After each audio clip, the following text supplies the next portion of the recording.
If the children crying for starvation, just don't spoon.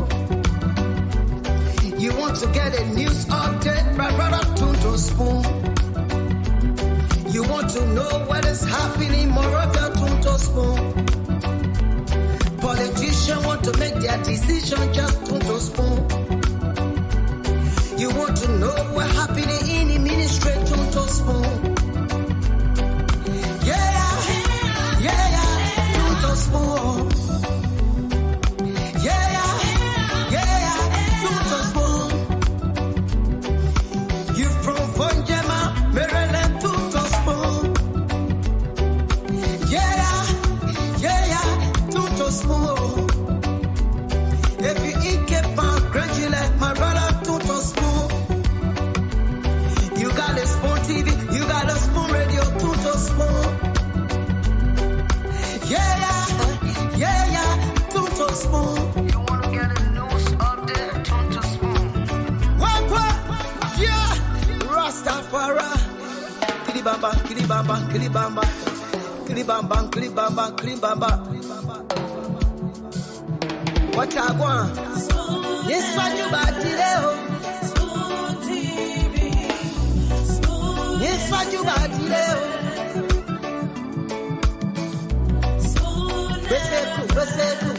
Spoon TV. Spoon. Ba-da-ba-de-da-de-ba. Spoon. Skiddy-biddy-biddy-da-ba-do.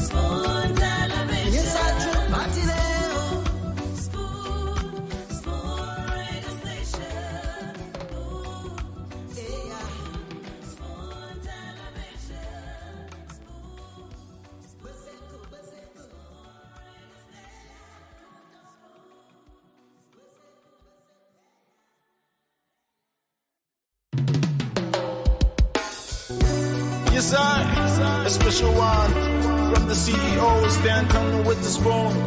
And your boy, Friday the Southern Band, charges on the beat. To the spoon to get your information. To the spoon to be part of our discussion. Spoon, spoon, spoon television. Spoon, spoon, spoon radio station.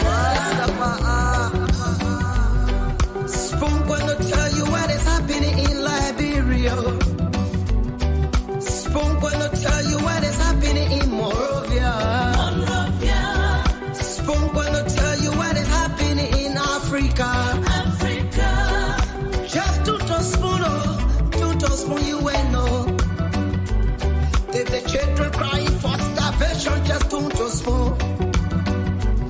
You want to get a news update, brother, don't spoon. You want to know what is happening, Moravia, don't spoon. Politicians want to make their decision, just don't spoon.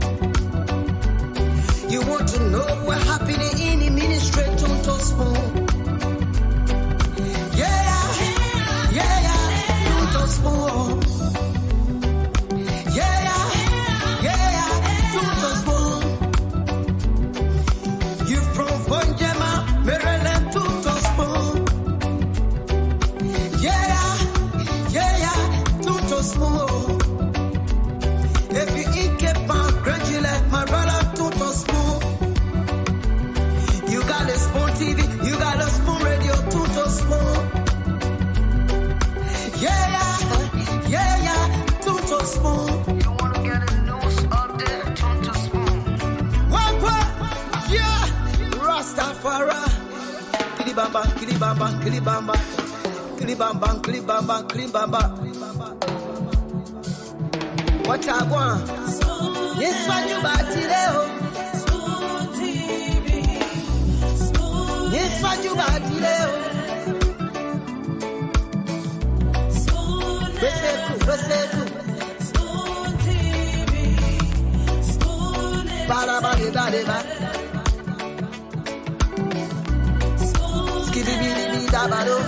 Spoon TV, Spoon Spoon Spoon TV, Spoon Entertainment.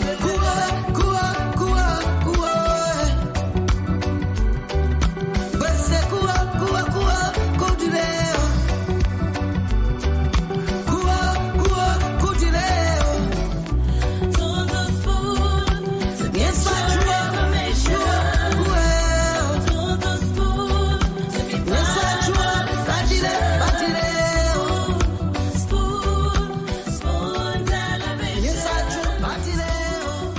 Spoon television. Spoon radio station.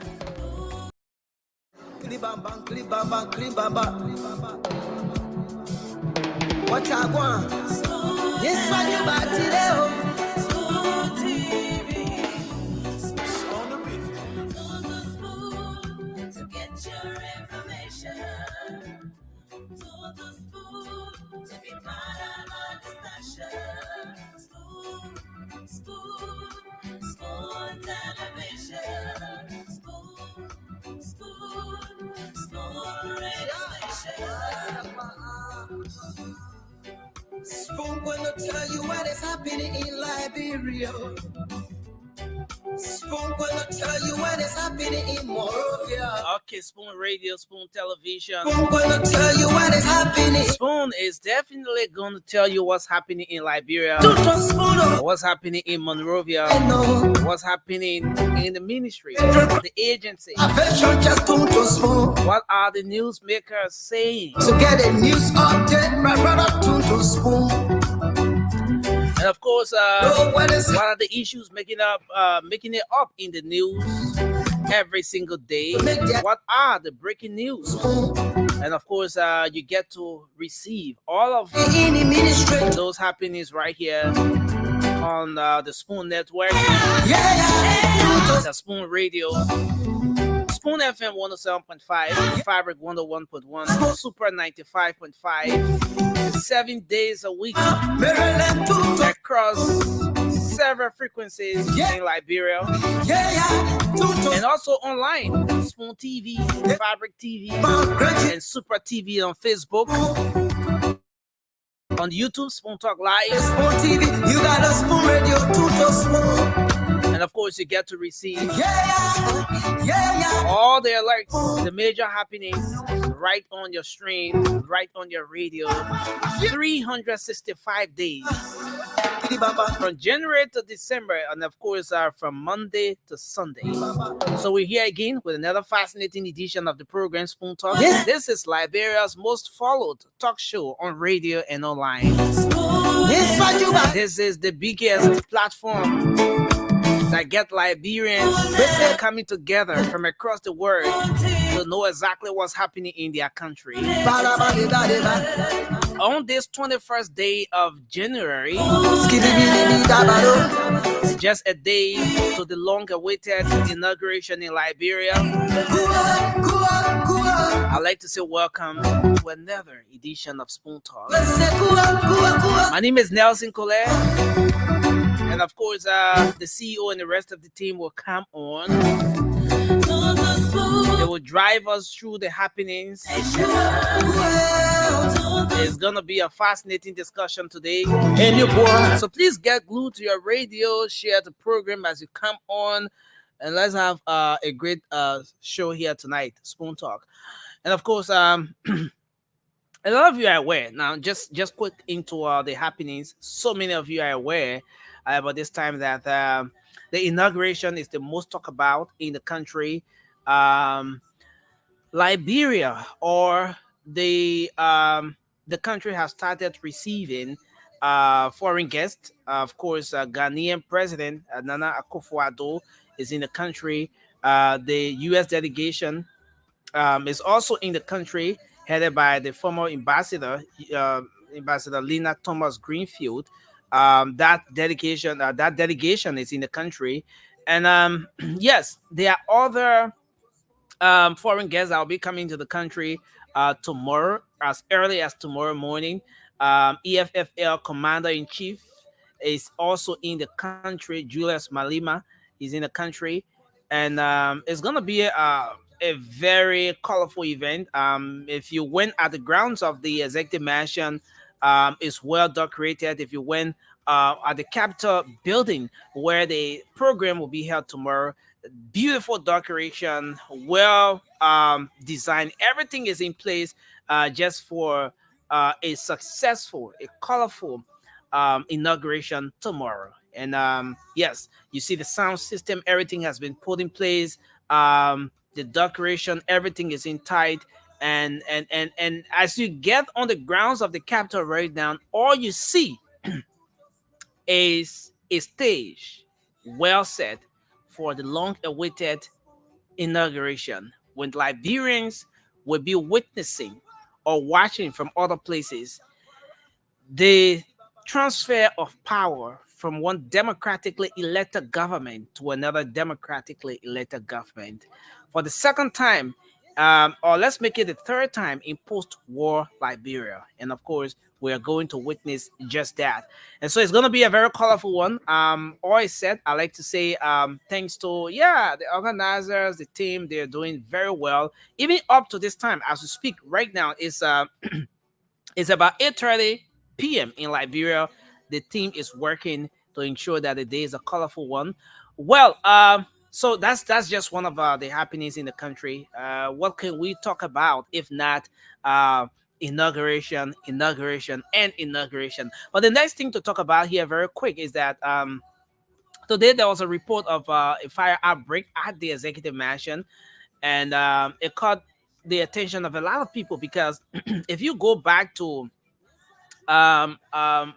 post-war Liberia from the very start of democratic activities in our country, Liberians saw or witnessed similar situation back in 2006, immediately when President Ellen Johnson Sirleaf took over after her election, when other foreign guests had come to the country to celebrate with Liberians, or with the sitting government at the time, President Ellen Johnson Sirleaf. Then, boom! Before we knew it, there was a fire outbreak at the executive mansion on the 26th of July.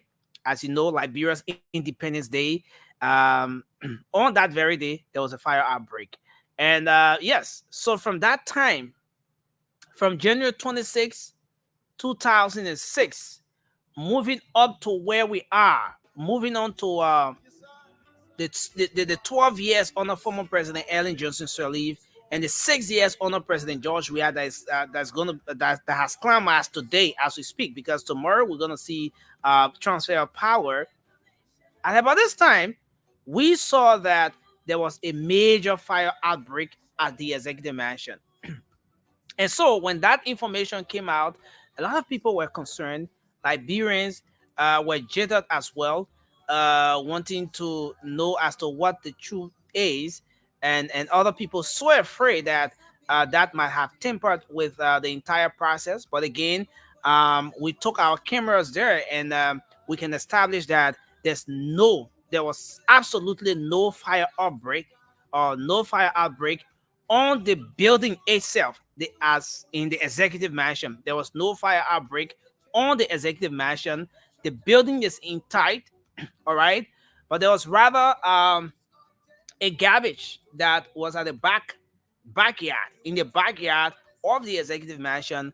That garbage caught fire due to a pipe, some sort of pipe connecting that, and according to some of the authorities there, they said that that pipe connects to the Atlantic Ocean. That pipe is used to have, in case of flooding, it allows the water to flow out. So it's dry season. There's a garbage on the other side. So once there was that garbage was set ablaze, the fire then traveled through the pipe and then extended to the executive mansion backyard.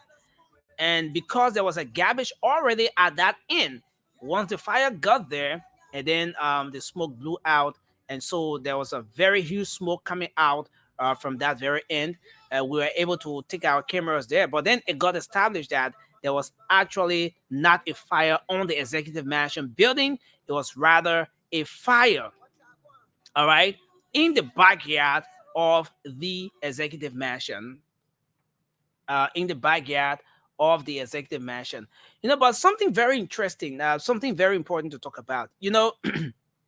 The way the security in our country, the way these people handle information, the way uh, they try to, in an attempt to cover up certain things, it sort of tempers with information dissemination, and sometimes, uh, it ends out in a very negative way. So a lot of media people tried making their way at the facility today when the information came out about the fire outbreak, especially those nearby seeing the huge smoke, very thick smoke coming out of the compounds of the executive mansion. A lot of people were concerned. So media people got alerted, they got on the scenes, but they were not permitted. They were not given access, at least just to maybe see and be able to report what the truth is. And because a lot of the media institutions or people who went there were prevented, it then gave rise to speculation that, oh, the executive mansion is on fire, But as we went there today, we were able to get access thanks to some of the very professional security personnel there at the executive mansion.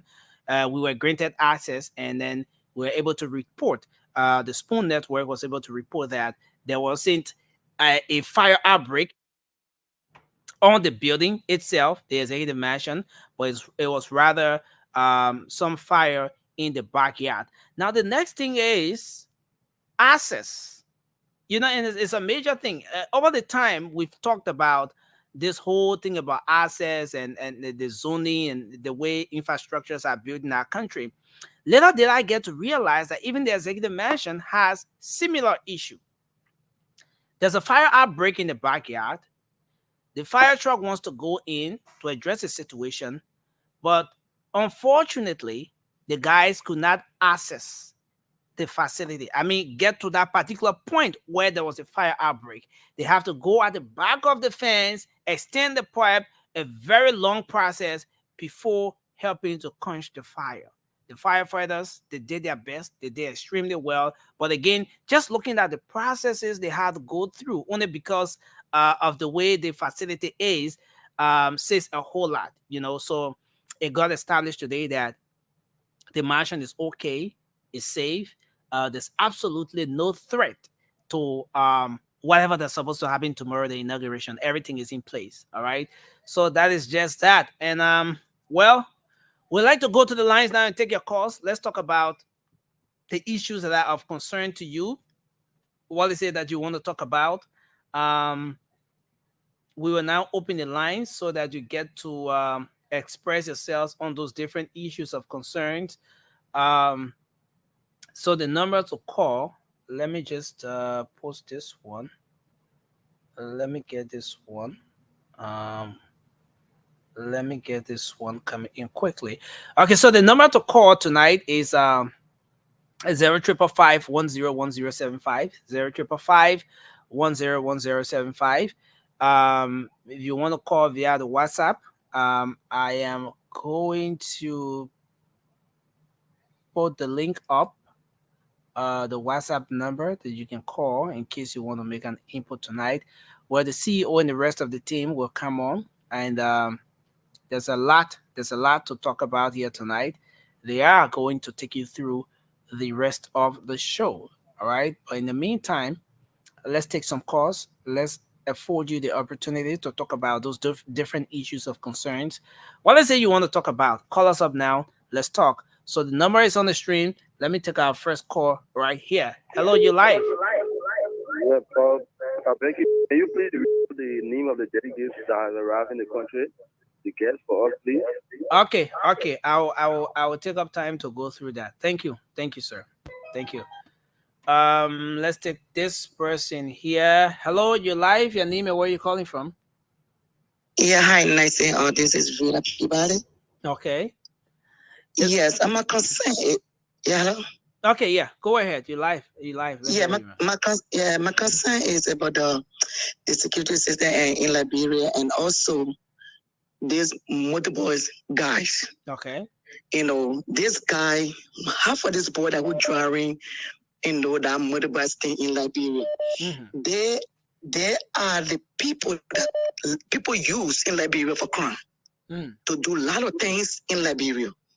So my advice to the broadcast staff from tomorrow, I think the thing I see that the crowd will be is that in Liberia, if anybody have a motorbike, it should be registered with license.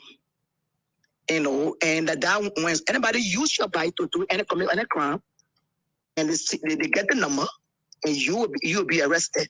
But most of the bike actually they buy that CDC use. They brought a lot of bike in the country, and after they lose the election, the question is where are all these bike?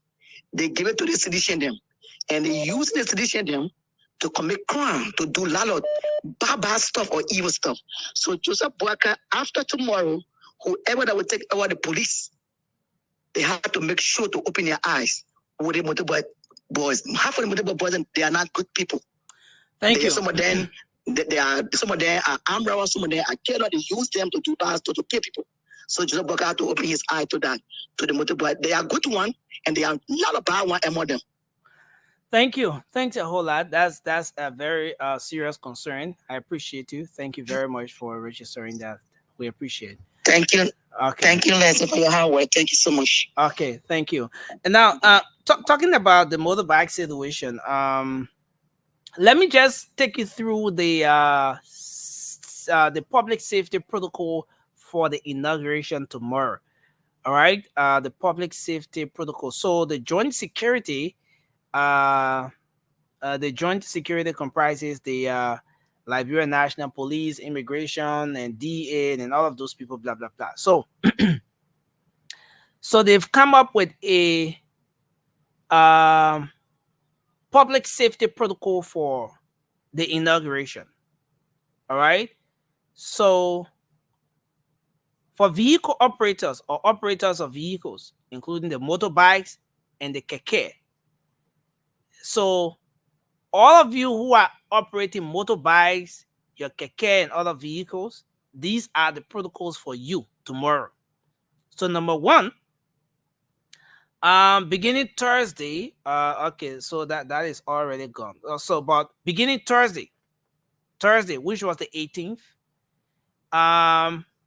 the motorbikes, the kekes, and heavy-duty trucks will, it says it will be allowed to fly the Rabat International Airport. All right.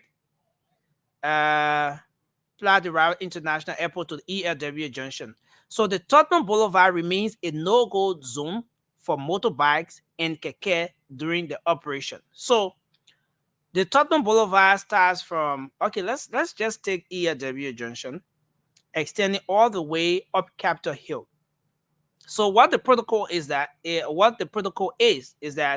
no motorbike or keke is supposed to apply this corridor from Tottenham Boulevard, from let's say the ELW Junction, extending to Capitol Hill.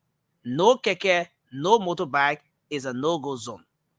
So heavy-duty trucks wishing to go to Monrovia from the route of the Rabat International Airport will be allowed to do so through the 15-gate Firestone during the operation. So if you're coming from the Rabat International Airport, use the 15-gate side, use Firestone, and not the major corridor there. And then motorbikes and keke from Gardnersville, Doualad will be detoured through the water side and will return through the same route during the operation. So if you're coming from Douala and all of those places, you're not using the Johnson Street side, but you're rather going through water side. That's part of the inauguration protocol, the public safety protocol put in place for the inauguration. On the inauguration day, and this is the important one, on the day of the inauguration itself, vehicles flying from Central Monrovia through St. Paul will be diverted to Jala Town through the basement center, the basement corner. So all the cars that are coming from Cinco, from Central Monrovia wanting to go to Cinco, you'll not be using the Central Police Station side. You'll not be using the Executive Mansion side, but you'd rather go through from Jala Town, where you have the vital statistics. They used to have the Ministry of Health there. You go through that corridor, connect to Jala Town, and then you can make your way to Cinco. But no one will be allowed, or no one is allowed, as per this protocol, to make use of the Central Police Station up Capitol Hill. No. And those who should be making use of that corridor are those who have their passes. If you are accredited, maybe you're a media person, you're a guest, you're some protocol person, you're part of the team, you have a pass, then of course you can make use of those corridors. So on the inauguration day, a vehicular movement from 20th Street, 19th Street, 12th Street, 9th Street, 1st Street, the Capitol Bypass intersection will go through the Bassa community to the Connex gas station and all of that. So the traffic will actually be diverted from the 20th Street area, and all vehicles will have to make their way through the Jarlastown area connecting to the Connex gas station. So these are just a few of the protocols. And it says, in conclusion, it is important to note that those without invitation are asked to stay clear of the inaugural grounds of Capitol Hill in order to avoid any inconvenience. All those with access passes for vehicles and themselves must at all times display to avoid inconvenience. All gas or fuel unauthorized sellers are asked to stay off or stay away from the main streets or the main roads in and around Monrovia. And this is very important. If you're selling gas, all our Cambodian, the people say tomorrow because of the inauguration, you're gonna forget about all that thing. And don't pull your jar outside and all of that. Stay off the streets. And of course, if you have your pass, make sure you have your passes and all of that. If you're not invited, you don't have a pass, don't go on the grounds of the Capitol. You know, those are things that are part of the inauguration protocol and all of that. But let me just take a few more calls as we try to, as we await the CEO and the team. They will come in. They will say a lot on that. I just thought to throw that in very quick as we take in more calls on the program. Hello, you're live. Your name and where are you calling from? Hello? Hello, you are live. Let's hear you. Okay, Poita MCL, I'm calling from Congo Town. Okay, go ahead. What's on your mind? First of all, let me appreciate it. Family. You people open our eyes to election. We know about election now. Mm-hmm. Well, God bless Clinton and family. Okay. The entire Spoon family.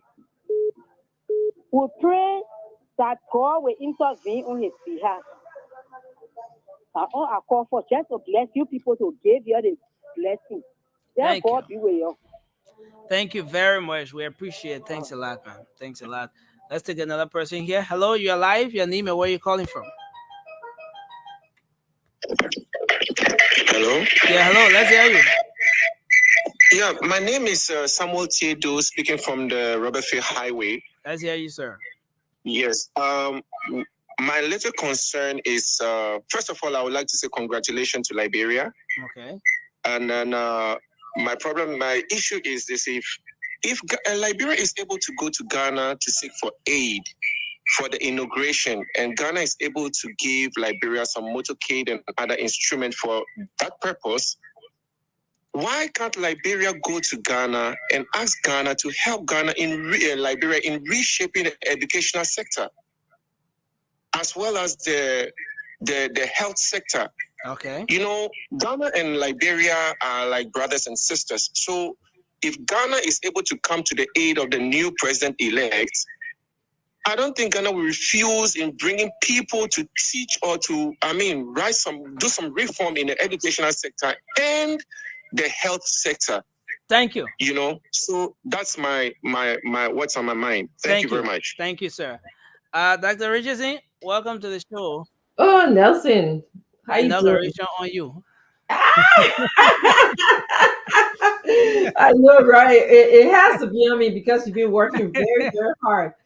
You slept, Uh, you sleep last now because I know. I took few hours though. I Yeah, took you few were here for hours. the midnight show, and then now you here again. You're all over the place with the inauguration. You're doing very well. I like it.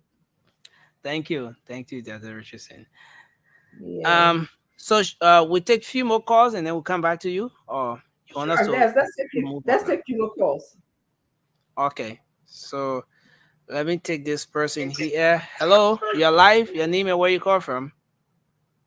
Yeah, my name is Siane. I'm calling from Arizona. Okay. So next, my concern is like we said, we have fire around the mansion area. Mm-hmm. And then when the fire service went there, it took them a lot of time process to be able to get in. Mm-hmm. So I don't know. We don't pray for anything bad to happen. But I think we need to have some fire service, if it's even one car that will be around there for the program tomorrow. Because in case of anything happen, before they get through that process and go in there, it's fire, we can control it. Anything can happen. You understand? So that's why I'm thinking that if we can have maybe one fire service truck that will be parking around there, just in case, because we never know and we don't pray for anything bad. Okay. And then congratulations to Liberia. Thank you very much. We appreciate that. Hello, you're live. Your name and where you call from? Hello? Yeah, please go Hello? ahead, sir. Hello? Yes, sir. Can you go ahead? You're live on the show. Yeah, my name is Thomas Colley. I call from VOA. Okay, Mr. Colley, let's hear you. Yeah, I want to appreciate and tell God thank you for you people. And like they say, you are open our eye on election politics. We get to understand some things. So people thank you and also pray for our chief today. Kenton, that God will guide and protecting anything that people want to end manipulate in your life. Okay. Only thing I tell you, the celebration is not easy. We are celebrating all over here. Oh, you're celebrating, eh?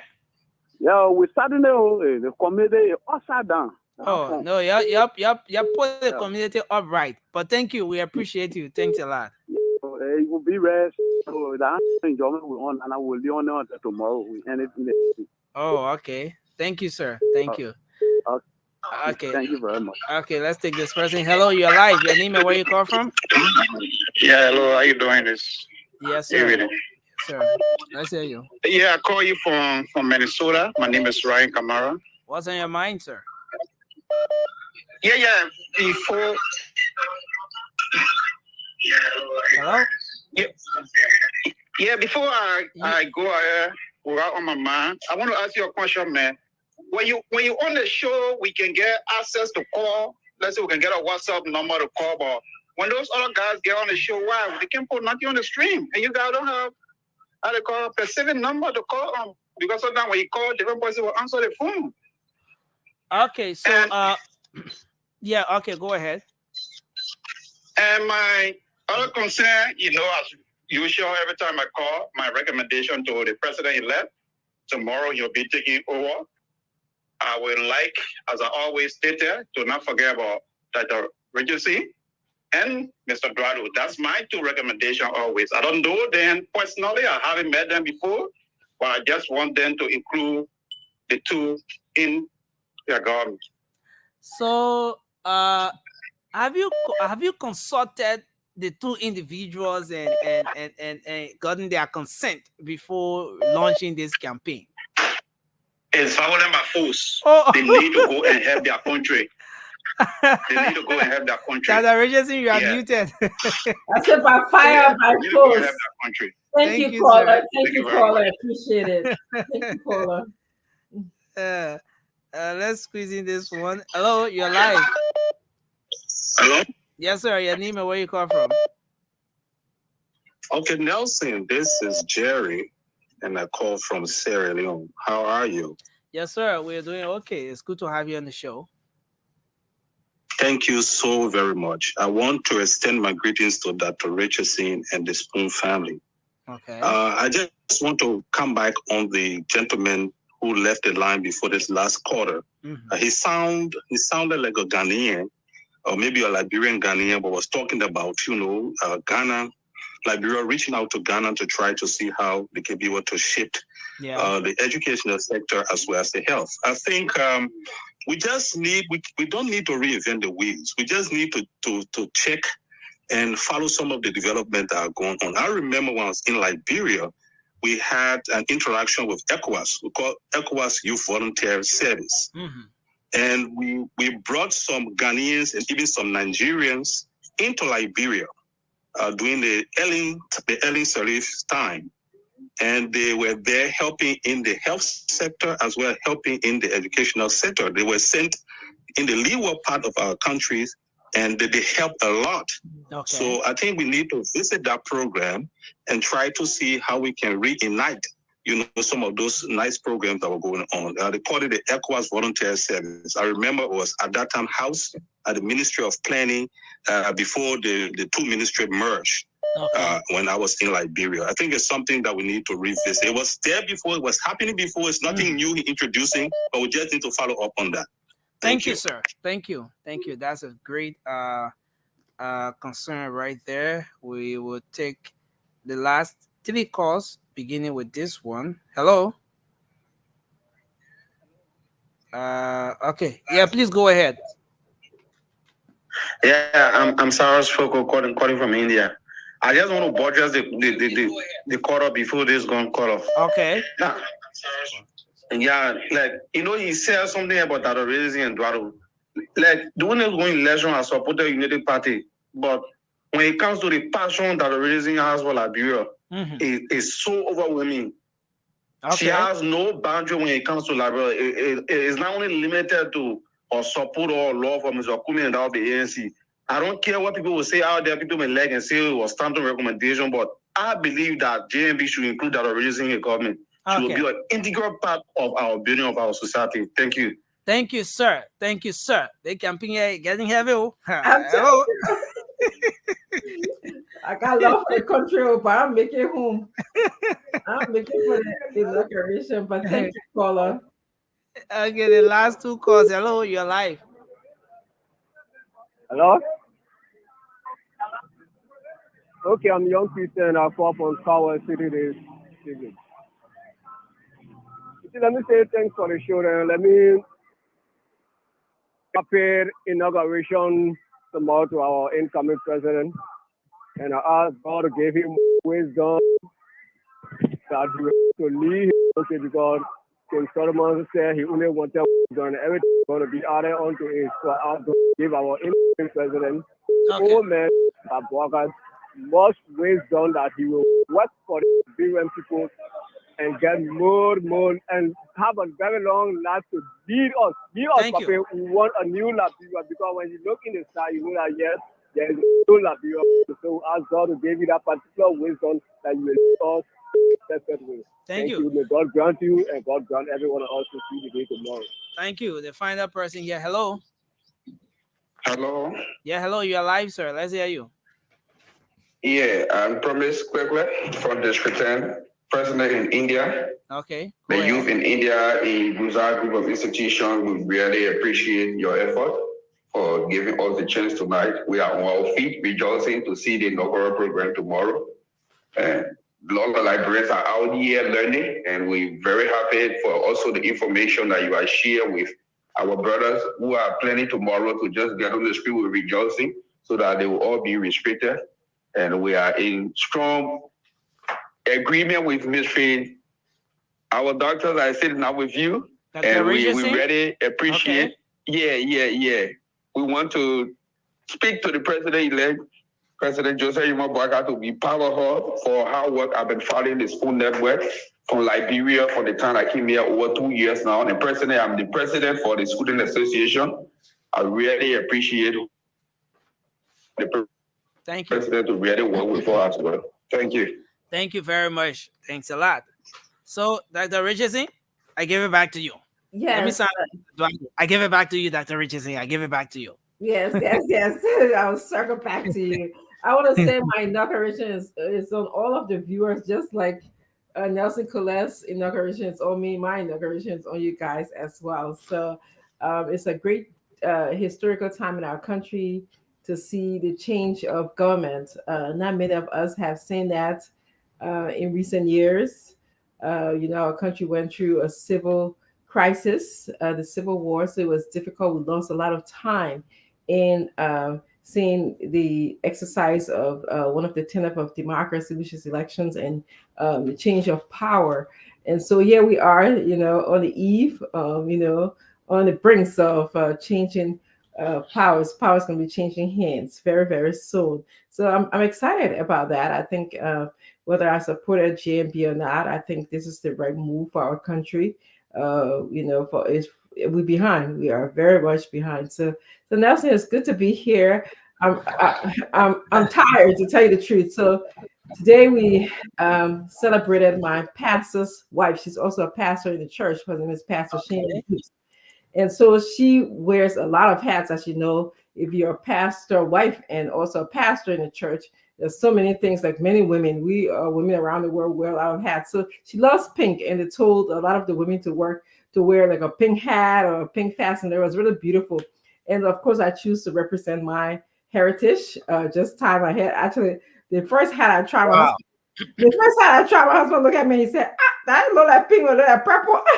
So I said, let me just put my hair, tie my hair and go. But Oh actually, wow. yeah, it was But really, the pink is beautiful, Dr. Rich, you see. thank No you. wonder why I'm seeing the pink hair tie and I'm seeing the pink earring and all of that. I wanted to ask, but it's good that you already brought it up.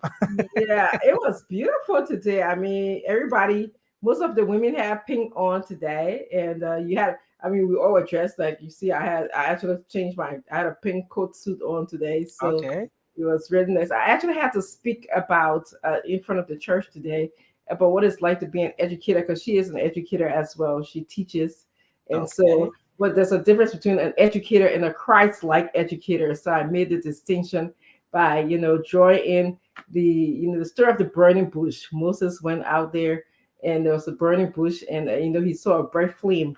But many of our Hmm. students, they don't have the flame of that we can see. Sometimes the flames are dull, sometimes they come with the flame of attentional problems, sometimes they come with the flame of family problems. And it takes Yeah. a Christ-like educator to be able to see what kind of flame the students bring to us. And so those are kind of description that she does. She really cares about her students. She doesn't like the world politics or the world policies dictate how she's going to work with her students. She sees everyone individually, and that's what a Christ-like educator should be doing. You should see our student individually and pray that whatever conclusions that you make or how you teach them and interact with them, that will be long lasting on their life. So that's what I try to do with my students. So it was good. It was Wow. a good service. And needless to say, I'm tired. I'm very Wow. tired. But I had to be here today. Your CEO called me. He said, God showed today, right? And I was like, oh, all right. He said, we short staff because everybody travels to Liberia. So, Yeah. oh my Yeah. goodness. And Mhm. yeah, and with that kind of activity, you've you've you've exhausted a whole lot. You put in the energy in almost everything you had to do throughout the day, and yeah. But again, I think that's why Dr. Richardson, a lot of the callers are commending you.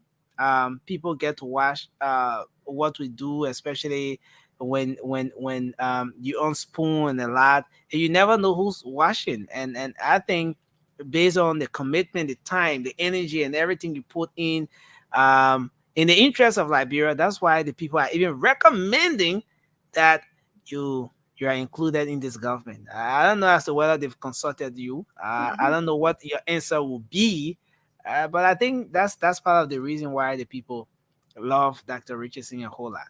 Yeah, yeah, it's so befitting to tell all of those callers and the ones who haven't even said anything to me. I appreciate their thoughts, their recommendations. But it's a big move. It's a big decision to make. Yeah. So there's too many strings attached to it. But I'll continue to come here as long as Spoon is here. We are making ways, so some days I'll be able to get my rest. Hmm. Well, Hmm. I hope for you too, my well-deserved rest. But since I was talking about this last couple of months ago, and my husband as well, we're talking about this as well. I think all three of us are having a conversation, and my husband told Stanton, he said, do you know it's not surprising that my wife stayed at one job, being a professor for almost 20 years? It's very uncommon these days. So Wow. when you commit to something, he said, so if she commits to something, that's what you get. And you get mulling over, like she has to make sure that it goes well. So that's kind of what learning along the way. So yeah, it's I was up last night having anxiety over my presentation in church today, which was just 5 minutes. I was having anxiety Wow. over it. Yeah, Wow. but that's how it is. But yes, I want to welcome everybody to the show. Glendy, how are you? Hi, Doc. How are you? Hi, Nelson. Okay. Hi. Yeah, we just want to welcome all of you to the show. It's going to be another spirited conversation today. A Yes. lot of things happen in the country. I was catching up, and I see, there was a church service today at Efforts Baptist Church. If I hope I'm saying that correct. Yes, Effort. Oh yeah. Okay. Effort Baptist. Baptist Church. Okay, good. And I saw Diamond was in his elements. I mean, Diamond Oh, yes. was he was carrying the camera, moving slowly, playing some moves. Or I said, gee, he says, he said, you're representing. I heard him telling somebody, just focus on the work you're doing. Let me pass. So just focus. Don't worry. Just focus on what you're doing. Okay. Yeah. So I mean, I have to give it up to you guys, man. At Spoon, you're doing a wonderful job. It's great that our media system has been taken to another level in the country that we can see. I remember, Lenny, do you remember seeing, this kind of coverage before? I don't know. It's like when you look, I don't think it was like this much. I think it's just intense. You have a lot more news agencies, a lot more people. And then I think also people wanted to be able to differentiate to see if President Weah was going to show up today. He did not. So I saw your post. That actually your post alerted me. Then I went. He didn't show up, but he had some. I think a lot of people.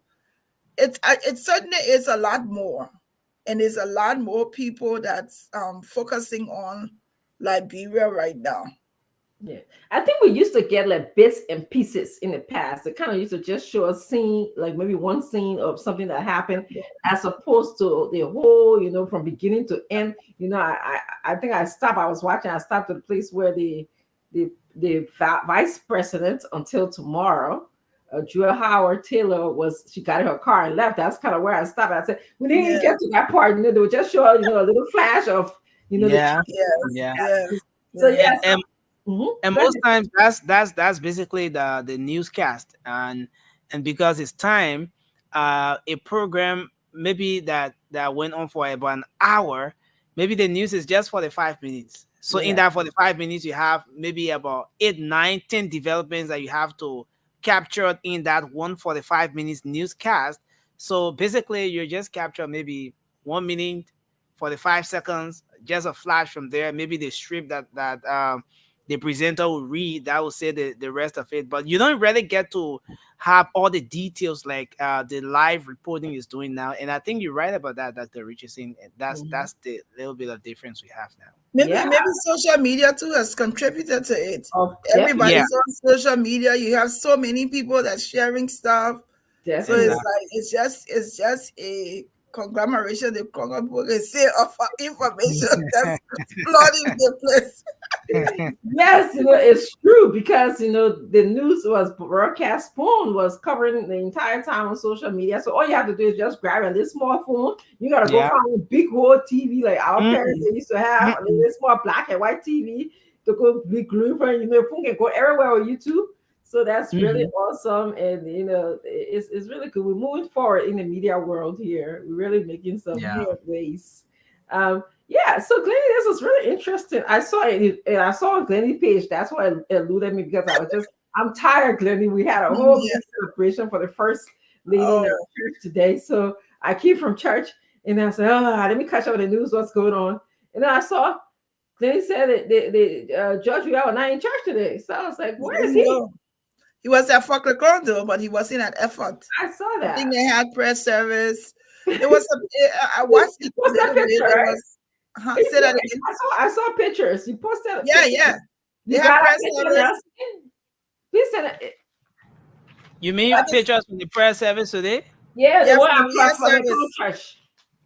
Okay, for the clone church. Okay, let me try Yeah, to get. find it because I can send it. I'll send it to you, Francine. Okay, Doc. good. And I'll send it to Nelson. Well, so did he have to be at that service today, though? That was just a thing. Well, I guess it was his last service as president. He had a lot of people there, people saying goodbyes. I think it would have been better, yes, had he shown up at the service at effort. It yeah. just looked kind of odd that he wasn't there, that the former president, Ellen Johnson Sirleaf, was there. I did see that. His VP was there, but he wasn't. I don't understand. This was an intercessory prayer service that is always done pre-inauguration. There was even one held for him. So I don't understand why he thought that this was not necessary for him to be in attendance. So when the one that was held for him, Ellen and the president, incoming president, Yeah, I attended. watched that today. I watched that today from start to end. The ones that was held for him. I think I will extract a clip from that. That would be beautiful, beautiful. Let's just show that. So yes, I agree with you. I was thinking that, a part of me was wondering, did he have to be there? But then when you say the fact that, it would have looked that's presidential as opposed to pettiness, presidential versus pettiness, today, you only was going to be saying goodbye to, people and look welcoming of the new government, continuity of government in a way, So to me, I saw a little bit of, even if you don't want to go, you got to force yourself to go. You just got to force yourself, and it is because it is the right thing to do. Well, no matter how you feel, whether you feel is wrong, whether you're sad because you didn't win, it's just protocol. It's protocol. Yes. He should have just shown up there. I don't know why he decided that he didn't need to show up. And then the thing, all of the time, no one has really seen his son Champ in a church with him. But today, Champ was there. His eldest son was there with his wife in their church praying. I just think it looked kind of odd for him leaving. Yeah, yes, like you're right, Hopefully Brenda. he shows up tomorrow. Yeah. You better show up tomorrow because you got to be turning over stuff. That's a presidential responsibility there. So today he can argue, even though I would disagree with him that I had to build my own church and I did my own prayer service in my own church. Even though we're saying that it would have been more presidential of him to go in there, show grace, carry out the protocol and don't think about you. I don't know what's going through his head, but it just appeared we can draw conclusions like he was just thinking about himself, which is consistent to what he has done over the years. It's always about me versus the country. Having I think the words having the country at heart were your words, not action. They're not action words, So I think that's kind of what that showed today for me. And I think too, Doc, I think there were a lot of people who expected that he wouldn't attend. Some people were like, "Why are you surprised?" Like when I did the post, some people were like, "Oh, they didn't expect that he would attend." My thing is not that I'm holding him in high. I mean, he is the president of Liberia currently. But it was just the right thing to do, especially when you have foreign dignitaries in your country who also attended the service. You got foreign bishops and other people that came in, and you're the president and you didn't attend. It was just odd. Yeah, says a lot. Says a lot, And I think people can extrapolate, what it means. But and this is what happens when there's lack of communication. It's a vacuum. We don't know. Maybe he woke up and said, "I don't feel good this morning, so I'll just go to his church to have a quiet time." Or maybe he said, "Well, I gotta go nowhere. Today's Sunday. That people think, let them do their thing." And like people, they didn't vote for me anyway. So we don't know. We don't know. That Nelson wanted to come in. And again, yes, I was just trying to say again, maybe due to the presence of the vice president, maybe she represented him, but then, like you said, that's where communication comes in. I think there should have been some communication surrounding that, considering how how a lot of people would have interpreted it like the president himself is not attending such an occasion, uh, uh, considering that the former president Ellen Johnson Sirleaf attended his. Vice President Joseph Boakai at the time attended his. I have the video here. We'll upload it once the team is ready for it. Yes. When you see a Vice President Joseph Boakai at the time, now President elect, was in attendance. He, his wife, President Ellen Johnson Sirleaf, they were all in attendance. So, as to whether there were some issues, maybe domestic, personal, or whatever, a communication would have just served the whole thing, set the whole thing right. Maybe clear the air as to why he didn't attend. Maybe I want my vice president to represent me or so. Just a But communication. Yeah. but Nelson, the thing is, the vice president is also expected to be in attendance. So her Yeah. being there was not there to represent him. And we would understand had he been out of the country or was he ill or something, but he was simultaneously attending another program. So how does he explain that? And it's not like not like his, and it's almost like taking, I don't want to put too much into the service, but it's an important service that he should have attended. And it's almost like he's taking his church over his duty.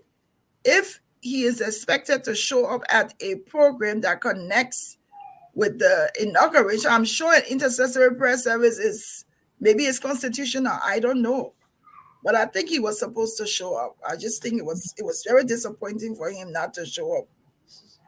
And is there another church service that is connected to the celebration? This is the only one today. They usually go to the mosque on Friday.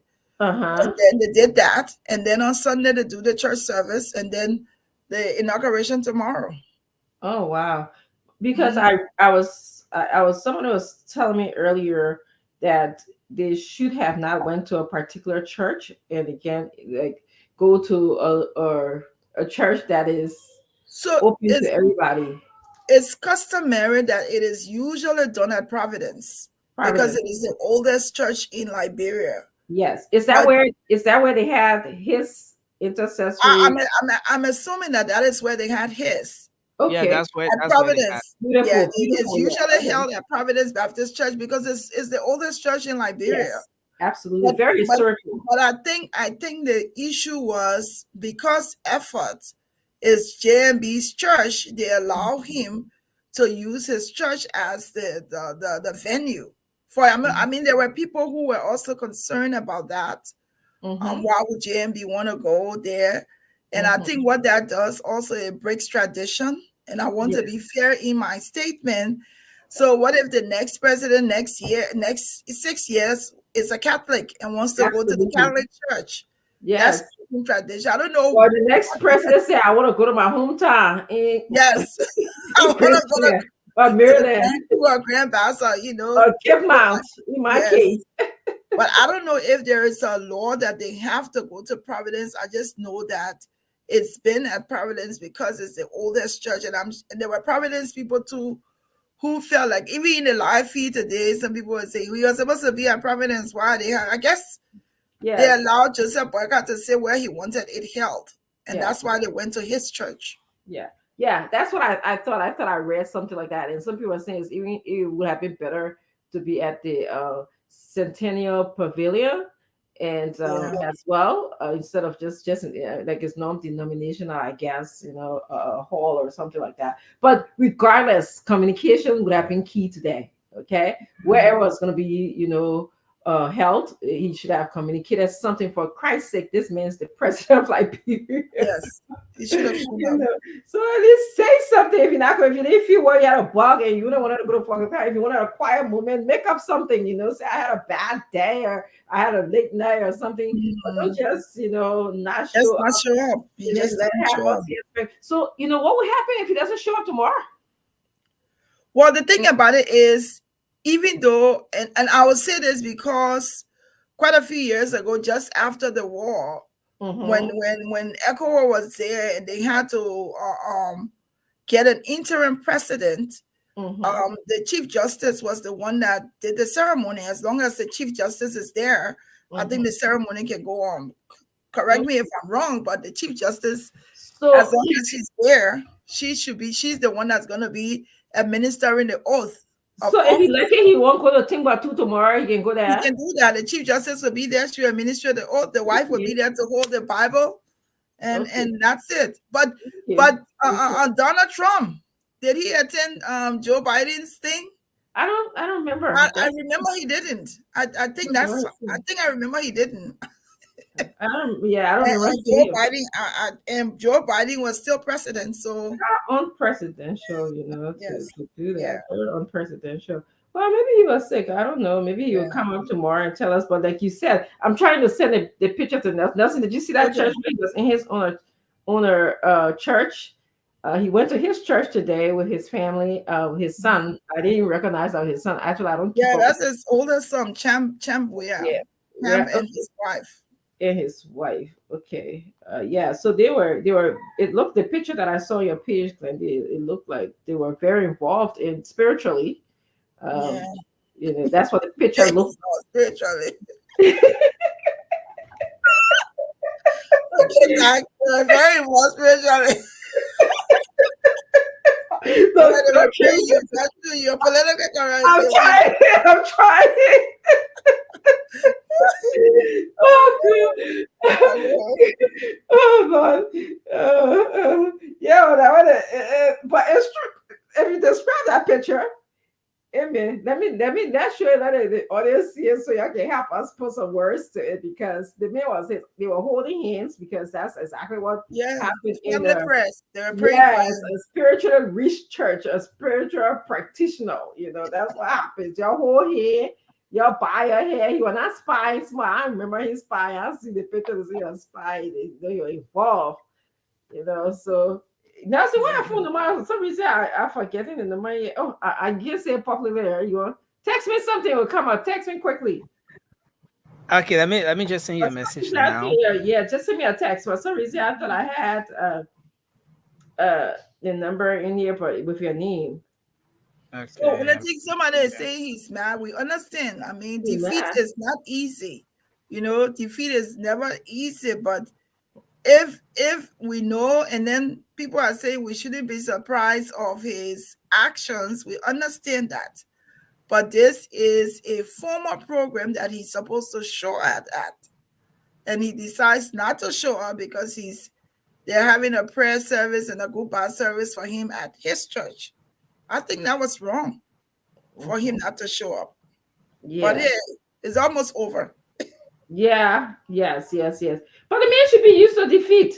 When you play any kind of sport, many times you're not winning, and so yeah. I mean, the man was playing in the World Cup, he didn't win, and most of the time. So you just gotta pick up your losses and move on and pray for another win, And then the thing about it is, I also listened to his wife. There's a message from his wife, a thank you message to the people of Liberia. Okay, cool. I'll send that to you also from Claria. Cool. I think she also knows protocol. So why would she not have advised her husband to just show up? Maybe they hear her. Amen. That man look like he can listen to Claire. Amen. Only thing I can tell, I'm like, you're right. Protocol. She looks like, if that's what she did, she that was the right thing to do. That was the most politically. Tell him, show up. But I mean, he look like he's sitting in the middle of we're best, so he think that nobody can tell him what to do. Yep. Yeah, I'm sending you Claire video too. Pretty emotional. Yeah, but Liberia did well for Claire. So, but I'm glad that she is respecting us as Liberians, and that people can say maybe other people can respect us better than our own. He the one supposed to be doing all of those things. But who knows? And I'm surprised. I'm really surprised. I am surprised. Yeah, Nelson, I see the picture when he was in church, being spiritually involved, engaged. Yeah, his son, not the For entire. the wife. Mm-hmm. Yes, yes. So again, let's look at the picture. Let's share the picture of the people until our. Yeah, there was the people here are all by then I me I was be spying a little bit when people be preaching so I can keep my eyes closed. Can't keep your eye closed, man. Yeah, because me I because see these days you gotta be careful because people can be doing all kind of things in churches that so I be find the exit doing everything. Oh, okay. So that was a kind of like a kind of two circle ring. Now who behind him? That on the second picture, that look like somebody was behind. I think maybe that's some of the preachers in the church. Oh, okay. The church are packed today. Oh. Yeah, the church, the last service, people spoke and all.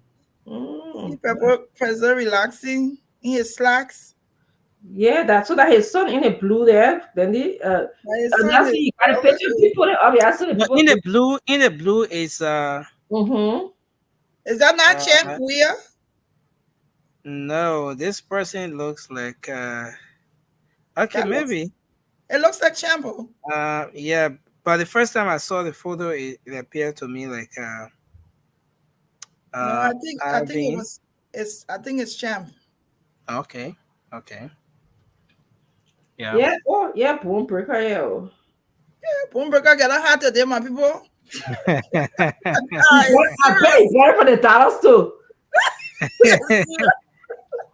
It's serious today. You bought it for the dollars too, huh? We can't hear you. We can't hear you. No, I say you're wasting time. Tired sleeping, you're wasting time. So We try our best to keep the show but they going. got crying and saying he didn't get invitation. He didn't get what? Invitation. They will stay on east side and they make it. Let it go through. I know I saw Fatima video today saying I got my own, but my other people they didn't get their own. I need their own. I said, So some people made it, but they can't make it stay. And they make it. Let's see. Why they calling someone other they ain't make it? They say, oh, you ain't make it, you make it. But you're making now. Why you calling us for? You go ahead.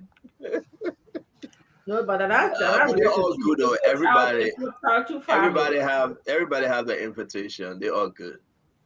So they're good. They're good. That's good. Yeah. That's good. I'm glad. Oh man. What people say again? That means they're talking to right? They had made me look like one young boy. They had made me cool. Let me ask my wife. I look cool, right? Well, I was it. She said she want to be part of it.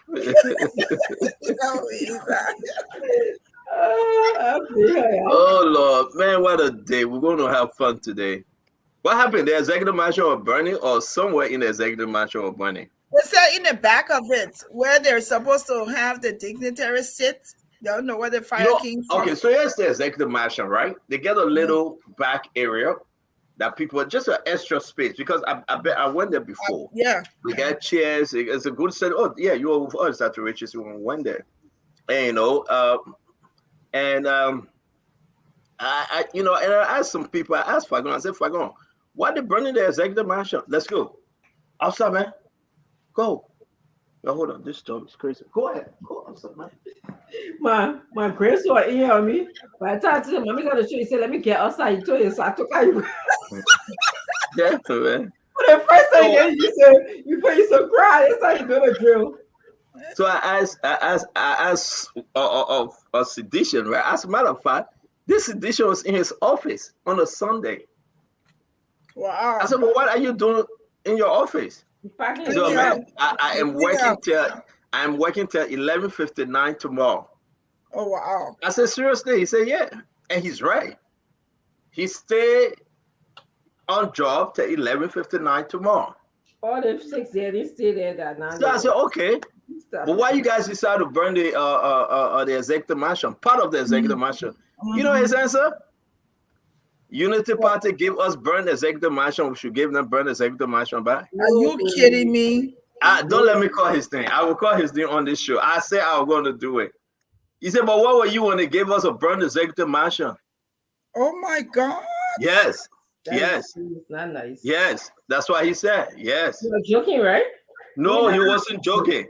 And he's a minister. Let me drink my coffee. Oh, yeah, Mo. You got potato green there too? No, I've been eating the potato green. See? Oh, That the Wawa okay. coffee now.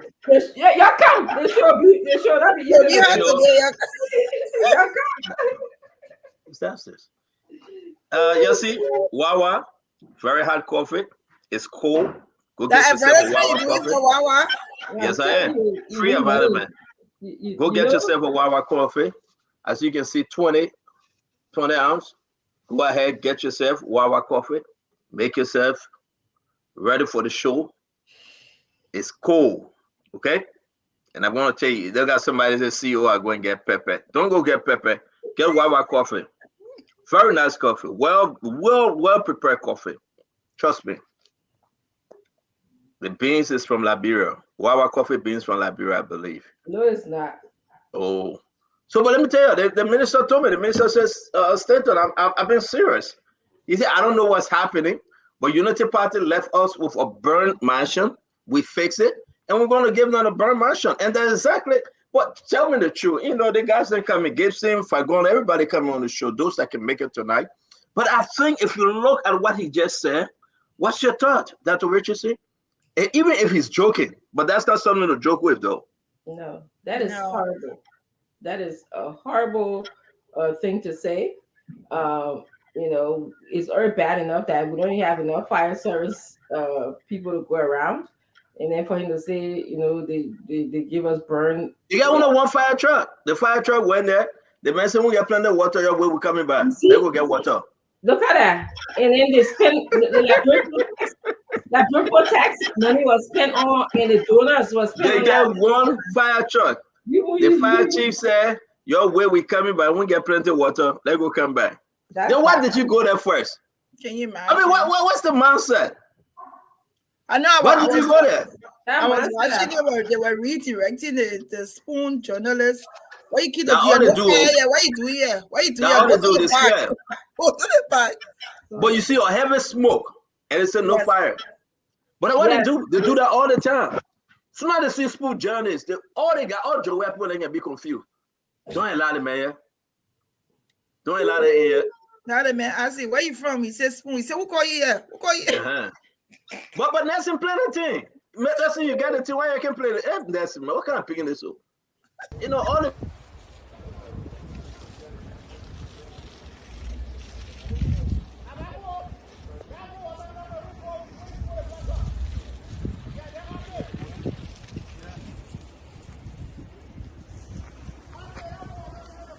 Huh? But that's in play the whole thing. Where were you? Okay, so let me get the entire video coming up. Get the entire video, man. Please, what kind of picking this up? Yeah. But that Granny, I say no if and a but. The man told me, and I said, can you come on set and say, he said, my man, I can come there after tomorrow. I said, why after tomorrow? He said, because I will not be in government again. Wow. But it's true though. I really don't mean to be sarcastic, yeah, but he looking at it from another view. This guy is giving us a message. And what is the message? He was under UP government for 12 years. They turned over the CDC or burned executive mansion. It's ready. Hold on 1 minute. I want to hear you, Glendy. They turned over the executive mansion that was built by George Manuel. You know, am I kidding you? So we're doing eye for an eye. No, we're not there yet. You see your own thing there? This man is making a statement, Dr. Richard said. I want us to have a conversation here. Is he right? He's wrong. That Unity Party gave them a burned executive mansion. So the mansion, when they gave them a burned mansion, when they fix it, when they refurbish it, who money they use? Was the government of Liberia? We are not talking about who fixed it now. Was it true that Unity Party for 12 years turned over a burned executive mansion? I don't to the remember. It CDC could be government. true. I don't remember. And you see, I don't like when you come up with it. I don't remember thing. And you know, and that's what we're talking about. But then if I don't remember, why you want me to remember it by force? You only remember something. But even if I remember that, even if that is what the case was, it doesn't make it right. Doesn't make it right for him to say, "Oh, because they gave us my brand mansion, so we should give them brand mansion." Who does that? That's not right. Yeah, but that's what I'm telling you. At the end of the day, you see Dr. Richardson going to consult. She going to inquire as to when the mansion was burned. Let's go back in history. Who burned the mansion? When did they burn the mansion? Because people got to understand, here we are today. The executive mansion was, Josh Banner, we are, repair part of the executive mansion, portion of the executive mansion, because we went in it when they were opening it. We did. But was the mansion not burned from the war? Was it not? I don't know. I don't remember. People. I don't remember. So if you are on there, you're watching, and you remember the story about the mansion, give us a story. Just an open conversation. You want to come and tell us? Yeah, Nelson, what you say? What was the thing, Nelson? So the mansion was not burned during the war. It actually got a fire on the 26th of July in 2006. Who was the president? Who was the president? Which party was in power? President Sirleaf. When she just took over, a few months after she took over. So she took over in January, and then in July, when some heads of state had come to celebrate the July 26th with her, and then the mansion got that fire. Yeah, so it was in July 2006. Under the Unity Party leadership, correct? Yeah. So from that end, up to 2017, Joe, we have took power, up to 2022-23, and it dedicated a bit under the Back September program. Am I correct? Yeah. So, Glenny, the man said that they gave them a burned executive mansion, so they're giving back a burned executive mansion. I still think he's wrong. I do believe that he's wrong. It doesn't 100%. I know that he's wrong. I know it's foolish stuff. I agree with you. I know it's nonsense. He shouldn't have said that. But he's not alone saying it.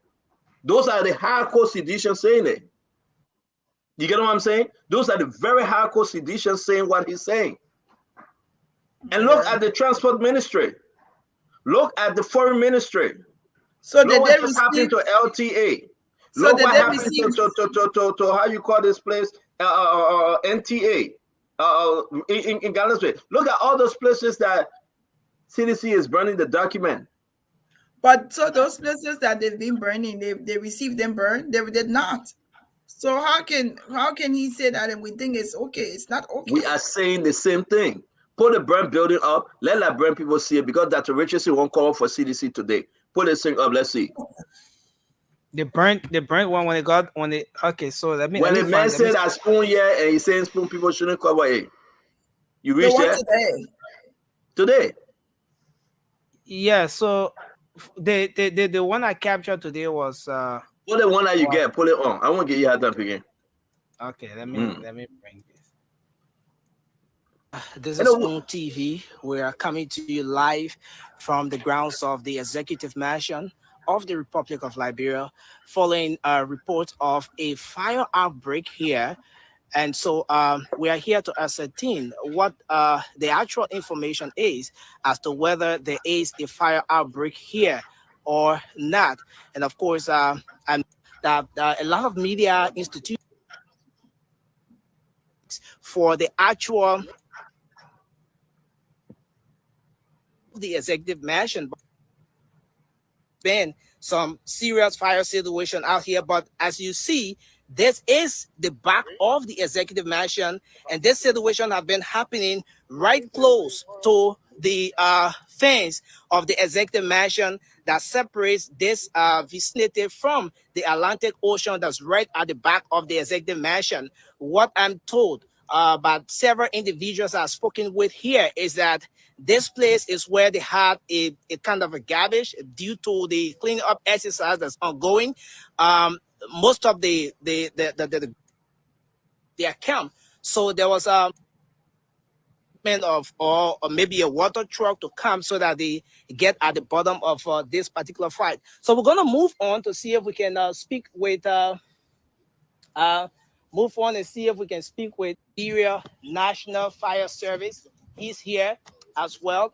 We're going to speak to him to establish as to what led to this particular situation. What have they uncovered so far since they got here on the grounds of the executive mansion? Spoon TV and Nelson TV. Oh, wow. Thank you.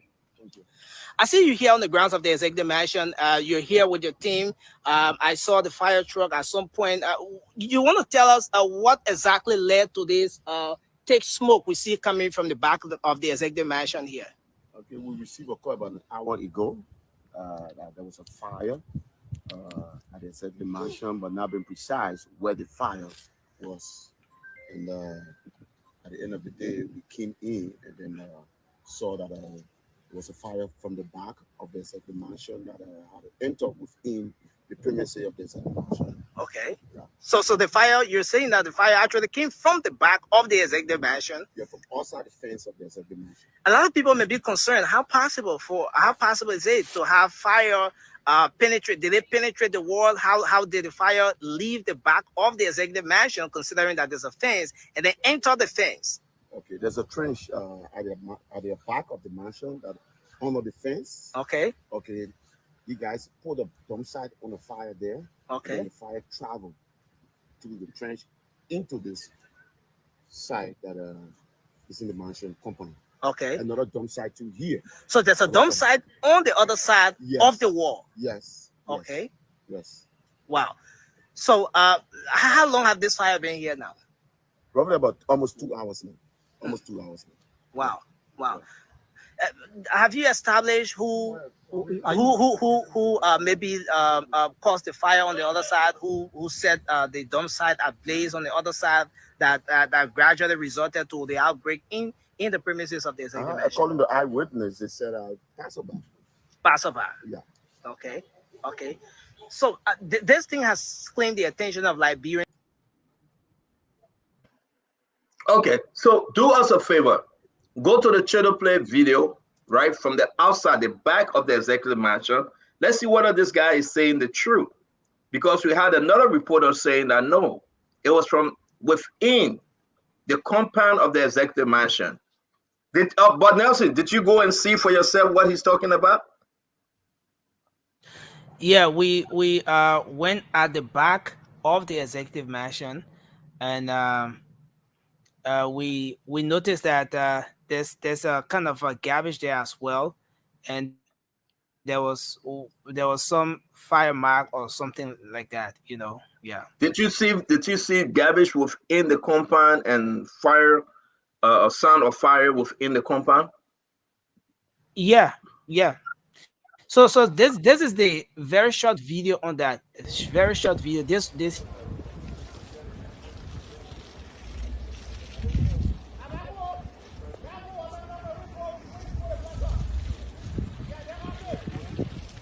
So is that trash all within the compound? That short video, where the smoke coming from? Yeah. Was it burning taking place inside the compound? Exactly. So it was taking place inside the compound. So that place where you saw the thick smoke is where they position all the trash. They just put everything there, like the grass and everything. Yeah. Inside the mansion. Yeah, in the compound of the mansion at the backyard. Yeah. But he's not telling us the truth. He's not telling the Liberian people the truth. Am I correct, Nelson? Because he is saying that there was trash out. Well, he said there's trash. He said the fire is from the outside. He said there's trash. There was garbage outside, so it traveled inside to where the other trash is inside. I think that's what I heard him say. Yeah. So usually at the back of the mansion, they have the disadvantaged youth, the Zogo. They have their whole camp there. So there's a little trash, at the back of the place there. And so he said, when usually those guys, they will let their stuff and then they have disadvantaged youth at the back of the executive mansion. Yeah. That where they are camping. Yeah, along the beach, they have their Yeah, small At the tank back of the executive mansion. along the entire area, along the entire Can you beach give side. us the children play whosoever that will Okay. be doing that from the outside? Let's see. Dr. Richardson, these are safety concerns. These are safety issues, though. Yes, security implications. Why should anybody be so close to the executive mansion to have cause fire? It's not sounding correct to me. There's a lot of security implications to me, especially in the time of getting guests coming to the country. Is it's not adding up. And even under normal circumstances, I mean, that's where the seat of our government is, the head of our government is, and then we having like people just close to the mansion like that in the back. It shouldn't be, to me. It shouldn't be. I mean, Glendy? that means that it's I'm unsafe. sorry. Go ahead. That means that the executive mansion is unsafe. That's what it means to me. Well, we'll finish on this thing, Glendy. Outside, you get trash piled up. Inside, you get trash piled up. Outside, you get somebody says there's a whole community over there. And Zogo have the whole own program from the outside. People have their homes here and there. But can you imagine the security concern, Glendy? There's a lot of risk, and I don't understand. Like I don't understand how they allow that to happen and didn't like redirect the people or whatever, find another area that they can go and be in. I don't understand how the thing is okay. Maybe because the president wasn't living there. Maybe that's why it was okay. The fact that he wasn't living there. You're right, and I think that at the end of the day, we should ready press this. But anyway, we just get up to 12 noon tomorrow. That's it. What you putting up? Is the next video the video you requested, the Cholo video? Yeah, it's concerning for the fire guy to say, well, it's from the outside. Let's see. Okay. So, folks, welcome. We are live just before the executive mansion on Capitol Hill. Just around the mansion, a fire incident has occurred. So we are going to find out as to exactly where is this fire incident. Yeah. President, where is he? What are you gonna do now? I wanted to get to the where the fire incident is. But no fire yet. Yeah, I want to get that right, so no fire is here. Go behind the place there. Okay. So,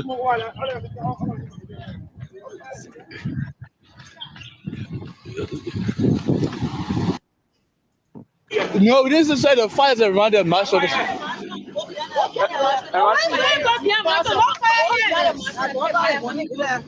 That's hold on 1 minute. Nelson, hold on 1 minute. Nelson, take it down. Okay. Just take it down yet, Nelson. I mean, who training these security guys? Who ready training them? We're not hearing you, Glenny or Dr. Richardson. I don't even get it. Can somebody just say, okay? Can someone just say, hold on? Let me check. Let me check. You know why? Oh, did they say fire at the executive mansion? All right, you know why? Let's just go find a real quick. You stay put. And, but no fire yet, no fire yet. Go around. And I know that's a big building. It's smoke coming. It's smoke coming, but it's saying no fire yet. I mean, how dumb some of these securities are. They're so afraid of allowing people to know what's going on that they want to cover up everything when there is no need to cover it up. No need. Yeah, Nelson. Yeah, and even accessing the facility today was a serious problem. Cholope had gone earlier. He was denied access, as you saw in the video. And then when I went from one thing to another, even the first security I engaged, he told me, where are you coming from with that? No fire here. And then I walked down at the next entrance. One of the security who follows the show, and then he recognized me from one thing to another, and then he gave me access. And then I went in, contrary to what all of them said at the gate, that there was no fire in the fence. Then we saw fire in the fence. So that's I mean, but you're right, because they try to hide it, but they try to destroy the system, destroy the building. Thank God it's not in the main building. But to say no fire yet, get away from here, go back, come on. I have to add that the executive mansion is a beautiful, beautiful building. It's built at a great spot. The back of that building, is I when I went to Liberia, it was my first time actually going to see the back of it. It's beautiful. The ocean is right there. And to see that people are using the back of the building as a dump site, as you described, Nelson, and great job, by the way. It's just not even adding up to me. That whole place should be secure. All right. Whether we have somebody living there or not, because the fact of the matter, we spend millions of dollars to have that building renovated. Millions of dollars, if I recall correctly, during the Ellen Sirleaf Johnson Sirleaf government. So whether they're living there or not living there, that should be secure and clean. And to see that dignitaries are coming to our country, that these people need to be safe. To see an incoming government about to take seat, and then we having fire in the country, and people are trying to hush hush, and somebody saying, well, that's what we got. That's what was given to us. Is this a tooth and eye for an eye now? Yeah, listen, it's one of those things that we just can't wait for 12 noon tomorrow. If you ask any one of you on this set, maybe you want to wait another week. I want it now. I don't want to wait another week. Let's go back. No. I want Josh Runaway out now. Let's go back. And I heard today that during the time the fire was at the mansion, President Weah was there with Linda Thomas Greenfield. I heard that they were having a meeting at the executive mansion today. I don't think so, because it was empty when the guys were there. Were empty. Oh, yeah, that's Nelson, what I heard. That there was Nelson, were there any activities there, Nelson?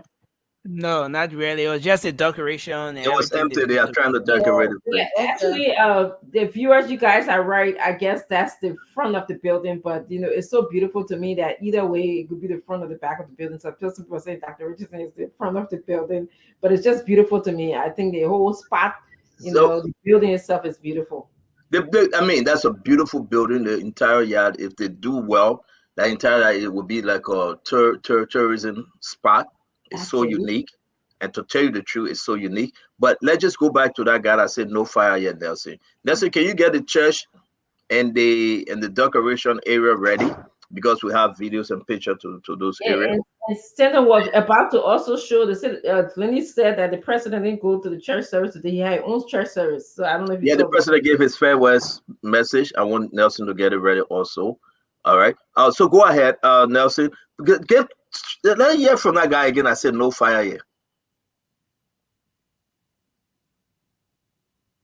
So we have to pass behind the fence to see where the fire. So where the fire is.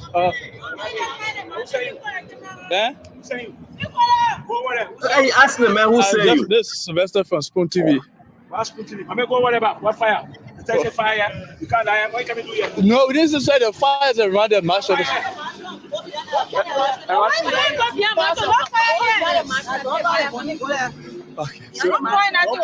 Let's see how many people there typing. Okay, so we have to pass behind the fence to see where the fire comes from. All right. All he said was, "I'm from Spoon TV." My man, move from here. No fire here. No fire here. Go behind the building. And none of them, at least, they could have said, you know what? Let's go check. Let's just go and see what you're talking about. Hey, man. And what's scary is they don't even understand how fire travels, that it don't stay one place. So even if it wasn't there at the moment, so they're not even getting that. That's scary. No fire. I just want to let brother understand that you will destroy the country because you won't protect interests. And this is bad. So we're going to move on. That's the story about the fire incident today. And I want to encourage every one of you, when you see something, say something. Whosoever I call Spoon to go and report, and I tried calling Nelson. Nelson refused my phone call. And he said he's not answering my phone call today. And when you see something, say something. Everybody got to be on top of the best game. Now this government is leaving tomorrow. Trust me, Burger government will be having some issues, and we have to report it. So let's move on now. Nelson, what do you have? You have the church, right? Or you have the first lady giving her farewell message. You have that? I think I can get the church first. Yeah, I think Get the church. Let's talk about the church. What's happening in the church?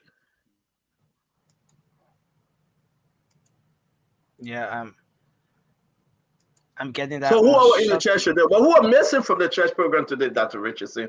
Why he was missing, Dr. Richardson? What's happening with George Weah? Well, Josh, we was missing today. I understand, like I said, I actually learned from Glendy's page today that he had his own service at his church, and I was perplexed as to why he didn't go to Buckeye's church, Effort Baptist Church.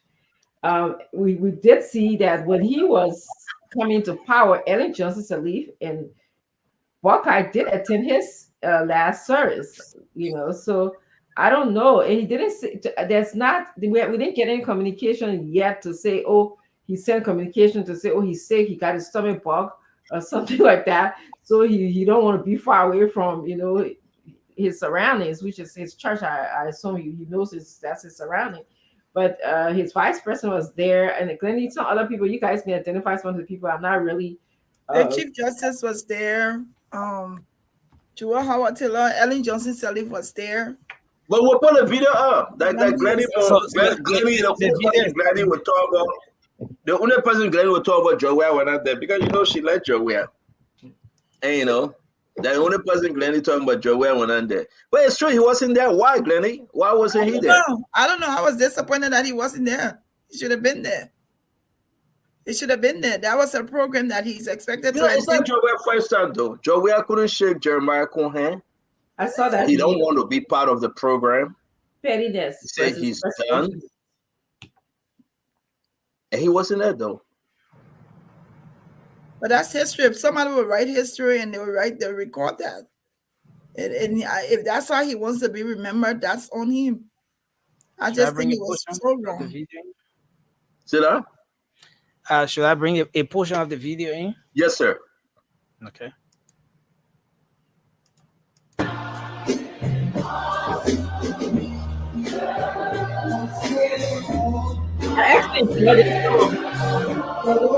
Consider the thing the hands have made. I see and I hear the rolling thunder.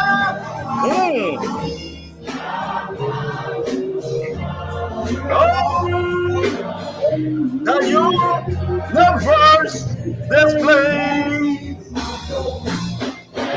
This is my soul, my Savior God to thee. How great thou art, how great thou art. This is my soul, my Savior God to thee. How great thou art.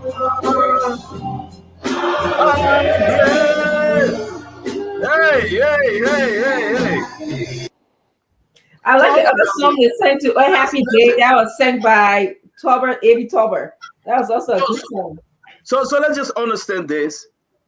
Joseph Yiman Boaka, Madam Boaka. Jeremiah Kwankun, Madam Kwankun. You get Joel Howard Taylor, former President Madam Ellen Johnson Sirleaf. You have Speaker Kofa. Who's the person standing by Speaker Kofa? It's the Chief Justice. The Chief Justice. All right. So that's Sienna Yo, right? Yes. And you have the Pro Tem. All right. Hey, Yombly. I told her Yombly today, the woman who's like hell. Hey, Yombly. Hey, let me leave that one before Fagonga came here. That Fagon be there. So, but the issue here remains that at the end of the day, where we couldn't find the outgoing president. The man I called Chemney from the country. He called Chemney for all the people that are coming to rule the country. He even called Chemney for his own vice president now. Where was John Weah? Where was John Weah? But we can tell you where he was though. Nancy, get that ready. We got to show to the. Hey Nancy, why the picking going off again? We can tell you, Nancy, get it ready. Thank you. We can tell you where Joe Weah was. That's what Richard said. George Manawea couldn't be at the program. The incoming president and vice president program that they're going to put their hands on them and bless them for the perfect inauguration. No, we're going to put the picture up again. That's just a picture. Let name the people that were there. Those that never had an opportunity. Let's play that song one more time. Yeah, play This is so you can file to happy day for Dr. Richardson. That's fine. I hope we don't have a copyright issue. Yeah, Let's play this song one more time because I see my sister Benny with that BB long earring. Yeah, I love it. I just saw it. When she shook her head, I just saw it. But listen, let's play that one more time because I want to play for my puppet. You know the puppet that Christian, the puppet loves the church issue. Oh yeah. So let's go. Buaka. Let's hold on. Let's impulse it. Let's impulse it this mom. I beg you. That's it. Yeah. My own Oma, Malakatoma, Buaka. And look at JMB reading the program, singing from the program. Yes. I think you're looking for my name. It says Bastento name not yet. Probably forget it. My name that's will be there yet. You didn't make it. You make it. Yeah, I get love, but I ain't make it. But look at Jeremiah Kwankun. Yes. Look at his white. Nice. So nice. Look at Jeremiah Kwankun. I want you guys to just take a look. That's why you couldn't zoom in. Look at Mistress Madam Kwankun. Yes. I want you guys to focus on this for a minute or so and see the new dimension, a new element, the change that the people hope for, and the hope that the people desire, the change that is coming. Even the dressing. Just imagine. Can you guys zoom in on Jeremiah Bankun's shoe? Let me see what he's wearing. No. That's what we're gonna do. That $11,000 shoe, No. Don't do that, Dr. Richardson. Can you zoom in? Let's see what he's wearing. Because you gotta understand that at the end of the day, Jeremiah Bankun is so elegant. The man the president, the incoming president is so unique. Look at his fitted suit. Look at the Oma. Look at Madam Ebman.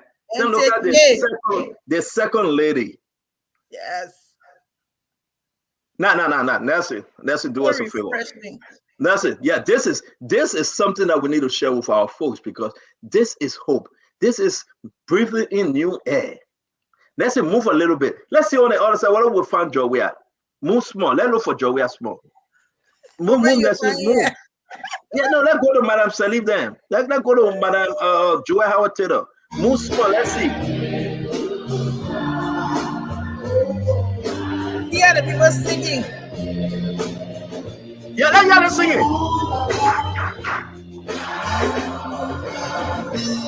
Yeah.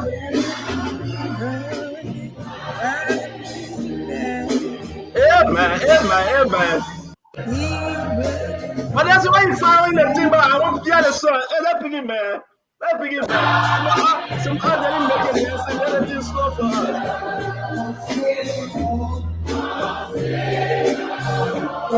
Set it all.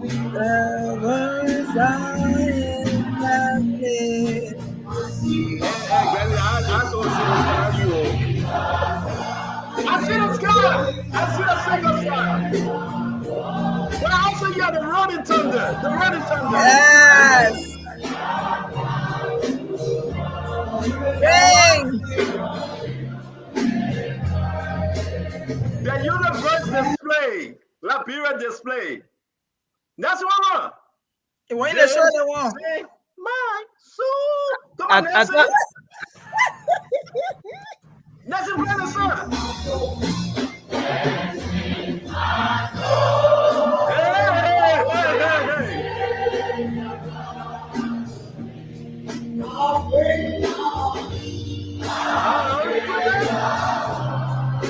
Yes, sir.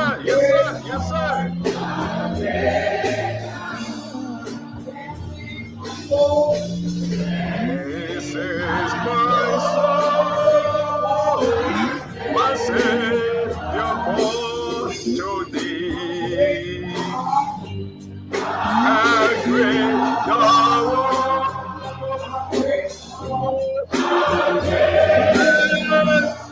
Amen.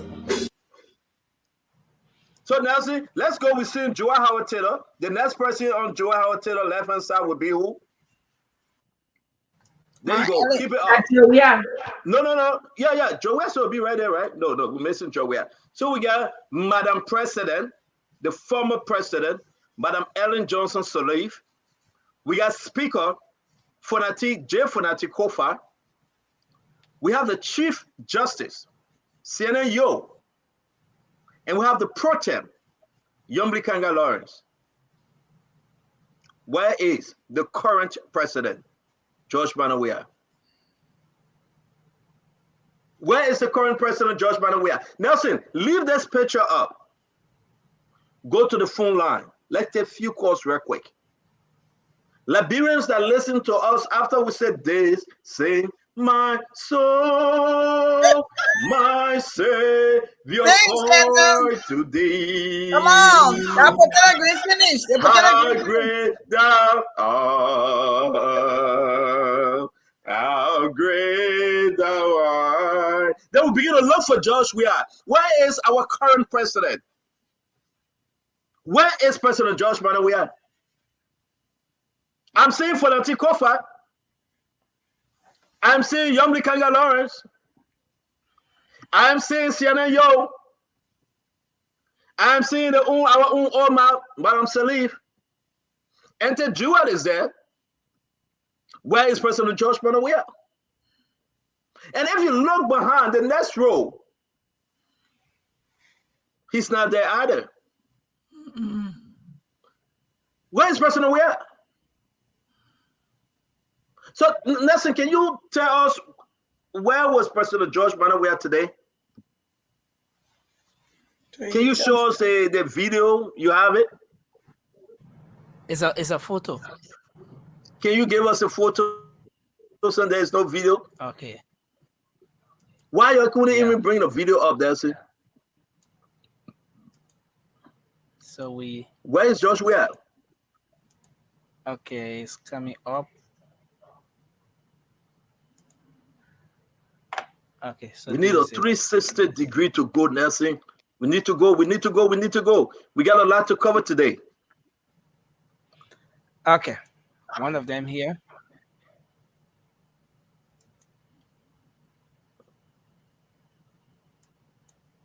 This sing my soul, my Savior, call to thee.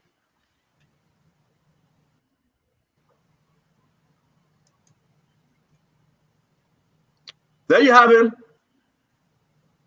There you have him.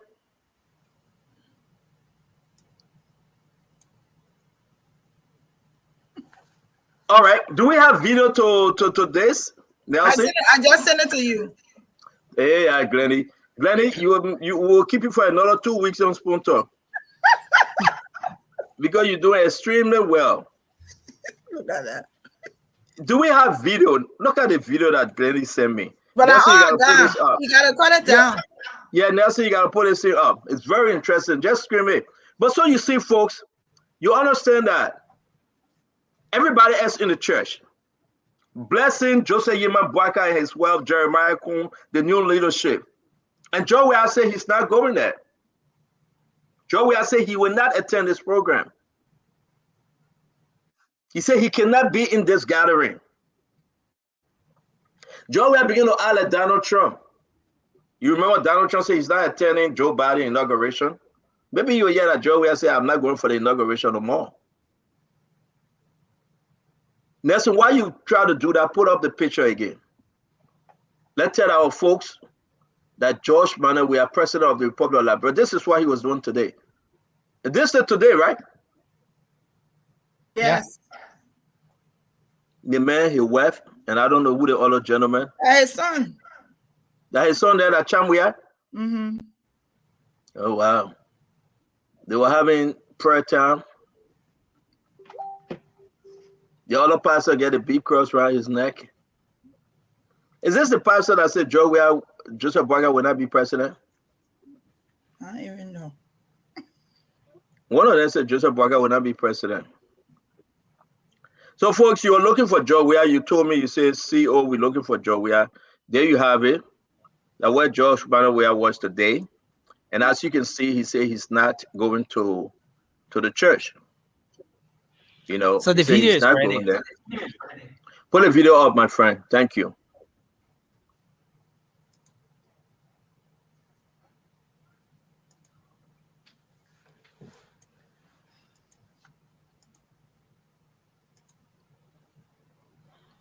And I see another video. Get that ready, please, if you can, Nelson. So there we go.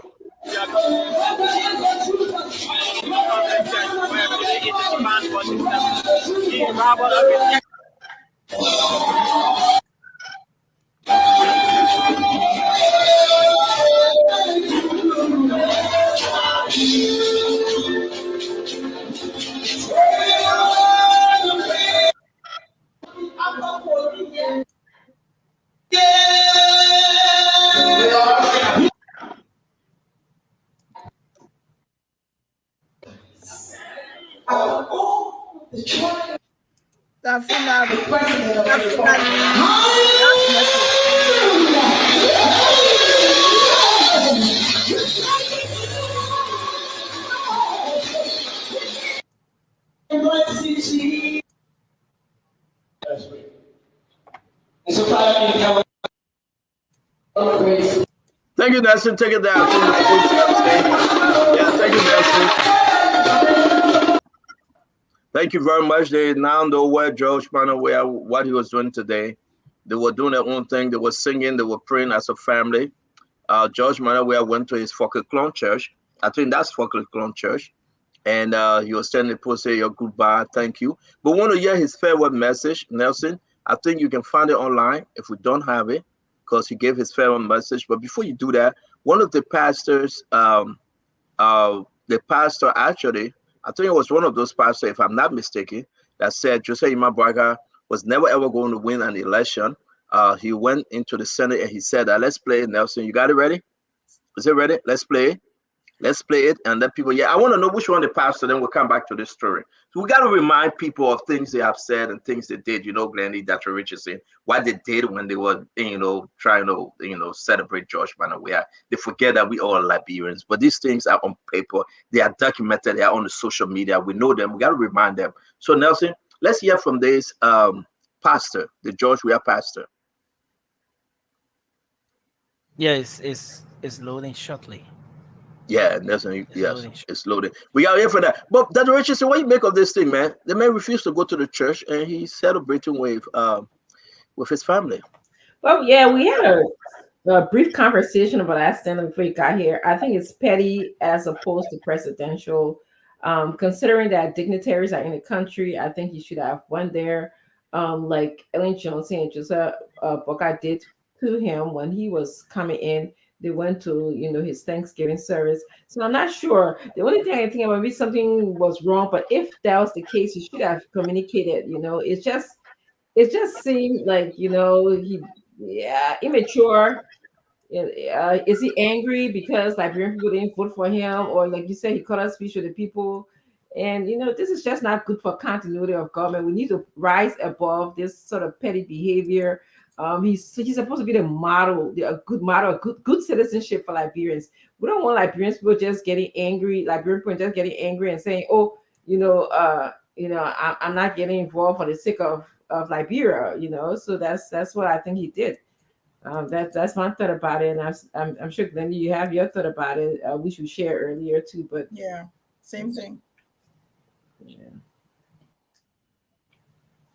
Yeah. I think I can bring in the. Can I bring in the video now of? Yeah, bring that. Well, you want to wait for Senator Khan because he really wanted to see that, analyze that video. Okay. Yeah. So yeah, I mean, it sounds like it's good. Praying and church is good for anyone. It sort of brings you in tune with yourself. It allows you to reflect. And if I saw one point, he and his wife seemed very relaxed as they were sitting in that chair. I don't know if you guys saw that picture. They seem very relaxed, as if they have come to term with playing the back role. as opposed to being in leadership position in our country. Yeah, this one, she's they both, they don't seem to be tense. They seem very relaxed in church, which is good. That's where we need to go when we have agony going on inside of us. And then of course having a prayer service is not a bad thing. I just wish, he would have be prayerful and publicly being in prayer with the incoming government. But we see he had his own. Somebody said maybe he's the bishop of his church, so he has to be in attendance at this church. But again, communication is key. Nelson brought that up. Nelson said, if that was the case, just send a little letter saying my vice president is going to represent me. But yeah, go ahead, Glendy. I just, like we said earlier, I think it was not correct. It was wrong for him not to attend. This is an expectation. This is a part of the inauguration program. On Friday they go to the mosque, and then on Sunday they do an intercessory prayer service, and then on Monday is inauguration. This has been happening through Kingdom Come. And for him not to attend today, I understand, and nobody is trying to limit the fact that his church wanted to have a prayer service for him, but this isn't the last. It's almost like he had to attend the prayer service in his church because he's probably leaving Liberia. He's not leaving Liberia. He's going to be staying in Liberia. So to circumvent it in a way and ignore a national occasion, because it's national. You have the president-elect there. You have other dignitaries that came. You have the three branches of government attending. And then you, as the head of the government of Liberia, you decide not to attend because you substituted the program for a program at your church. I think that was just very unbecoming of him. And I think it was poor judgment. And just like I said earlier, his wife too, even the pastors that decided to pray for him, they know history. They know what needs to happen, and they encourage him and say, okay, we'll substitute that. Why would they simultaneously have a prayer service for him when they know he was supposed to be at the intercessory program today, which is wrong. And like we went further to say, if he boycotts tomorrow, because we can clearly say that what he did today was boycotting. And it was pretty childish to do that as a president. And I don't mean to be insulting, but as a president of a country, you're supposed to show up. You don't show up. He was boycotting the program, which is not right. So I hope he does show up tomorrow. And because we expect to see President Weah hand over correctly, like how it's supposed to be done traditionally. We hope that he attends the program tomorrow. But if he doesn't, Joseph Yuma Boyka will still be sworn in as president by the Chief Justice of the Republic of Liberia. So it's up to him. History will just remember him as the president who boycotted inauguration and boycotted the press service. But Joe Boyka will be president, whether he attends or not. I don't know what's I mean, it's only befitting to add that this is the time our country, we need to be united. I think his presence would have, show a united country. We don't need any divisiveness to show support of Liberia, not necessarily the incoming government, but just support of the democratic practices that we have in our country. So again, we don't know why. And I think it can be argued here today that maybe he said, well, I don't want to go to F Baptist Church. We should have this at a neutral ground, maybe this Centennial Pavilion, like people said. It could have been his argument. And I think that's a legitimate argument, But again, we are where we are. Just boycotting or not showing up is not the answer. All right. So we just want to say that, Richardson, I must tell you, whether F Baptist Church, whether the Pavilion, whether Joey Kishi, whether Jamaica, wherever, Joey is not about the location. It's the fact that he just hate Bwaka and Jeremiah Kum. It's the bitterness that lasts within him. Seriously. Everything you do as a leader, current or former, you always remember you're doing it for country. And for Bwaka, I believe he'll always be for country. But this is the George Weah that we know. Nothing new. So we're going to play what his pastor said, you know, a few years back. And sentence, somebody said the person who made the statement, Momolu Freeman is saying the person who made the statement was the chaplain of the Liberian Senate that made that statement you referenced. Yeah, but that Joey chaplain, man. I'm telling Mamadou that Joey Hotel chaplain, that Joey chaplain, all of the chaplain. You know, I really don't, listen, you guys try to the man want to point about Joey there, that Joey chaplain. I just want to put a year again. Thank you, Mamadou. But that Joey, man, anything happens in CDC that Joey. So go ahead, play it, Nelson. I don't want to be like this man that God has denied. And the Lord said to me, I don't care how he fight, he will not be president for this country. Because he has not lived a life that will show honor to God. I mean, God does not want us to be wasteful, but at the same time, God does not want us to act so mean to ourselves and people feel. You see the first prophet, he said, God said to him, Granny, you better go get your brother. He said, God said to him, man, that's no go. Where you really going? The man said, God said to him, these guys that lie on God every day. Nelson, are you related? Is that your uncle, Nelson? No. My people, I just want us to have some fun with this one. We're going to play again. That's what Richardson. The man said, God said to him. So let's play from the beginning. You hear this man. If this is not a normal day prophet, false prophet, then you got to tell me the truth. The man said, God said to him. What you mean God said to you? I don't want to be like this man that God has denied. And the Lord said to me, I don't care how he fight, he will not be president for this country. Because he has not lived a life that will show honor to God. I mean, God does not want us to be wasteful, but at the same time, God does not want us to act so mean to ourselves and people feel that God has not blessed us. Since I have known this man, he acts so mean to himself, and I had this dream. And God said, because this man has not proven to people that I have blessed him, I don't care how old he is, I cannot use him. Because if God will allow you to go 12 years and you still broke, then you either are a bad manager. Everything the man said, that vision the man get from God.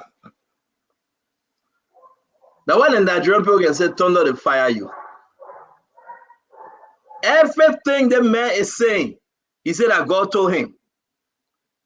So did God really speak to him? Everything the man saying today, he said, God say, God say. You're not going to go to church. You're not going to go to church. We need an answer. We know election is over, but we really want some good answer here. Really, you just went to church today. Is this a normal day false prophet? Who am I to question the man if he said God spoke to him? I just want to know whether the God, maybe God message changed now from what he said before. So I don't know. You know, I just wish he wasn't going to add God into his whole narrative. You know, I really wish that he wasn't going to add God into his narrative because, you know, I think he is the kind of people that might make people undermine the power of God.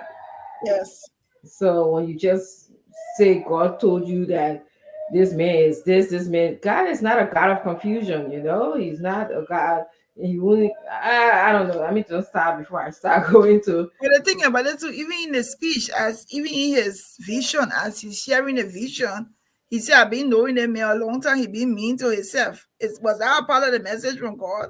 That's true. And people sitting there, they're listening to him being blasphemous. I would say, sitting there and saying that the message God told him. So God told you, oh, You know Joseph Parker, he been mean forever.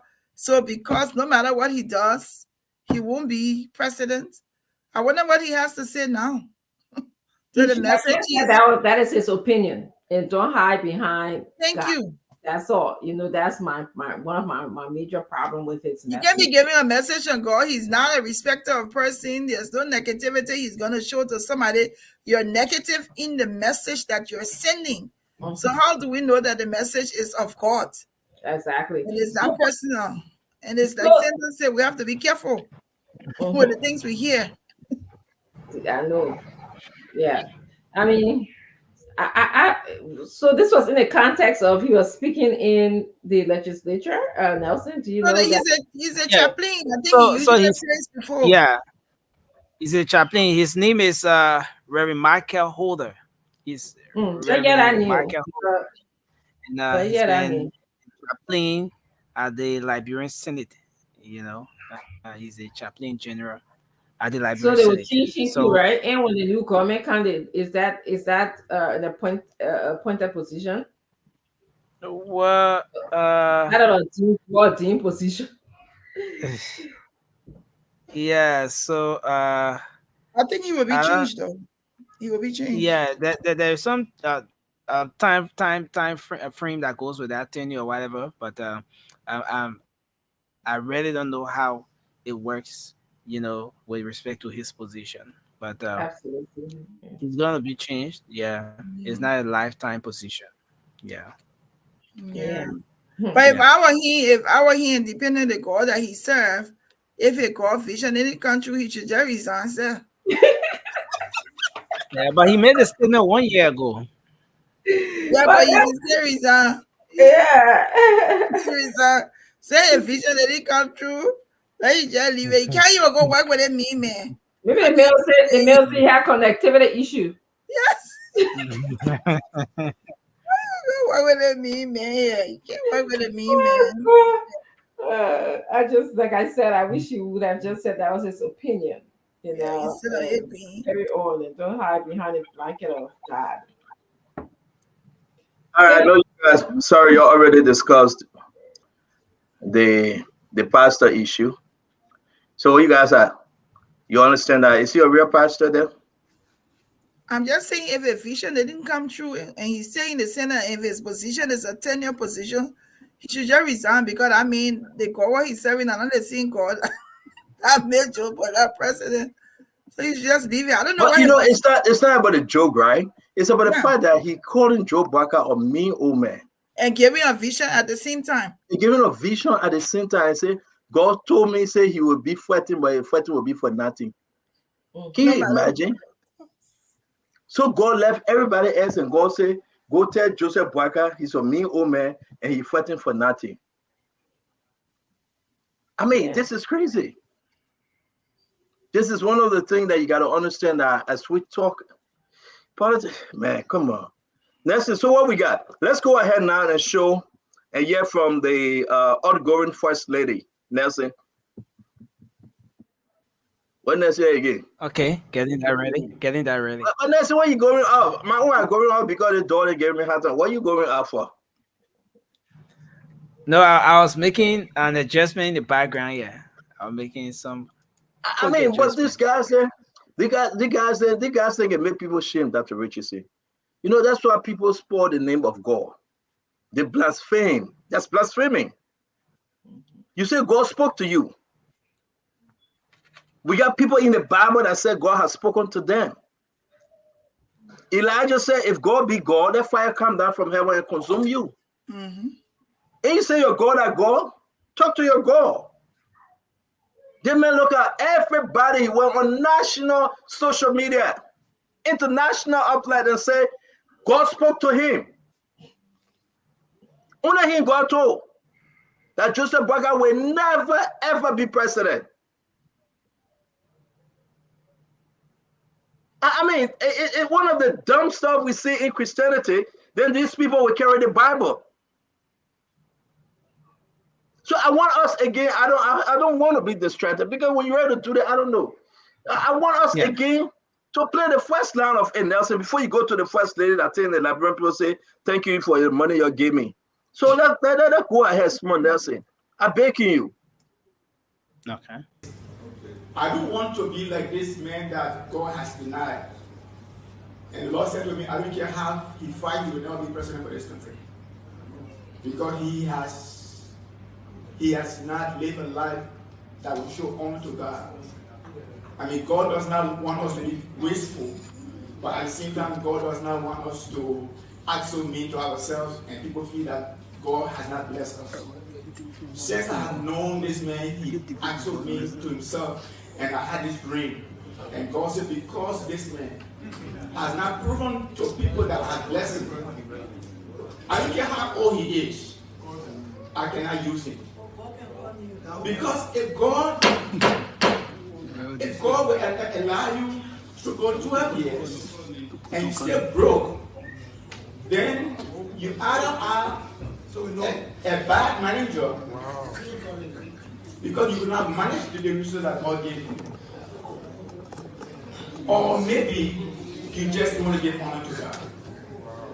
I had several dreams and I wrote, praise the Lord. Amen. And I wrote those dreams down.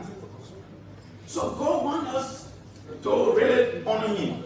God has really honored me. It is just a joke that I can be sharing here that my driver can bow down and get on his back. No, God forgive me. I mean, I don't want to be like this man. God has always blessed me. God has always provided vehicles for me. I want to thank Him. And in fact, God bless me, and I was one of the first to use Akura in this country. Look at Dylan's face. Look at Dylan's face. Dylan said, what the hell them other fake bastards doing? But imagine, the messenger has serious dreams. God has spoken to him so many times. So many times. This is not a joke, guys. We have false prophets. Look at the man's face and say God has spoken to him so many times. And God said Joseph Boyka will never, ever be president. So to our listener out there, to the many, many, many followers of Spoon, what's your own take? Is this man a man of God? Is he a messenger of God? Have he blasphemed against the calling? I want you to just write it down. When we open the phone line, you can tell us. And see, your information coming in is that that position is not a turning position. He serves at the will. And I tell you, say that Glenny brother, that Glenny want to make it a turning position. Yeah, that I mean. So the leadership can decide to change him. Whatever. But the man already changed. The vision ain't work. Like just leave it. But I even go there say on Monday. It won't finish. I mean, this is bad for our country. This is not a joke, folks. The man is telling you that God spoke to him.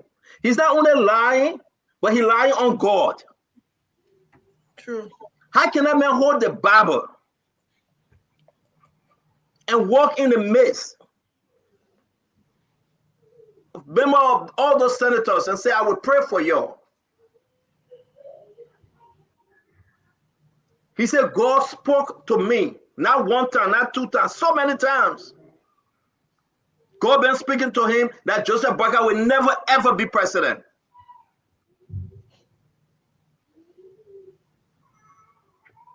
So what happened now?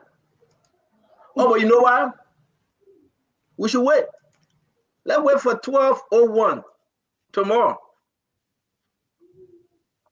What about the other person say? Joseph Boyka be president, I will turn to man. Hey, he's wow. And I put my boss somewhere else. You get proof she said it? I don't know. I didn't say she. I said the other person. You see, you want to kind of create problem for our show. I said the other person. I didn't say she.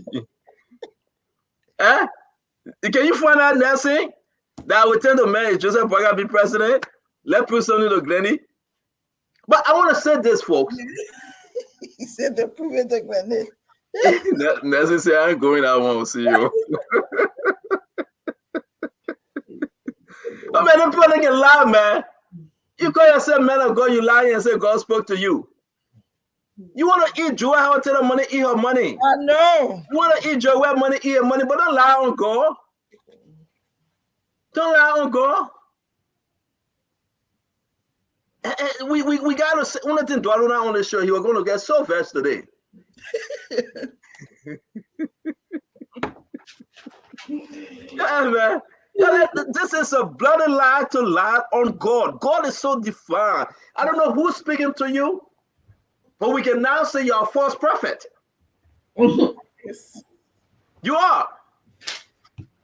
God words can never return to him vow. What he says is what he would do.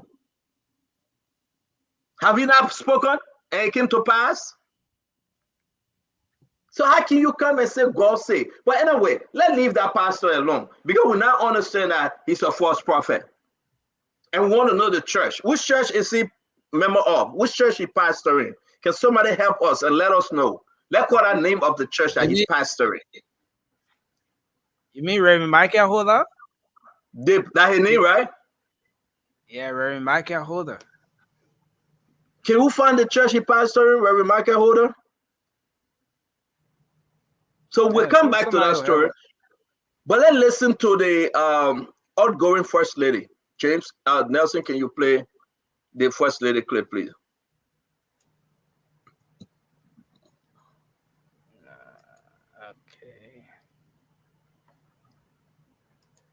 Okay. So. Of Liberia. Serving in this capacity has been an extraordinary privilege. To all my beloved Liberians, as my time as First Lady has come to an end, I bid farewell to the distinguished role of the First Lady of Liberia. Serving in this capacity has been an extraordinary privilege, connecting me deeply to the heart and soul of this remarkable nation. As I embark on a new chapter, I want to reassure you that my commitment to uplifting our girls, youth, and especially underprivileged women remains resolute through the Clar Hope Foundation. The Clar Hope Foundation will continue to focus on transformative pillars. I've had the honor of championing education, particularly for the underprivileged girls. The school we established stands as a testament to our unwavering commitment to empower the next generation. Despite the political outcome, our dedication to education remains resolute. Education as the cornerstone of progress empowers individuals to shape their destinies. Our special emphasis on uplifting underprivileged women stems from the belief that empowering women is not just a moral imperative, but a catalyst for societal progress.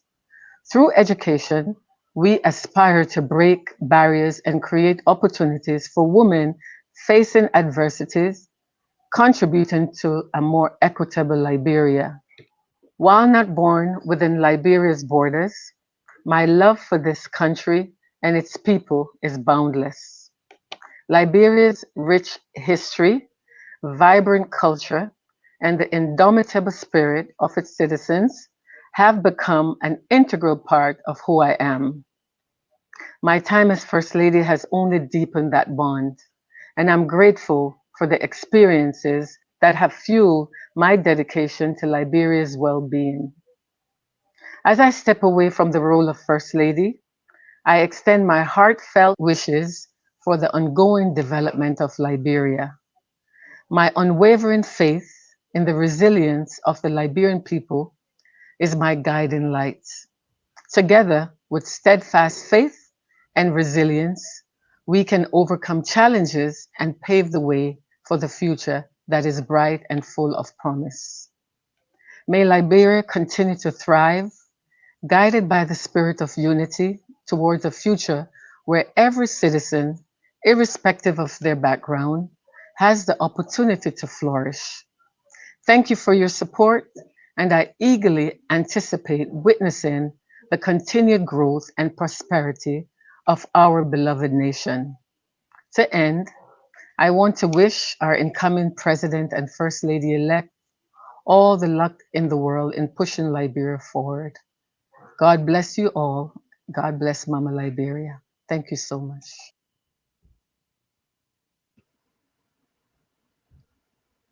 There you have it. I'm going to leave it with our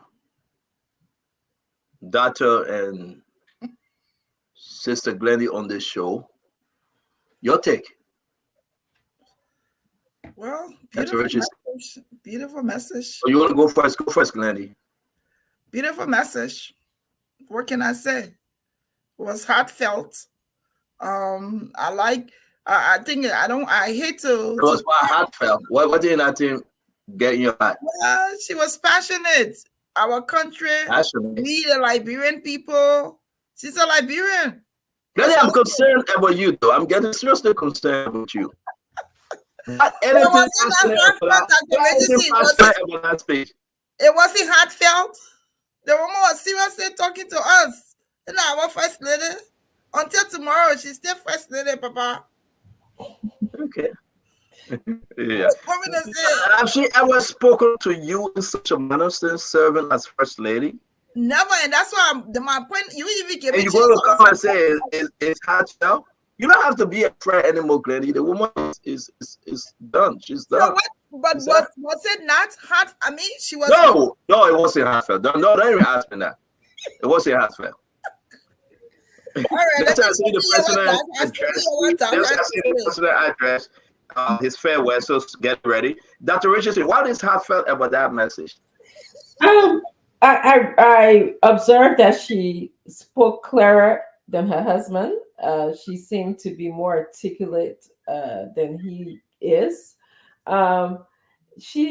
I had some questions. She said that she will continue to uplift girls through her Clear We Are Foundation. So that tells me, that office was so good to her that she's going to continue, collecting money in the name of the first lady's role. And it would be good to see, whether prior to her becoming first lady, did she have a foundation that she was collecting money from, and how beneficial that money was to Liberia. Then she also told us she championed education. She established a school. But Liberia, what I would say, she's the sexual and gender-based violence remains paramount to me, especially when George Weah said, he was the chief feminist, So I remember they came in, if I remember correctly, on the brink of More Than Me crisis. Remember More Than Me school was the school where, young girls were violated, by a Liberian under the auspices of a foreign person who was in the school. And then about 73.7% of sexual and gender-based violence in Liberia is high. In 2022, at least, that's what the record is saying. So I just wish, that some focus would have been placed on that, especially, and maybe some specific outline as to, what the accomplishments were as the first lady, considering she was getting money in that office for the first time. But I didn't hear that. But she spoke well of her husband. I'm glad she actually did this compared to her husband, who didn't tell her Liberian people goodbye in a formal speech. So I think that was a good thing for her to. He did one. I think he did today. He did one? Where? Yeah, I think. Yeah, but we'll get to him. He did one in the contract. We'll play it. So I want to broadcast him, and I talk about 1 hour in the church, maybe. But I think it was recorded, right? We got it, Glennie. We're gonna play it. My thing is that Glennie said it's heartfelt. No, that's my time to talk now, because we got a lot of story to cover today. I'm totally discouraged. I respect her. God have blessed her But I can tell Liberia, I really don't think she helped her husband well through the 6 years. She didn't. Either she did privately and he chose not to listen to her, or she didn't at all. What was some of her achievement? We can go back to her promises that were made, and we can come forth to see whether those promises were delivered. Forget what she just said. That all sweet talk. I think this woman cared more about Jamaica than Liberia. Tell me, what are some of the things that she promised and she delivered? I mean, let's just say it, let's say it as it is. What young women, young girls, babies, young men. People talk about a hair factory. I don't care about the hair factory, though she didn't deliver the hair factory, the wig factory. I'm yet to see her pointing to something under the Cloud We Have Foundation. That's how you know your achievement. That's how you know what you're leaving back, that kind of legacy. Isn't the foundation, isn't it the City of Hope completed? It's completed, right? But that's Glendy. That's Glendy. I'm not doctor. Oh, you bounce. It read by grandpa, so why you send somebody there to go see? It is completed. It's completed. Glendy, we have how many people we have there? How many residents? No, we're taking we are looking at it, but on a serious Granny, on a serious note, we have not really heard Claire Weir speaking a lot. We have not heard it. Very rarely does she speak. Very rarely are you in her presence for her to talk. And so today, when she's giving a message, and the last two things we've seen her doing seem genuine to me. The fact that when she was with Enter looks genuine. They look like they had a connection. And her speech today, or her speech that she gave. I am asking you, forget about what her presentation is as an outgoing first lady. Let's talk about her achievement. There's really nothing much that she's done that we know. And that's factual. So what we're wasting our time saying because she spoke well, because she didn't record her speech, all the librarians in her office were cleaning toilet and sweeping the floor. Seriously, as a first lady. We're asking you to describe the speech. Everything that was given to her by donors, she can give account of. The money she was receiving every year in the budget, she couldn't get an account of it. And you want us to sit here and celebrate Cloud We Are with her brother, rob our national resources? No, I'm not talking to you now. I'm not talking to you. I would not put you in that category. Though you are saying that maybe it's heartfelt. You know what you call heartfelt? It's a disgrace to our nation, to the babies, to the children, to the young girls that stay on the street. If you say heartfelt, you put the speech under the heartfelt context. Heartfelt because she was very eloquent. I'm not Dr. Tracy who can get in her mind and see whether there's something behind what she's giving. Just me looking at her speaking and so speaking the eloquent now you're going to grade her 100% because she spoke well. Dr. Francie can pick that out. I cannot. I'm asking you, Granny. Name few of the things that you will say yes, she accomplished, and Liberian people are benefiting from today. Stanton, you have to be fair to me. Your question was. I'm always fair to you, though. Your question was specifically about the speech. What do we have to say about the speech? That's different. So what's your takeaway? Be fair. Yes, you got to say, what's the takeaway from my speech? I say I felt the speech was heartfelt. Did I bring the door inside again? I put the door under the snow and they brought the door inside again. The door needs to be under the snow. The door should be fair to us. You know, you won against two today. Huh? It needs to be under the snow. Seriously. You tired with the door. It's the truth. I mean, when we look at, there are so many things that whatever she's been working on, we don't know. Like you said, and one of the things I wanted to say also is yesterday we talked about it. If she has projects that we thought would be governmental projects because she had was in the budget, now we're hearing that those projects are personal. It almost sounds like it's personal when she says she's going to continue with the Clear Hope City of Hope, and all of those things are not governmental. It's something that she's owning. And there's been so many things that have been, like the new VIP lounge is also named after her, Claire Weir VIP lounge. But I would think that a speech like that also will include some of the things that she has done. I This was is able to political. accomplish this. I was able to Yes. do that with And substance. There was no substance in the speech, but she seemed genuine reading it or saying it. she didn't mention the school, the name of the school. I was wondering, or actually, she said champion education, but I was Mhm. looking to hear, where is that a particular school that she, Yeah, champions. yeah.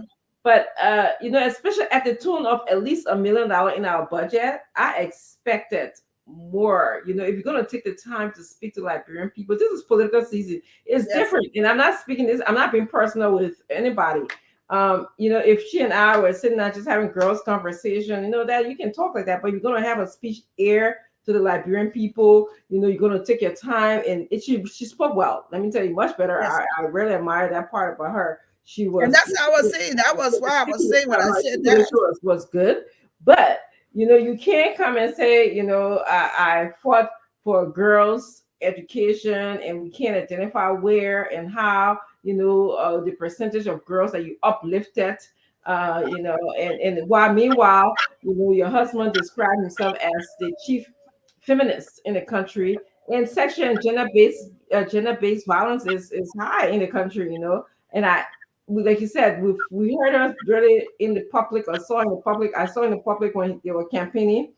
I saw in the public, when she went to give your intake a hug, and then also, now she's speaking, But so anyway, at a tone of at least $1 million in our budget, I want more. I'm sorry, I want more. I'll tell you what, Dr. Richard said, again, Glenny can say where you and Glenny can attack me on the show. I can stand my own. But I do believe that you guys you're trying to sweet talk this first lady. I don't think she Not did really. anything. We can talk about anything. substance though. She took the Liberian people money to Jamaica, and that's where she spent it. And she didn't do zero. Yes. Okay? Zero. Well, I didn't have our $1.5 And this is wrong. Whether Tuman Blade, welcome to the show. She said the speech was well put together, but it didn't represent what she did for the last 6 years. Correct, Whether? True. Well said. And that speech will eat. She did zero. So, folks, we want to bring you in President Bakubwe, her husband. Now, you hear how she spoke? She spoke well, right? Yeah. Bring the husband. Yeah, another talking. They got about to spot the English. Yeah, about to spot the English.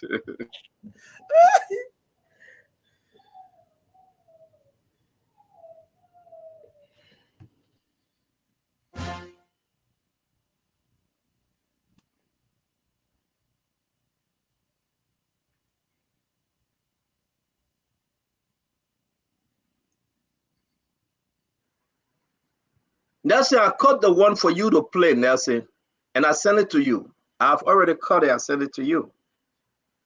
It's the last one I sent to you. I mean, it's better. Try to upload that. So, the president spoke today.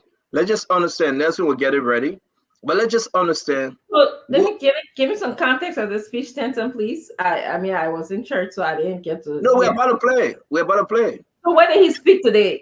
Officially, was that something that was broadcast on ERBC or something like that? I think it was something he recorded.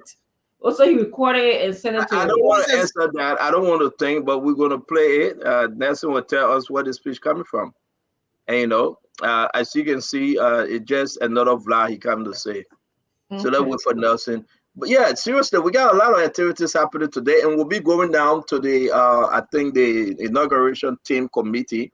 We're going to see how far they have come with the decoration and other things. So let's get ready.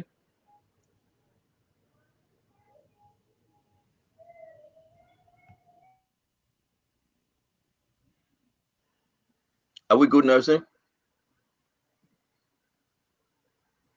Almost, sir. Almost. We have a little bit of issue, but it's let me almost bring ready, sir. Asifa.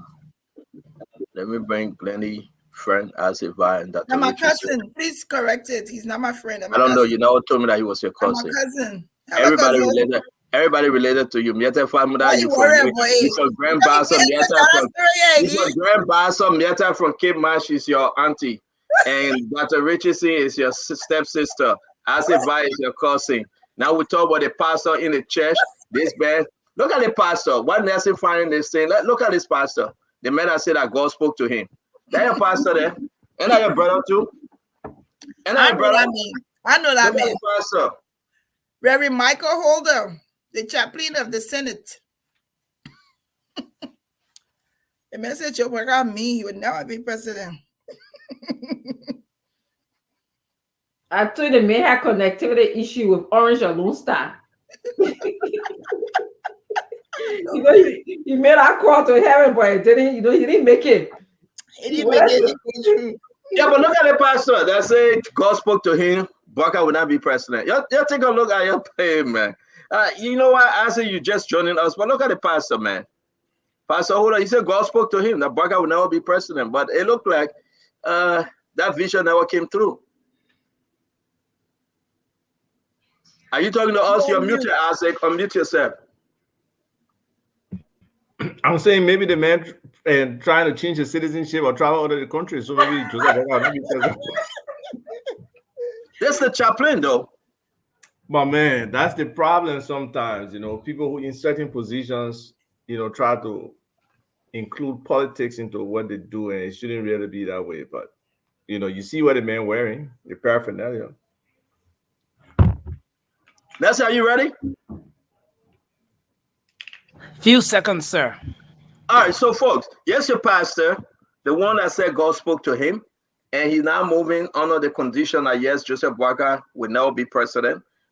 We all listen to him, and we believe that you can decide whether he's a false prophet or whether he's a man of God. But that's your pastor. He's having the CDC beret, everything, as you can see, and he joined himself and saying that Joseph Boakai will not do. You can decide, man. Let me take his picture off. He's related to Glenny, that Glenny uncle. And as you can see, everybody related to Glenny. This thing will be hard. Glenny, you will not make it. Continue on this thing. You will not make it. How recent was this statement he made? It was few months to the election, maybe six to 8 weeks to the election. But man, political. No, it was actually. It was actually the 3rd of January last year. The 3rd of January. There you go. So that 1 year ago statement, you want holy man to put him on the cross here? Because no, I'm looking at this from the Christianity aspect. Okay, I'm not looking at this as because he's a politician or he want to be a politician. Isaac, we are talking about godliness. We are talking about Christianity. You cannot joke with the message when you say God speak to me, and you are under the utterance of the Holy Spirit, it should come to pass. If it's real. But that's what I'm saying. When you are under the utterance of the Holy Spirit, it will come to pass. I agree. And it must be real because you are under the utterance of the Holy Spirit. But for you to say God spoke to me and said Joseph Boakai is me. So because he's me, he will not be president. Man, we cannot even go through that one. God spoke to me and said Joseph Boakai is me. I have blessed Joseph Boakai for 12 years and he has never acknowledged my blessing. Therefore, he cannot be president. Then here comes November 14th, Joseph Boakai president. And at the Bible days, they will stone him to death. The Holy Spirit, no. Bible days, I'm not talking about New Testament. Because look, let me say this to you.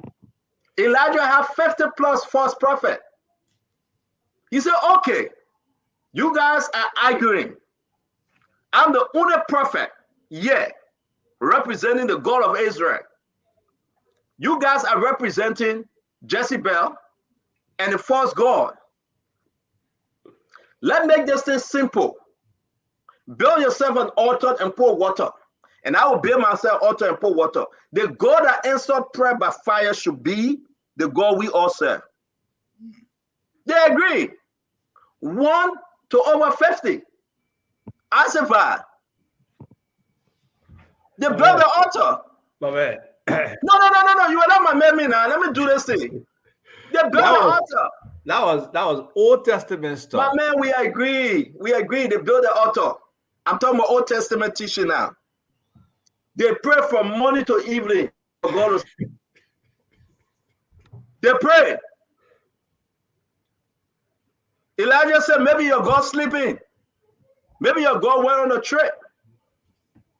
The guy that took nap, they were cutting themselves as per the ritual. Elijah said, continue. They were all exhausted, no fire. They laid down the boats and everything. It was Elijah's turn, Dr. Richardson. You're a deaconess, Dr. Richardson. Go ask your husband, he's a deacon. It was Elijah's turn. Elijah said, you pour water. You don't only build the altar, but you add water. And he went through the principle. And he said, guess what? Give me 12 stones representing the 12 tribes of Israel. Well, I know you know about all of this, oh. And at the end of the day, what do you want to say? I said, I think you got his story wrong, small. Oh, tell me why I got it wrong. Correct me, please. Because the whole idea was, I think they had to sacrifice a bull or a cow on the. But they built altar and they made a sacrifice. I'm gonna go all into that now. Okay. You want me to explain the whole story as well? My main reason I'm explaining for you to understand. One of them, the God answer. Yes. If you want me to explain from A to Z, my brother, if you want me to explain from A to Z the Bible, I will do it. But yes, the main thing here is that when Elijah said, you don't only put the sacrifice, do this, you put water. Water and fire can get along. No. But Elijah need everything he had because he trusted his God. And he said, even with water, my God will still put fire down. And he went to pray. And he prayed. And he prayed. And his God answered by fire. And because his God answered by fire, Granny Uncle God couldn't answer by fire. And he lied to the Liberian people that black guy will never ever be president. But did you see the guy in 2017 who promised that he would walk on his knee from somewhere to somewhere and Joey become president? So but I got was that guy a man of God? Was he preaching in a church? Was he a pastor? A lot of them said it. The woman from Lofa said, you came in on Lofa Main Road. Hey, why gotta be president? We part of them. All of them that say if they don't be senator, I will resign. Sir Joseph and all of them. This man was talking in the Senate.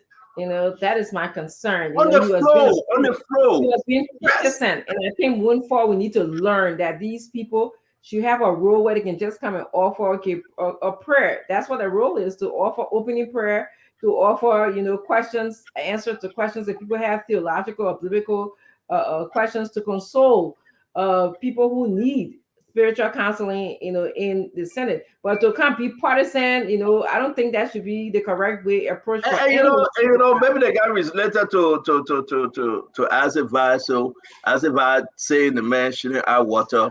But I move on, man. Is it clear, brother? Yeah. Let's listen to Beku back. Go ahead, bring Beku back.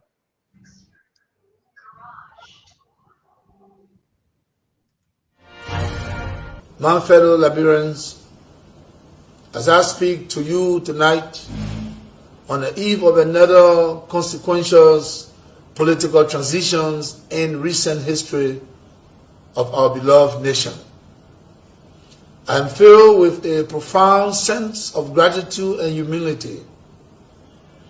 It has been an honor and a privilege to serve as your president and commander-in-chief for the past 6 years. Together, in 2018, we embarked on a journey to build a united, peaceful, and prosperous Liberia. And I am deeply thankful for the trust and support you have bestowed upon me and my administration during maintaining. As we navigate the complexity of governance, your partnership was instrumental in the development and implementation of policies and programs that aim to bring progress and development to our great nation. Reflecting on the accomplishment of these 6 years, let me tell you that I am proud of what we have achieved together. We have built roads, supported free wires and free tuition at high schools and public universities, stabilized the macroeconomic challenges we face in 2018, built hundreds of pro-poor housing units, and achieved on so many fronts that we are able to list here today. However, I acknowledge that there is always room for improvement, and perhaps more could have been done under different circumstances. Regrettably, some of the long-term projects we initiated did not reach completion during my tenure.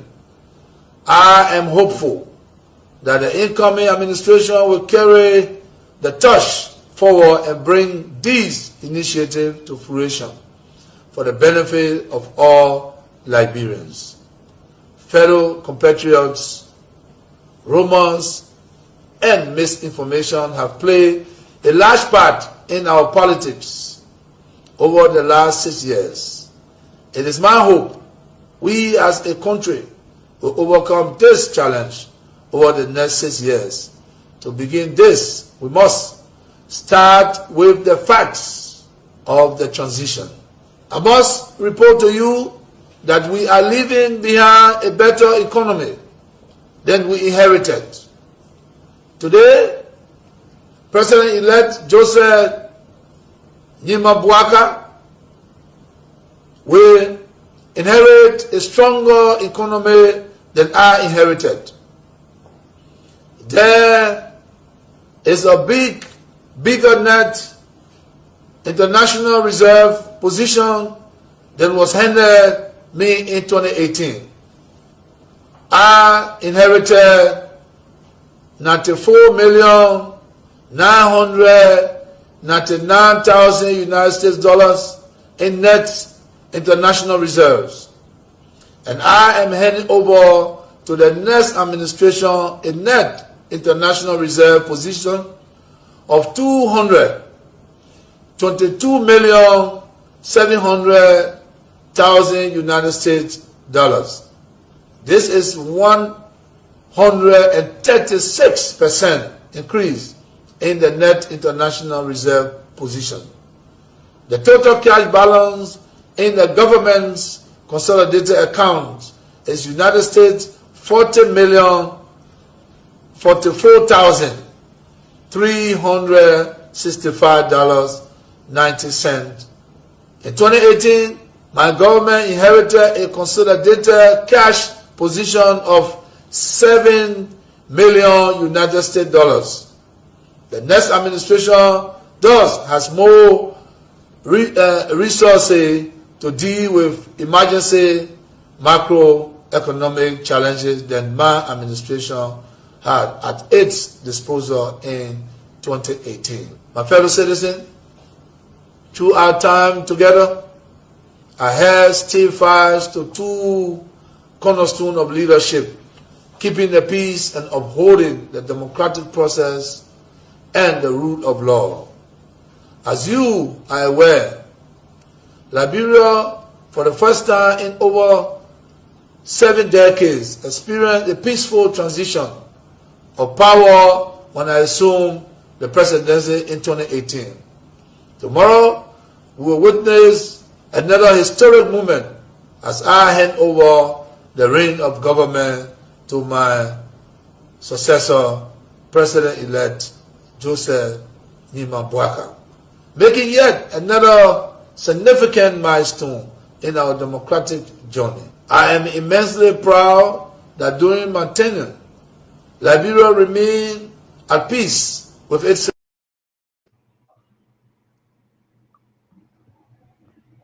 What happened, Nelson?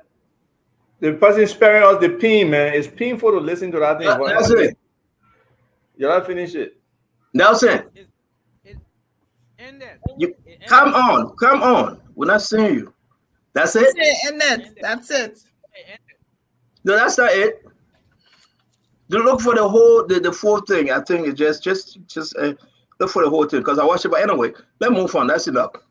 My thing is that at the end of the day, folks, you saw that he just focused like a statue. That's okay because he was reading from a teleprompter probably. And listen, what's your takeaway that Rich is saying from what you heard from the outgoing president George Manoia? I have some concerns about the delivery before I go into the content of speech, and I'll just speak as if I'm grading him. I have a rubric in front of me. His tone, his volume, the fillers that we use when we're speaking were all kind of out of place. Like you said, he stood there. I don't know if he utilized when there was a period in the speech, you stop, or when there's a comma, you take a brief pause. I so his delivery, I wouldn't grade how high if I was, grading. I think the organization seemed to be good. He started talking about, his accomplishments that, and whether that's fact or not, that's a whole different story. He said he built roads, he paid Wyatt fee, which is something that we often talk about. Any one of us here can pay Wyatt fee. So I was paying Wyatt fee before his government came into place as a member of the Bond Educational Center Alumni Association. For years, I've been doing that. He said that he paid tuition for high school and college. Should that have been the focus of this government? So there's those content. He did add this role where there's room for improvement, which I thought was good that he recognized that everybody should recognize the strength and their weaknesses. So that was a place where he did that. He said that the part that he went, and I think maybe I can speak to that because I've seen some of your posting about the budget and the reserve. He talked about he left more money than he inherited. I remember when Joe Malusi was here, that was one of his arguments. He often said, let the transitional team know exactly what is coming in, and let them speak on it, because otherwise they will spend this age-old argument. Ellen left this, and this is what I saw. And that's exactly what he's doing right now. He said, oh, I give you more money than what Ellen left for me. So those are the things that I initially captured. Richardson, Betty, what's your takeaway from George Manoia's story? I don't know. I think he looked very sorrowful. I think he tried to get people to focus on things that he did, but I don't think he has the record to show. I also think that the speech there was no connectivity. He wasn't connecting with what he was saying. It wasn't heartfelt for me. His speech was not. He was very distant, and it almost like he appeared like he was forced to say something. So he just said it with no connection and just, well, let me just say it like how you usually are. If you want me to talk, I will just talk and that's it. But there was no substance that I gathered from there that we can pick up and say, oh, our president was able to do this. Everything very general and not supportive from him. I hope you guys had a chance to go back and read and listen to Madame Salif outgoing farewell message. It was very powerful because I took time and I just ran through it. She outlined everything she did for 12 years, her accomplishment, her achievement, and how far she took the country from a post-war and everything, the biggest of all, when the United States and World Bank forgave the debt of Liberia, and that was a great accomplishment. The MCC compact they won, but so I'm laying this out to you, Isaac, because I want you to understand. Here we are. Did you hear anything of those achievements in comparison from this George Manoia speech? I heard some broad claims, right? And this kind of information is something you listen to like 2 or 3 times for it to really resonate with you. But him talking about the economy and leaving the economy in a better state than what it was then, what economic indicators are he comparing to justify that kind of statement, saying there's more money in reserve than what where you met there. You never even declared where you met there from the beginning. It was a back and forth between you and Madame Salif. So what do we know is the fact. And now that's where I think this incoming government has some responsibility in the very early stages to confirm or deny some of those statements that President Weah just made. I know the statement is consequential, but I already put it on my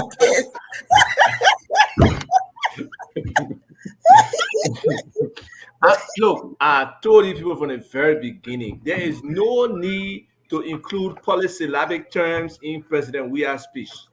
Make the speech simple, let him speak to the people on his own terms and their terms. That's the majority of our population. Nobody is impressed if Weah pronounces those complex words correctly, but they ridicule him if he makes mistakes with them. And people don't really understand what their principles limitation are. So that's why you see these kind of environment talking about long terms, and stuff like that. Look, and to add to you, Isaac, the man saying that, well, it's because of the propaganda out there, the misinformation out there, Yes, rumors. making to end all the rumors out there. But here we are. You think everything he just said today, looking at the teleprompter, reading from the teleprompter. That's another thing. One teleprompter on one side, another one on the other side. Why couldn't it just be in the middle? He so looks you can see into the screen and read. It would have been like he knowing something, and then sometimes he got to like divert a little bit. Because usually they these get are the things speech he over did. there, and they get because what they do, the presidential deck should have like he was standing up, monitor right? also. He was standing. Yeah, but the president, but it also the podium should have a monitor also that it would be moving simultaneously. So you be like this, side to side. But anyway, he's leaving now. We cannot beat it on that. He's leaving now. He got about 12 o'clock tomorrow to leave. And that But my era. question is, that's not an era. So we've been beating on him too long. But what I'm saying, I want to ask you the question. I said, what in this message you think the Liberian people will say, okay, we hear you, Mr. President. Thank you. I'm not hearing this from Dr. Richardson. I'm not hearing this from Glennie. I'm not hearing this from you. I think the thank you is the exit. That's it. Seriously, Liberian people are relieved. They are happy that this government is exiting the stage. Mm-hmm. Now the canvas is kind of like plain for Joseph Boakai to map his own way out, to paint it the way he wants to paint it. If he really believes in the key things he was saying, the agriculture sector, to focus on it, the rule of law that they keep talking about, because that is so critical, and Weah was praising himself about that. But is that really, really true? No, it's not. So we got to find all those conflicts and stuff like that. The education piece, the sanitation. I mean, right now there's a 5-year, I believe, I don't know, $50 or $60 million project on sanitation, the public sanitation initiative. This government has to ensure that project is impactful, and we have not done that for a lot of the different projects that these international communities give to us, or these different institutions give to us. So we want to come back because I want to keep all of this thing, and that's what will make this show so interesting after inauguration and more. We'll be having a post-inauguration coverage. We understand we want to give you the chance, the crew of Spoon, the network, all the three uplight, they will be ready, they will be up there. They will be reporting for you 4 o'clock in the morning. I cannot promise you I will get up. 5 o'clock in the morning, I cannot promise you I will get up. Maybe we'll just settle this for post coverage. Let everybody have the time to watch the show. We'll come back in the evening and discuss thereafter. I think we are discussing it. We'll go in the back and have more conversation on this. But I want to say to you, it will be very interesting tomorrow. As Joe saying he want to come back the first day after a long time, he's asking us that he want to come back and be part of the post-election coverage. We will be having a full crew. You know that Stephen Johnson, Fadika, Ed Remy Gray, Dualu, Fatima, and the rest of them in Liberia. We can tell you that they all have the invitation, they all have the passes, and they will be at the inauguration tomorrow. Oh, that whole list we get just now, everybody on the ground? Everybody on the ground. Yeah. I didn't know Remy was there. Remy is there. Remy was in studio yesterday. He's there. Wow, nice. Yeah. They are all dead. You know, we got a video of Steven Johnson. If you don't think that he was there, we'll play the video briefly of Steven Johnson. You know, Steven Johnson doing his thing. I think this is it, right?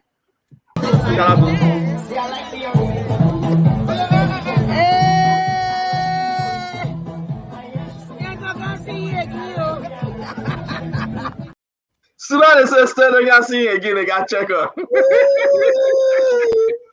He's out, go for yeah. But listen, folks. George Manuel will be leaving the bar.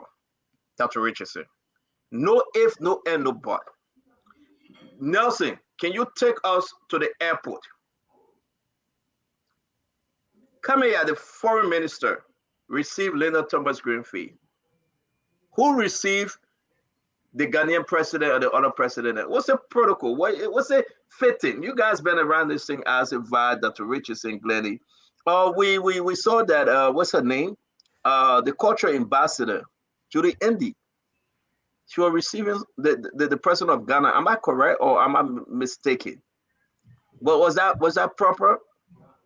Dr. Richardson, you know anything? Let's come to you first. Can you get a clip ready, Nelson? Go ahead, Dr. Richardson. Actually, let someone go before me because I didn't get Blendy? Well, I think she was there, but I think there were other people there because it would have been difficult for the foreign minister to be there. I mean, I don't know if he got there late. I don't know whether when Linda Greenfield went there, he should have been there. Trying to protect these people there. No, I'm not protecting. I'm saying he should have. Foreign minister also now. No, give me. I think he should have been there for it, but no, he was there. He received Linda. Linda.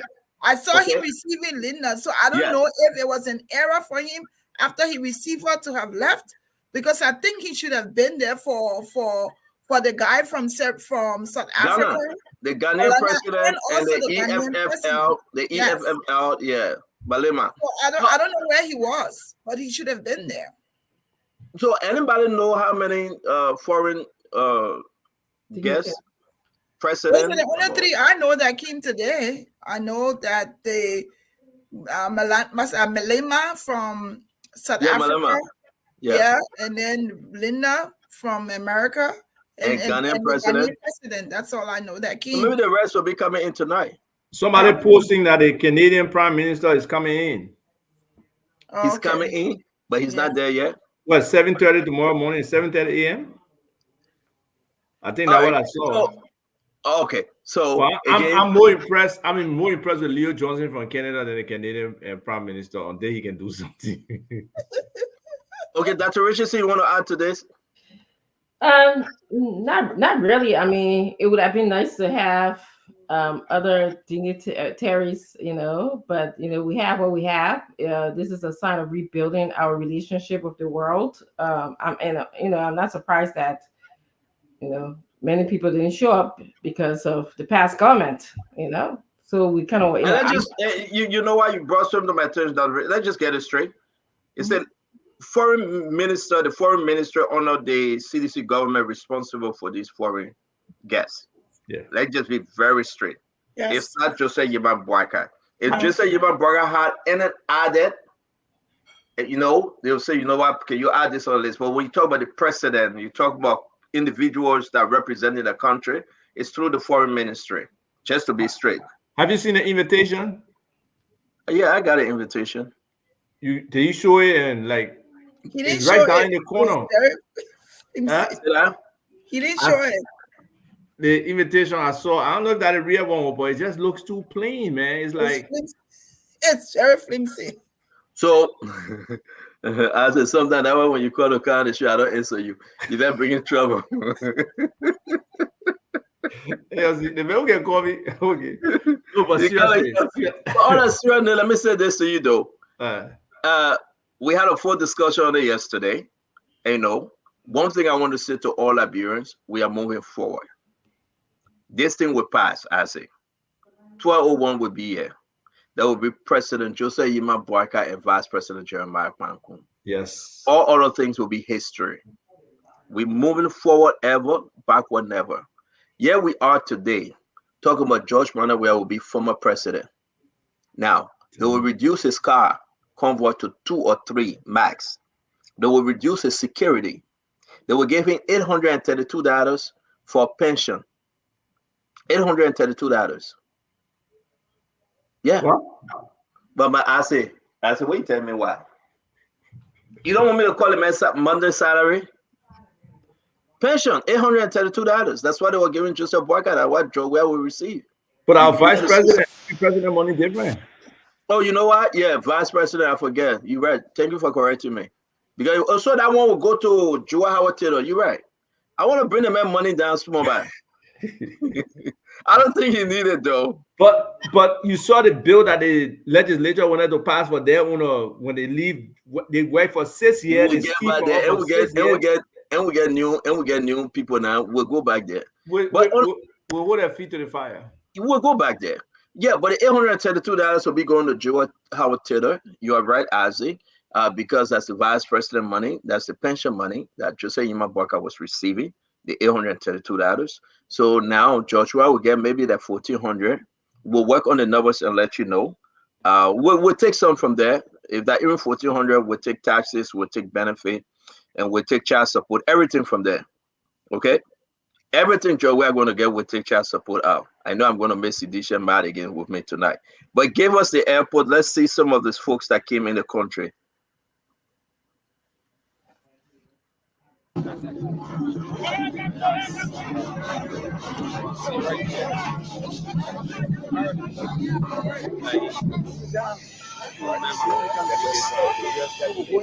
So, U.S. delegates just arrived here, and they have been welcomed by diplomats, features from the U.S. embassy. Right here. So this delegation is already here. Of course, as you can see, Madam Lena Thomas. So you have the Foreign Minister D. Max Kimia here to receive Ambassador Linda Thomas Griffith right here as she gets down off the vehicle. Out of the vehicle to get a handshake from the foreign. All right, so being received by Foreign Minister. She then having handshakes with flower now as a way of welcoming her. Officials of government, including the cultural crew who have come here to welcome her. This is the official representative of the United States of America, President Joe Biden. So she's along with Foreign Minister for the inauguration of His Excellency Joseph Yimabwaka. Walking her through. Ambassador Linda Thomas Griffith is now leading the delegates from the United States of America. Another sermon, President-elect Joseph Yimabwaka. So there she is. Linda Thomas Greenfield, the United States representative to the United States. Ambassador Greenfield has previously served as the Assistant Secretary.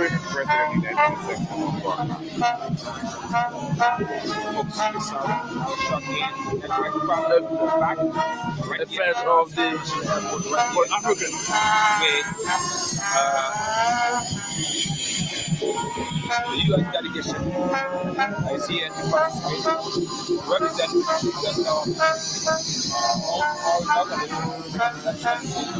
So, Ambassador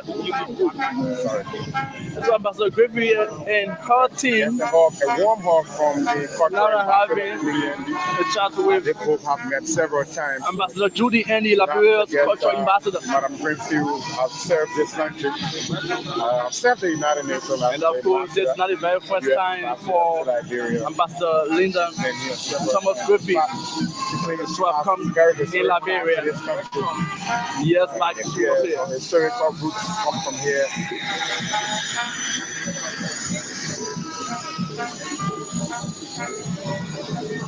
So there she is, the cultural ambassador is performing the traditional rites. Andy She hands over the is calabash now to performing some cultural welcoming on behalf of Liberia representative here, Madam Lena Thomas Greenfield, to Ambassador performing some Greenfield. cultural She then welcome. goes and presents the country. Puts the calabash in the hands of the U.S. representative. So there you have throws it. up a few grains of white rice. All right, all right, all right. Here we are, folks. Here we are. So I just, before I ask you guys a question, the gentleman that's standing on the right hand side of Linda Thomas Greenfield is the foreign minister of Liberia. Linda Thomas Greenfield represents Joe Biden and the United States and the United Nations. Okay? She been to Liberia before. She know D. Maxwell Kamaya very well. But America stopped D. Maxwell Kamaya and his wife. They say his wife persona non grata. You can say that one better. The allegation of sexual assault, sexual molestation, is in the mind of Leonard Thomas Greenfield. Describe to me what you are saying right now. The man that cannot come to America, the man that is under the allegation of sexual molestation and the accusation that everything that they sue him, he must go to court, and he's now standing by Linda Thomas Greenfield. What say you, Dr. Richardson?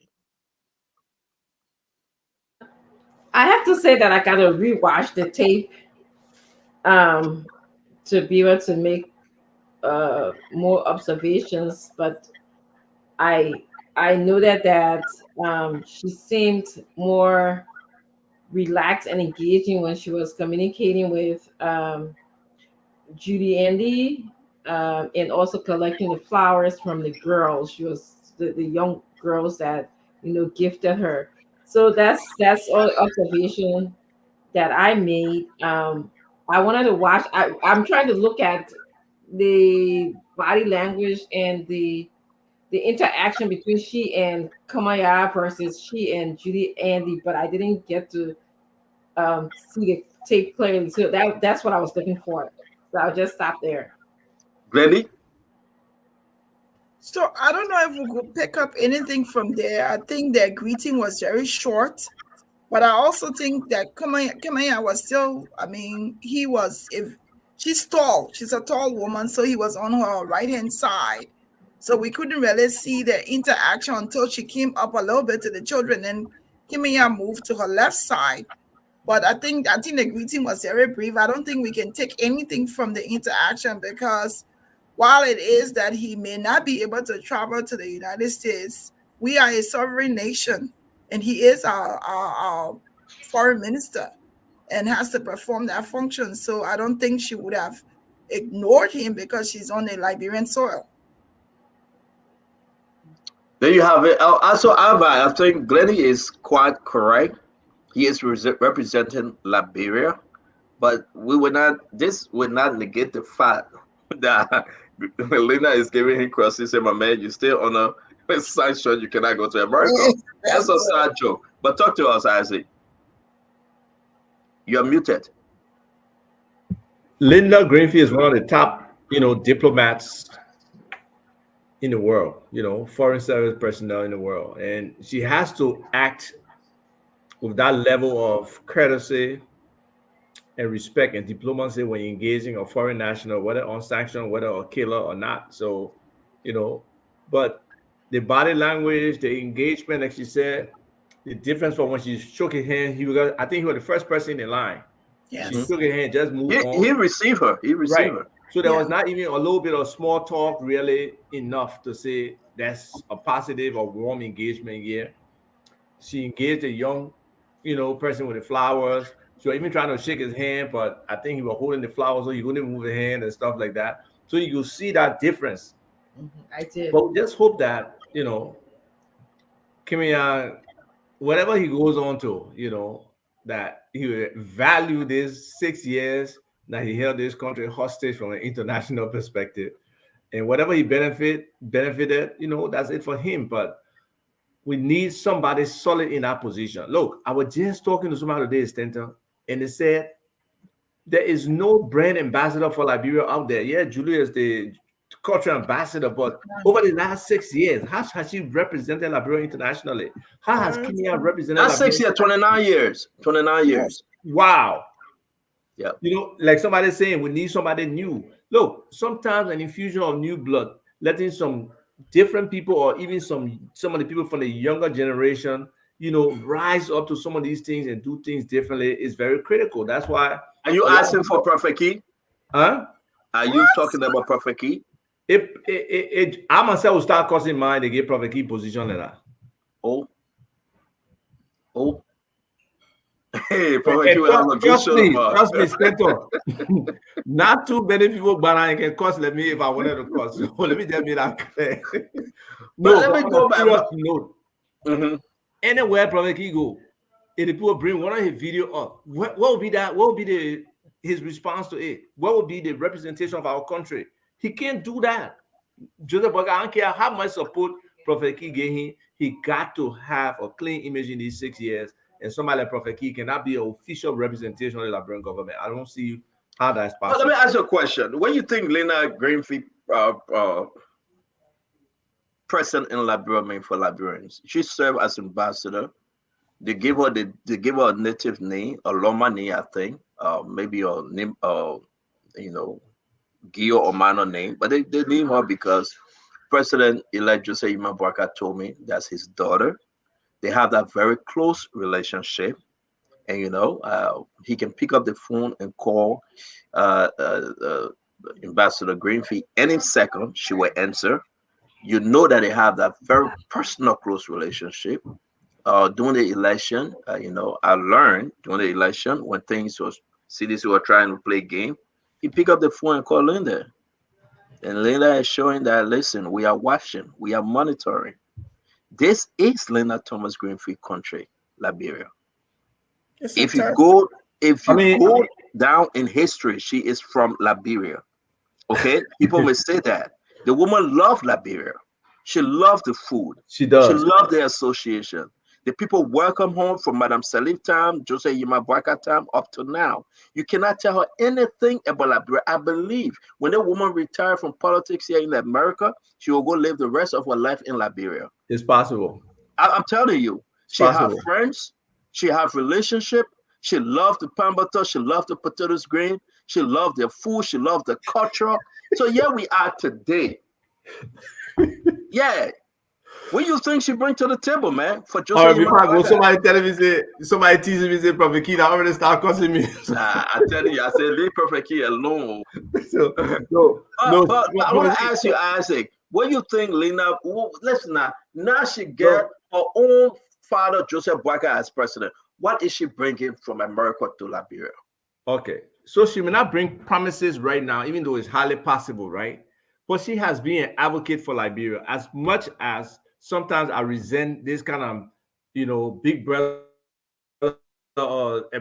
America. They got all the for Liberia. We got significant number of Liberians who have the idea, who have the concept, who have the ability, but they kind of on the sideline. But America is the solution. When I feel we really should look inside to ourselves to find how we can help ourselves. Linda has been an advocate for Liberia. She has stood there with us. She has pushed for good governance. She has pushed for accountability. She has pushed for transparency. She has pushed for funding.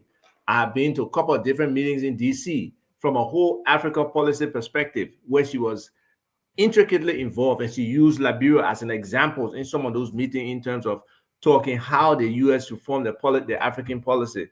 So I think she's a significant partner. I hope whoever are in line to be in the Ministry of Foreign Affairs or Ministry of Finance, and probably even from those integrity institutions, hopefully they can have some time with her, just so they can share their vision, what they want to do, and how the U.S. government can actually help us this time around. We have to change the paradigm of aid, how we approach it. We got to be more involved in what they're bringing us, whether it's aid, grant, loan, whatever, and how it's being spent. We need better monitoring of these things and more involvement from a local content perspective. That's the bigger picture. That's the broad picture. But I want to go to Dr. Richardson. Dr. Richardson, Leonard Thomas Greenfield from the 70s. She was in and out of Liberia. She served as ambassador. She know every 15 counties. She know all the districts. Now here we are.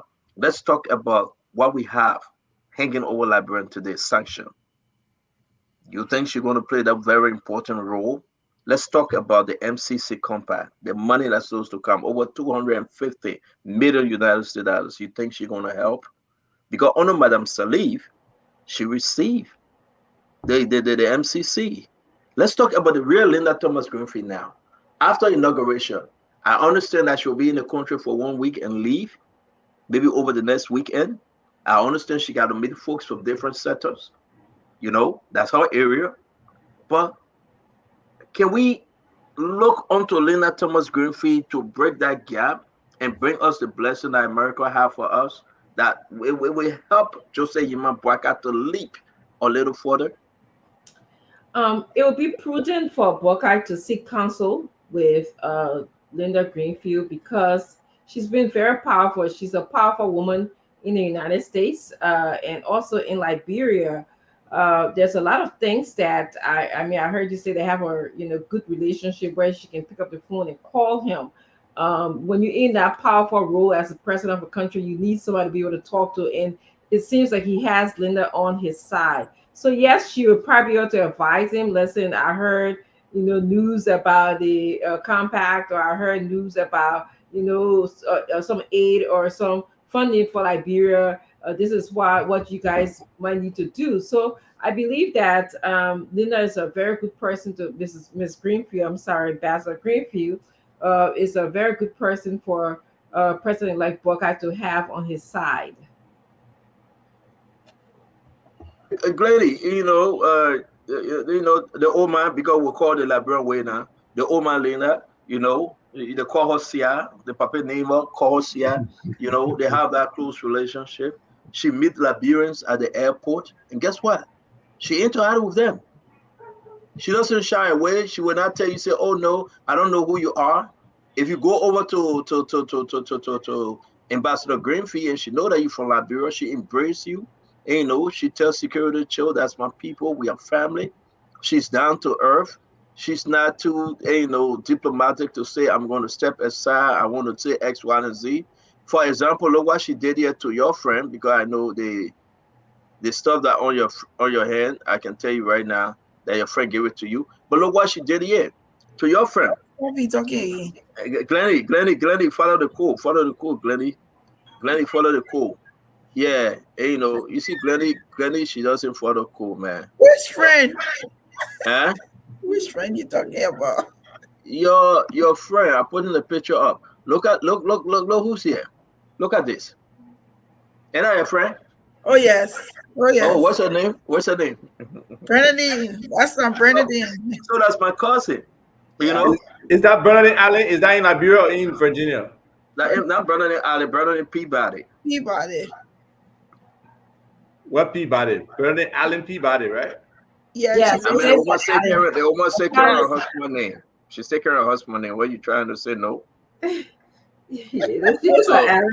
you trying to open Pandora box here? But as you can see, though, that's what I'm talking about. So she recognized a Liberian. You will walk over to her. She will take picture with you. She will greet you.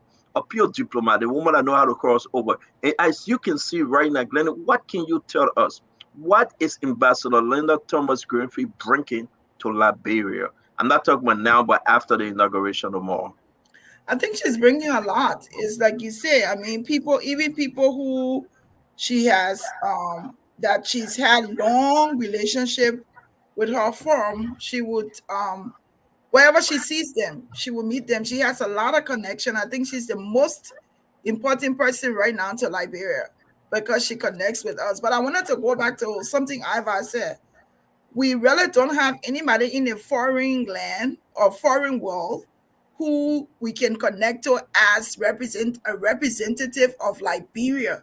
So it is important that as we look at a foreign minister coming up, it needs to be somebody who can be our brand, who we can look to, who we can pick up to, because we need someone who connects outside, not only to the international world, but also to us as Liberians. So we're looking forward to what she has to say. This woman knows Liberia more than anybody else. She knows the nitty-gritty. She has people inside Liberian government that will tell her stuff, so she knows. I think she's bringing a lot to the country. Like Dr. Francine said, it would be good for Joe Parker to also seek counsel with her, to ask her, and hopefully on the right side, she will be able to assist Liberia with what they need because she knows the country.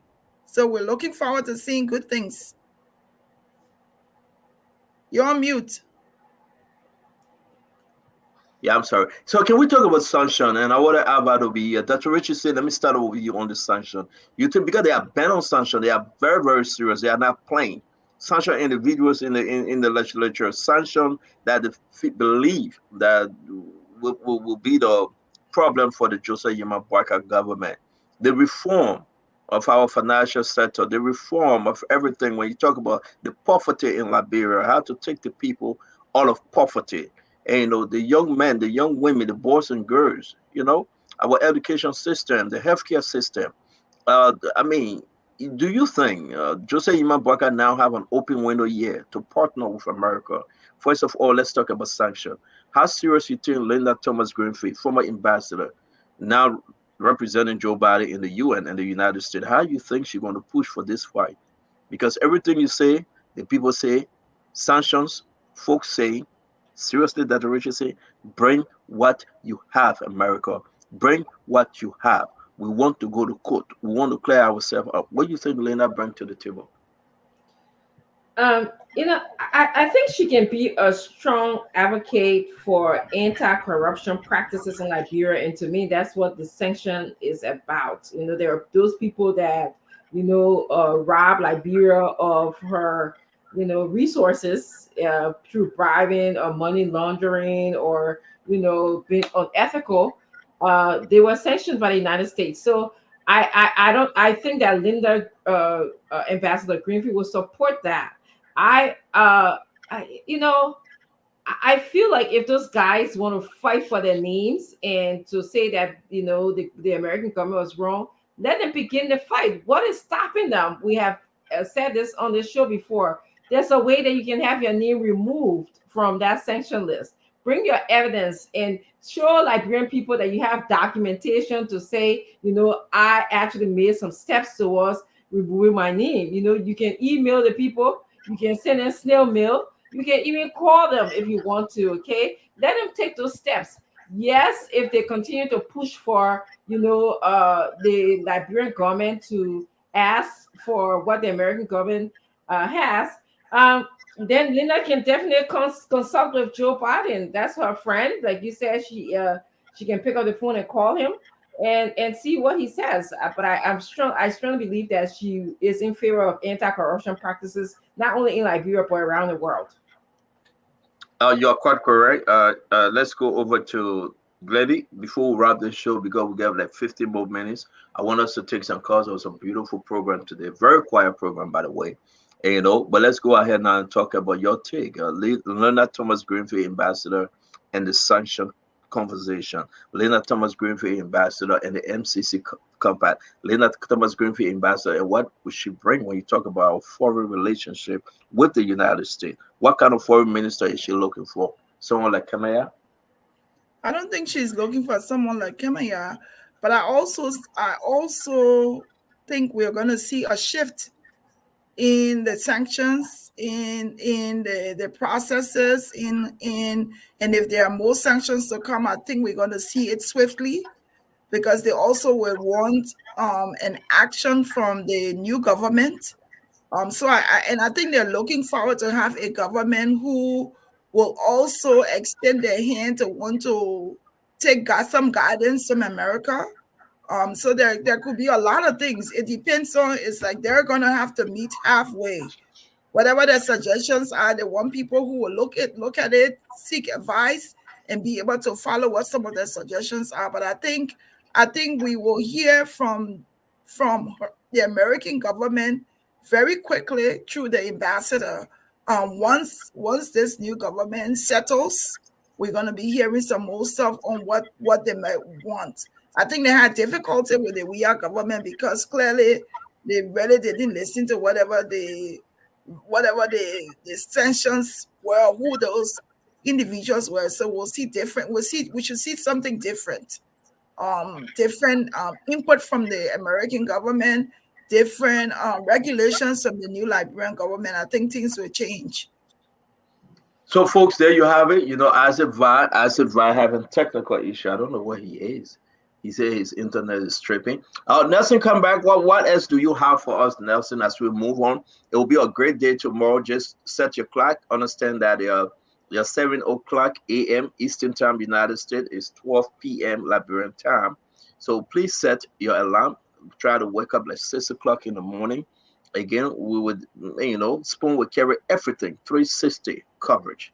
I don't know whether we have to meet and discuss whether we'll be on to help the guys in Liberia or for them to help us as we move on with the coverage. But either or, we'll be back here tomorrow same time for post-inaugural service, okay? We'll be back here tomorrow as we discuss the issue concerning Liberia. We're going to keep it simple. Nelson, are you there? Brother Nelson? We're going to keep it simple. What's else on your mind, Dr. Rich is saying?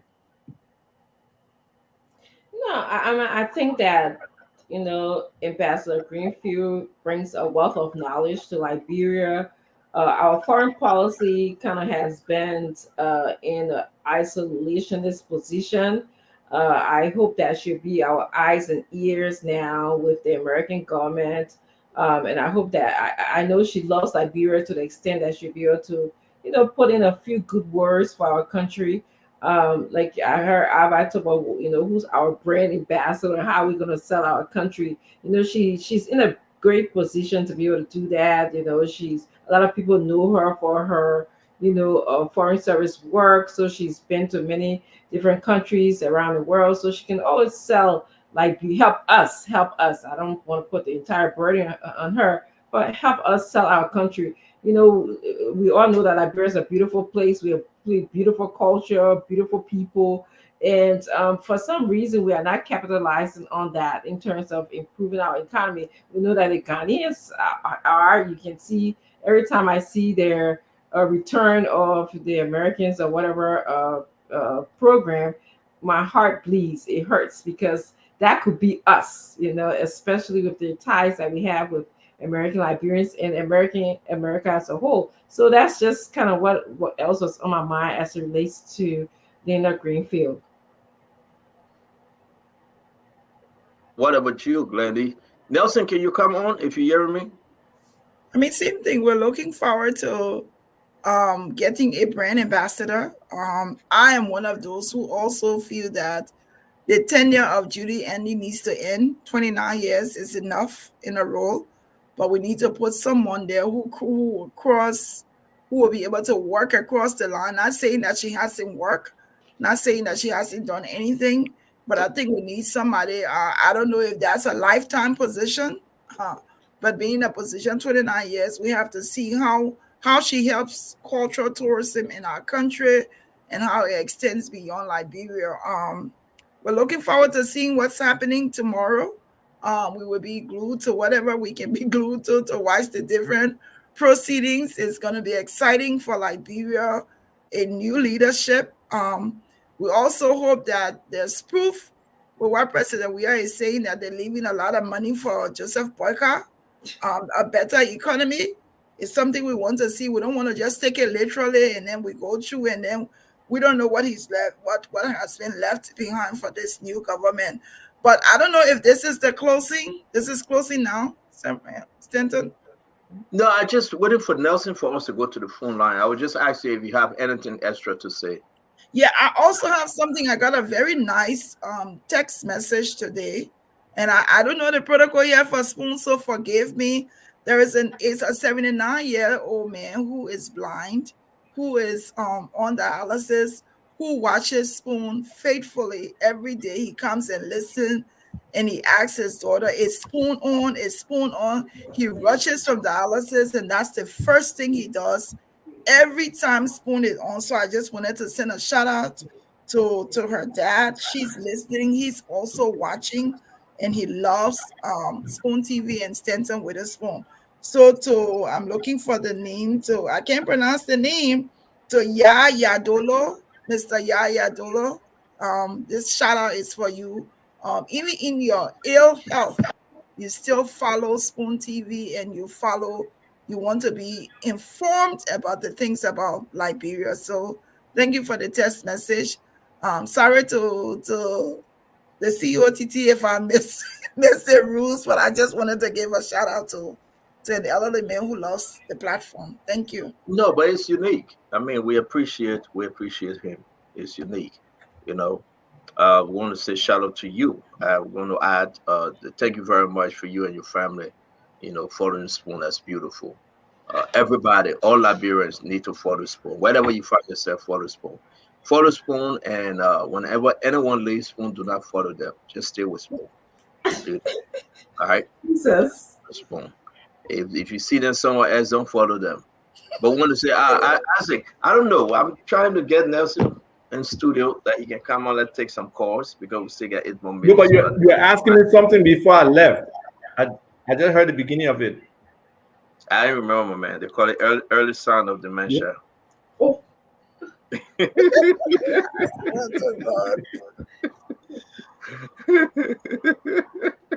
Never see service. Yeah, man. No. Yeah, I call in the beginning. You get answer. If anybody get Nelson number, please call Nelson. We gotta get it, man. Flowers, Glendy. Glendy, you're right. But, you're right. That I get a lot of feedback. Go ahead.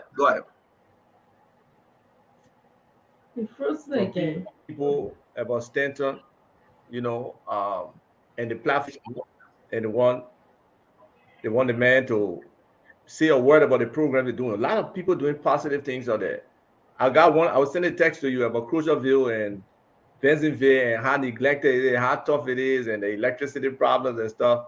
And I feel like maybe having a word from Stanton or having some advocacy on that could make a difference. There's another young, dynamic librarian I've known for a little while now, Ambola Johnson. He's doing something in the global health space. He's going to be having a big launching of his stuff. He wants to come on Spoon to talk to Spoon and talk about his vision about healthcare and other stuff. So those are the kind of things, that Spoon does for our community. And those are the kind of things I personally do appreciate you for, and for really pushing to maintain this platform, regardless of the challenges or adversities that you have been faced with. Thank you very much, Isaac. Junior, ask your brother Madison. That man was good. That man in Kenya doing some beautiful. He's doing some business. Beautiful. It's good to hear that he's good. I mean, your internet giving problems. Yeah, see, ask about the man. I gotta. But you're not home tonight, Joe. You're not home tonight. You are not home, though. Stay home. Who, me? Yeah. I'm home. This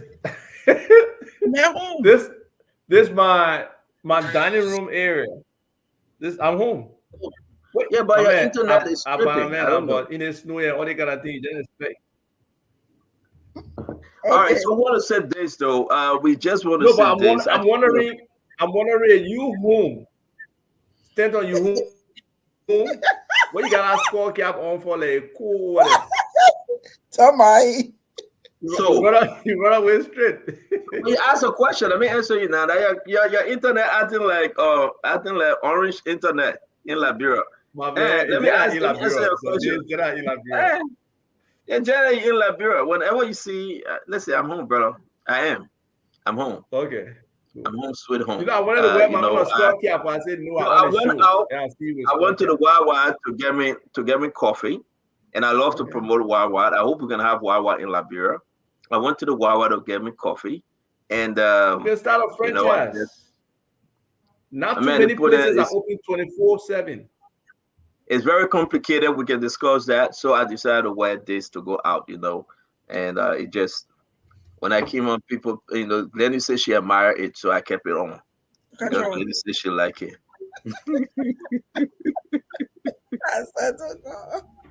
We got a problem in district number 9. I hope we can. I hope district number 9, Montserrat County, and I hope. I'm not going to say it. I'm going to leave it. I'm just going to throw it out there. I'm getting information. District number 9 received $4,000 instead of $5,000 from the committee. The name: City Myers, Simpson, Moba, and Rose Doe. They are in some kind of dispute about the management of the 4,000 United States dollars. Let's just be straight up. These are unconfirmed report that is reaching our spoon decks. We'll follow up as to who received the money, how the money was distributed, and they are saying that there will be a problem tomorrow. I'm going to just say your name again, please. Look into it. The district coordinator, please. The district representative, please look into it. The name again: Silly Myers, Simpson Moba, and Rose Doe. All right. They are saying the $4,000 received, and the manner in which it was distributed, people are angry. The money given to the district is not for your personal use. The money given to the district for the district. So we hope that you do not want to be in a situation because they will hold you responsible. So I want to say to all of us, let's take some call. Let's hear the people, their expectation of tomorrow. What do you expect? We're about to leave. Let's just take a few calls. Tell us what you expect tomorrow. What's going on? Glenda, why you sending me a text message, Glenda? Because there are videos. The story you're talking about, I had somebody send me 2 videos this morning, and I'm just Glenda, you can't sleep? No, I don't sleep. All right, let me send a video to Nelson. You see somebody asking me now? Yes, somebody asked me when I'm married. People don't I'm sleep, married. I told somebody. I told somebody. Glenda, so what happened with you? Yeah, the people asking me on the feed now when I'm married. I told somebody this from us. But answer them now. I beg you, answer them. So on broad daylight, we'll be standing on and sleeping on our feet over there. Glenny, answer them. But Glenny, I'm not married. I'm married, but they coming for behind me. I'm not married. That mean asking you. You say somebody. Don't say me. Whoever asked you on the live feed. Hello, I'm not. Okay. So you are not. So you are not married. I'm not married. I don't have ex. I don't have current. I don't have future.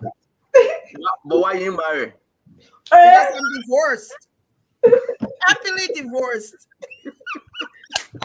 Did you have a divorce party? I did. Every year I celebrate December 1st. 3 years now. Happily, after 29 years. Divorce sound like fun thing before people start trying to do it. It's fun after you get adjusted to a fun.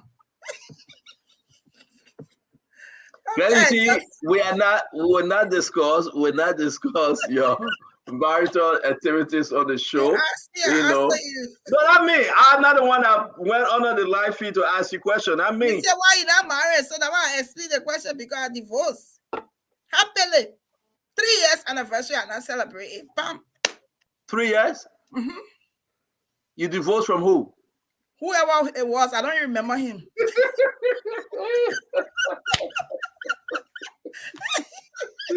Oh man, let's tell our food got there. So let's leave that out of work. Let me try to get us let us move on. Lenny, are you seriously divorced? Seriously? I am since 2020. Oh, okay. All right.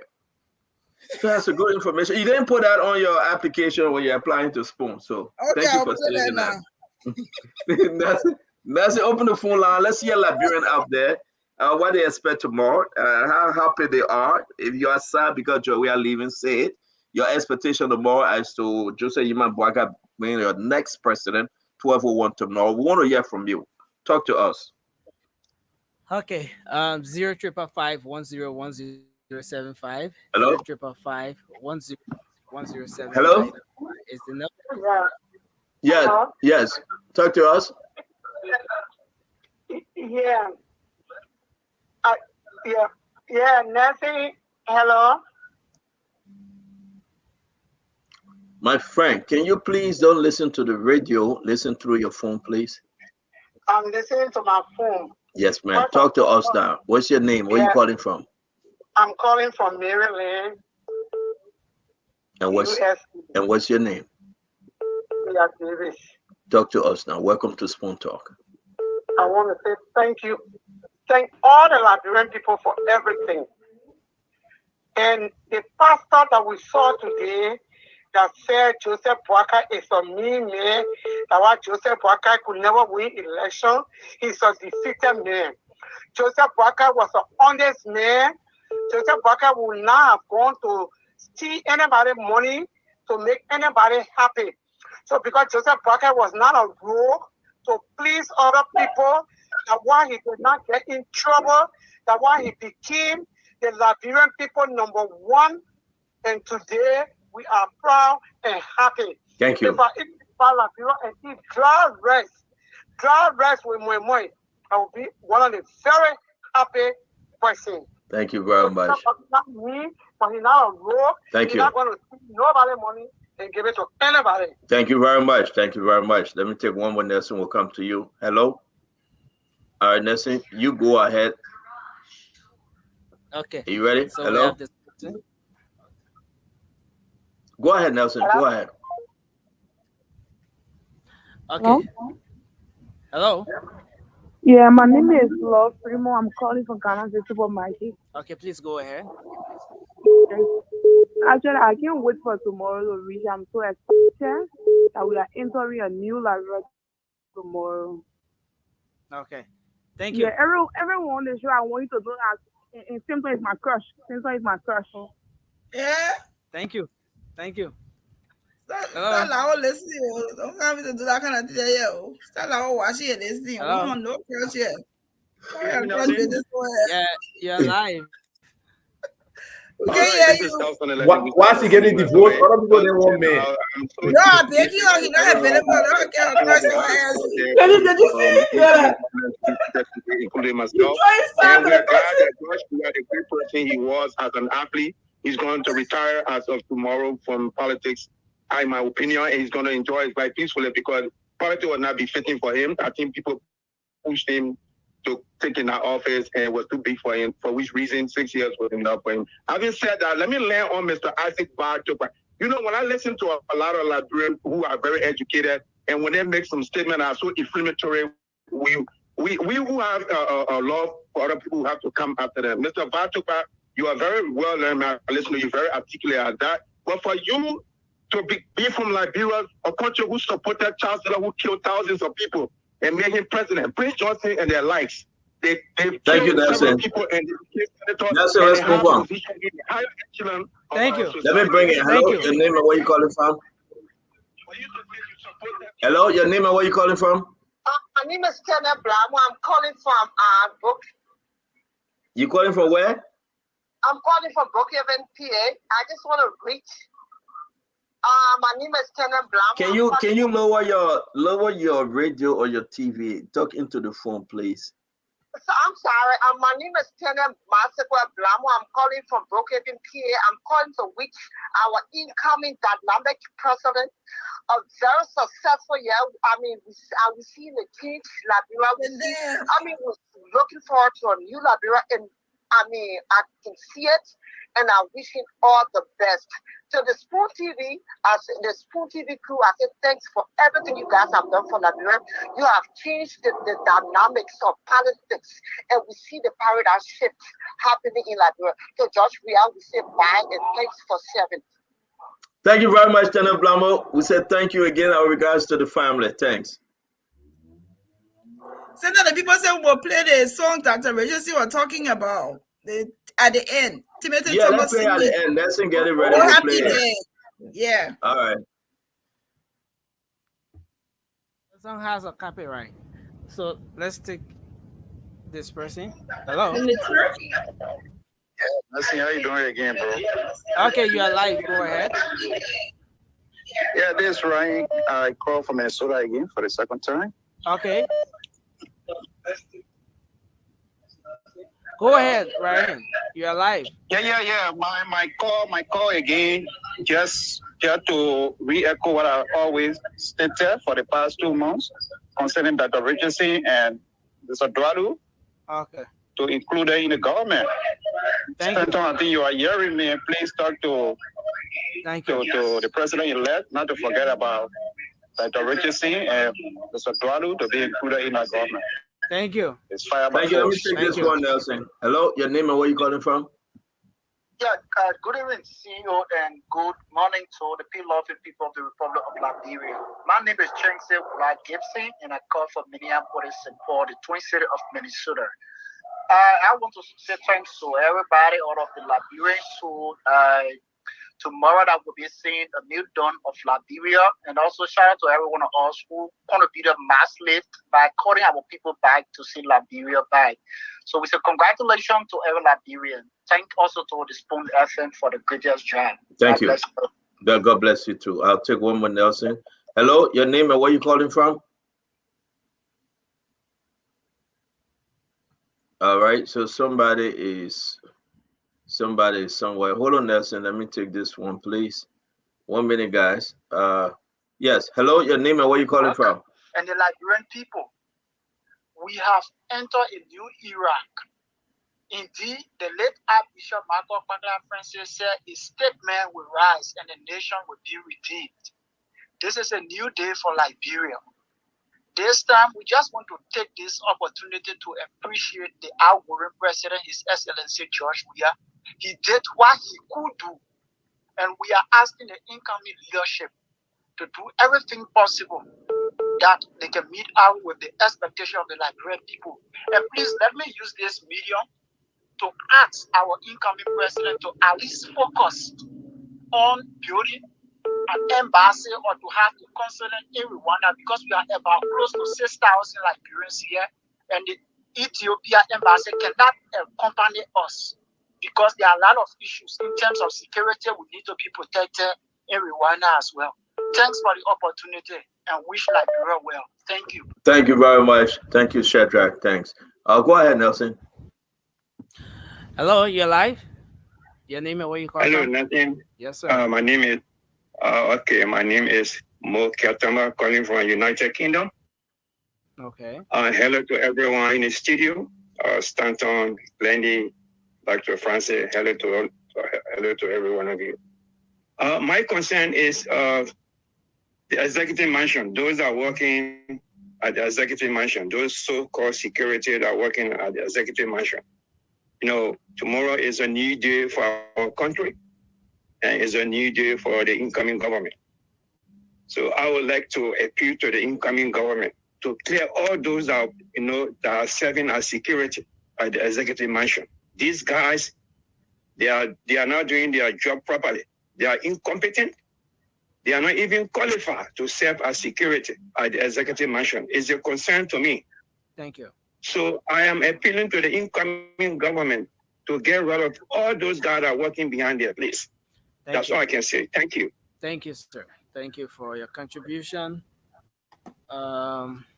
This caller. Hello.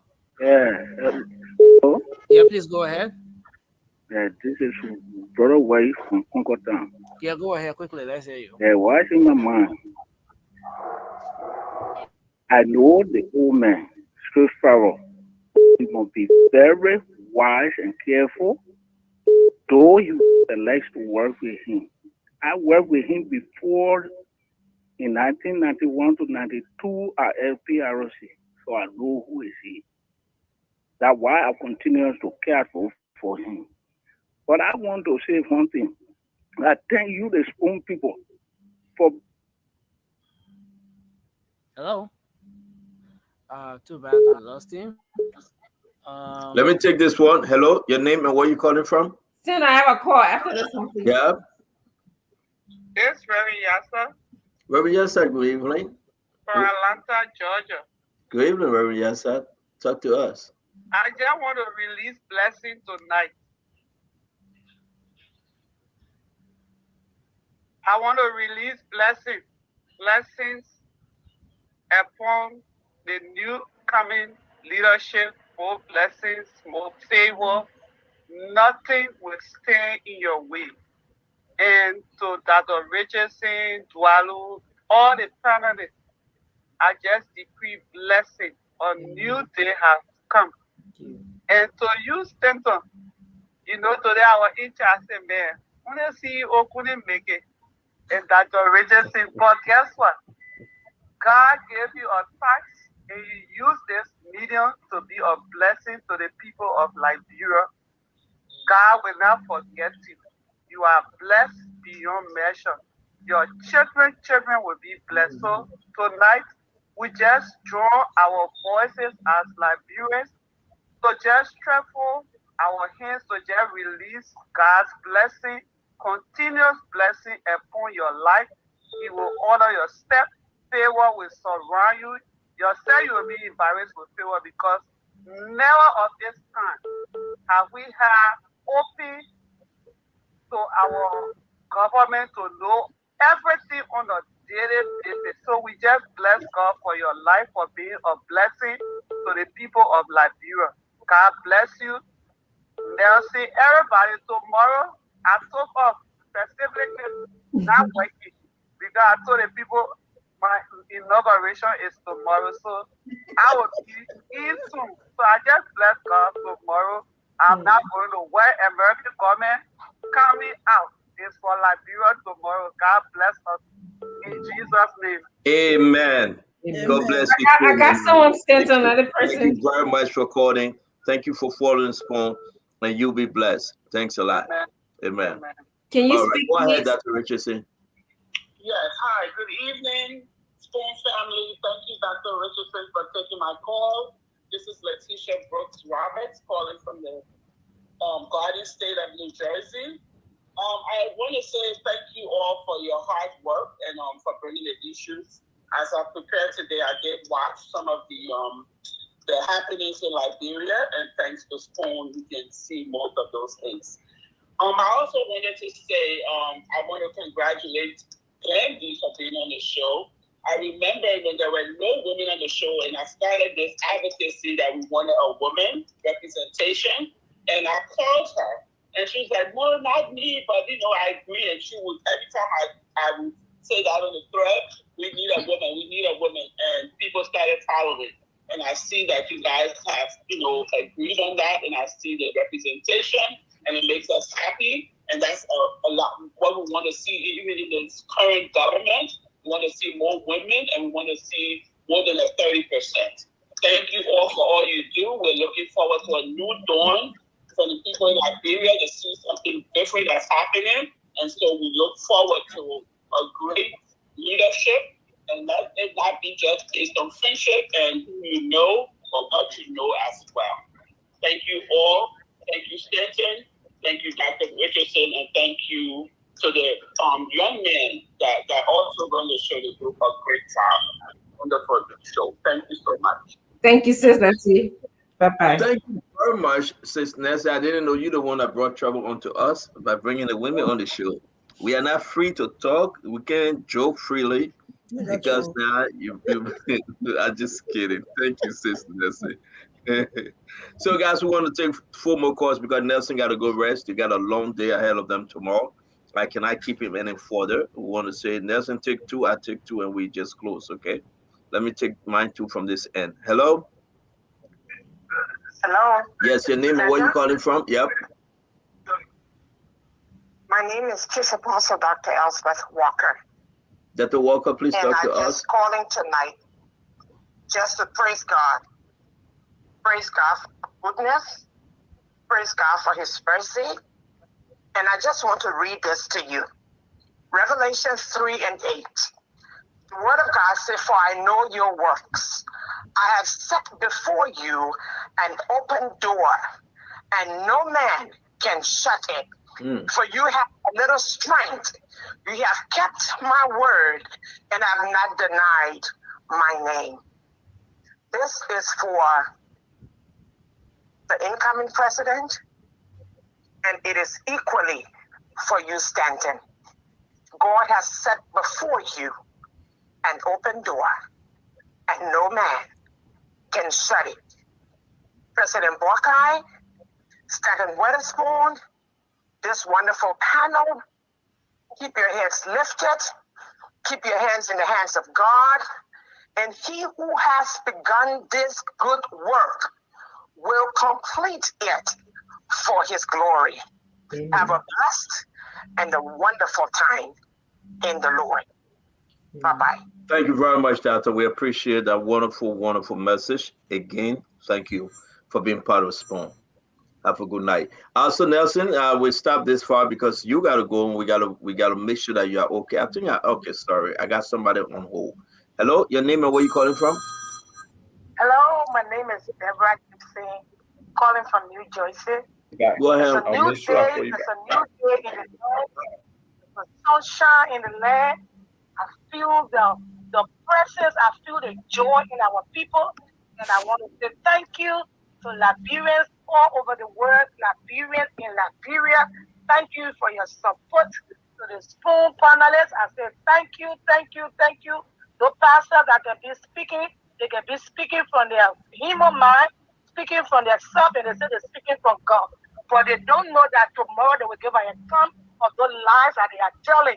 So let them keep telling lies to be pleasing men and not pleasing God. And I want to say thank God for all of our Liberians, our supporters, that supported the rescue train. And today, the train is going to its destination. So I want to say thank you again. Thank you. My name is Deborah Gibson. Thank you, Ms. Deborah Gibson. Thank you to all of you guys that called in. We have to let Nelson go home. You know why? Because Nelson got a long day. Diamond, Nelson, Aaron, Kuben, every one of them, they got a big day. What song? I know Nelson will play that song, but it's copyrighted. Did they sing the song in church, Nelson? Or Yes. All right, and what to say? Try a little bit. Like, yeah. Amy Toba sang that song. Amy Toba, I thought about TET. No, Amy Toba sang it during his era. Yeah, but Timothy Thomas, I think, sang that song today. Yeah, but so Nelson. I'm talking about way back. Yeah. So let's just move on. Nelson can find it. That's the way to tell you that we don't want to play it because we are out of time. And you know, so all we gotta say that Nelson can't find it. Because if we don't want to do something, we say we can't find it. Right, Nelson? Look at trouble. At least you can fucking you just thought, hey, no, but that's true. Nobody in there. If we don't want to play, we say we can find it.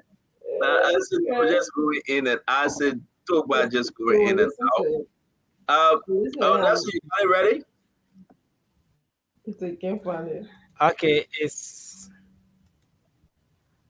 okay, this is it.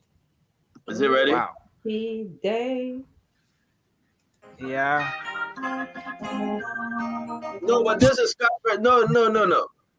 This is a copyright song. That's it. This was in a church today. One of the songs they sang was "Oh Happy." It's called "Oh Happy Day," and yeah, it was this. I think they sang that song before they sang "Amazing Grace." Okay, but then I think I can't sleep. Why saying now you say you can't sleep? Thank you for sharing that. I'm not saying nothing. You can't sleep. I was sleeping. Yes, I guess. No, I don't have it though. So guys, we want to say thanks. Sorry we can't play because we can't find it. We want to say thanks to every one of you for joining Spoon. It'll be a wonderful program tomorrow. We encourage you to join us. The program starts bright and early, 6 o'clock. You know, Liberian time. That would be 1 o'clock our time here. 1 a.m. Eastern United States time. That would be 1 a.m. That would be 2 a.m. Minnesota time. So we want to encourage every one of you. Just believe in yourself. That will be a new day for Liberia tomorrow. Jose Yamabuaka will take the order office. He will be moving on. He and his vice president to the executive mansion. We have a new president. Now, the beauty of this whole thing tomorrow, you will have 2 former presidents. That will be 3 now because Chancellor was elected. So it will be 3. But we're talking about 2 former presidents in the country living in Liberia. That's historical. You're going to have Madam Sally, former president. You're going to have George Manawia, former president. Chancellor Wu, the 3rd former president, he is in jail, we know, in The Hague. But just believe that our system is getting better. The former president usually die in office or die in a hospital. But can't you imagine? Our former president would be flying, would be in the community, would be celebrating, and they'll be living their normal, regular life. This is what we are talking about, folks. The change have come from different corner, different aspect. We want to say we are grateful to God. Joseph Iman Baga will put his hand up.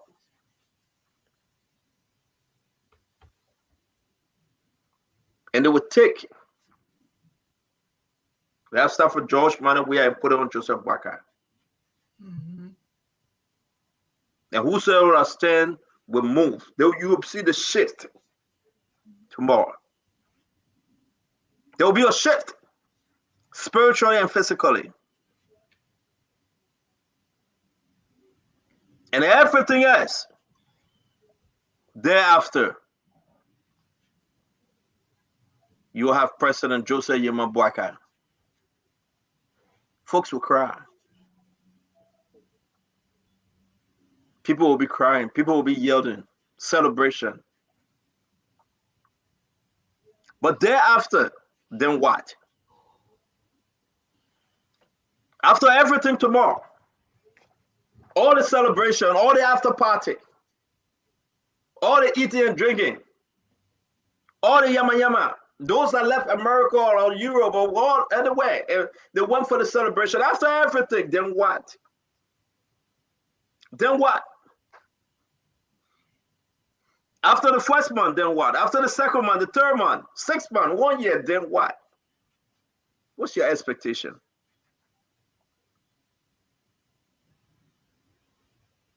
I just want to say to everyone, man, we'll keep our finger crossed. And we all should be hopeful. I see Isaac shaking his head. But I want to encourage you. From Wednesday, from Tuesday to Sunday, Joseph Barker will be naming some members of his cabinet, ministers, directors. Then what? Oh, I know Isaac Vi. He worked under that government. Oh, he's a bad person. Oh, I know Stanton. He shouldn't get his job. Oh, I know Glendy. She shouldn't get a job because she was X, Y, and Z. Yeah, but I be trying me to give me a job. I'm taking that job. Nobody I am try me. asking you this then what question for you to understand. It may not be to your liking. It may not be, he may not be the person you want when they say we make this person minister of so and so. But give it a chance. Oh, this person was corrupt. Oh, this person was on the GSC report. Oh, the person when the madam said the government, why you bring? Oh, the person was Joe, where government person, why you bringing them back, folks? Then what? Not every appointment will meet your approval. Not everybody will be that person you want to be there. No, no, no, no, no, no, no, no, no, no, no. Then what? After tomorrow, will you be the same person coming by and say, I am disappointed? After tomorrow, will you be the same person to come and say, oh, I will bring in all unity party from the past 12 years when Madam Sadi was in power? Are you bringing in sedition? Or are we all Liberians? Then what? We're going to be having a wonderful show tomorrow, the post-inauguration. We're going to lay this thing up. In the first 100 years, as promised, Jose Imabwaga said, I will build your roads. At least 100 days. Thank you. And they say, I will build your roads. I mean, I don't care Joseph Boyga 100 years, you're bringing it 100 days. Then what happened? If your roads is not built, then what happened? If bag of resin come down to $5 or $10, then what happened? Yeah. If the fuel prices didn't come down, then what happened? If cement price didn't drop by $5, then what happened? I am saying to you,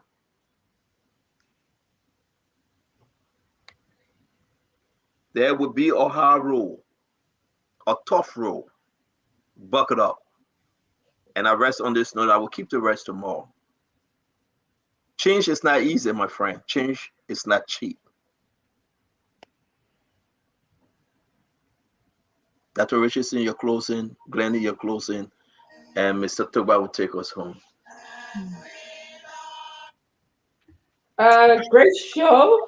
Well, we laughed a lot here, but we were also very serious.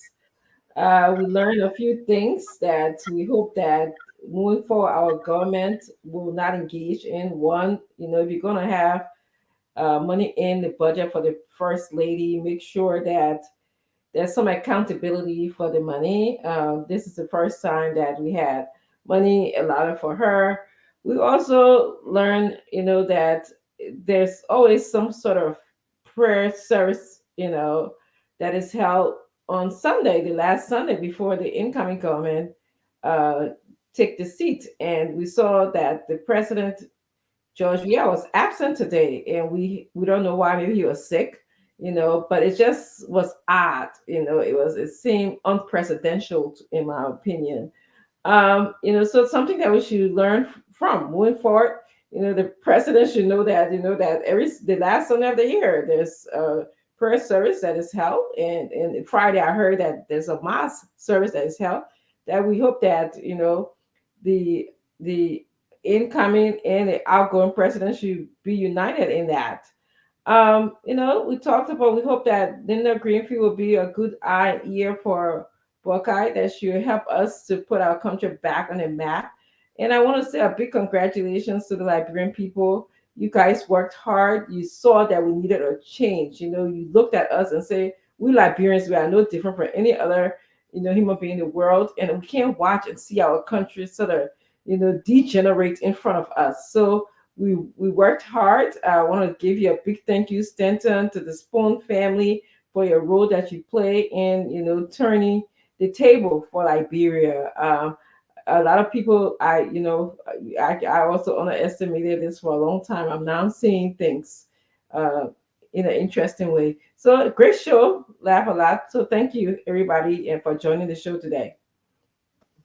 Thank you very much, Dr. Richardson. And thanks to you. Well, first of all, we give God all the glory.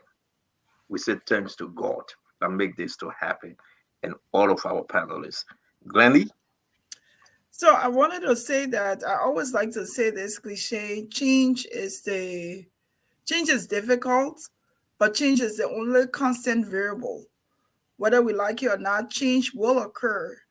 And to everyone who have contributed to this change, tomorrow is an excitement for Liberians everywhere. Everywhere you are tomorrow at 12 noon.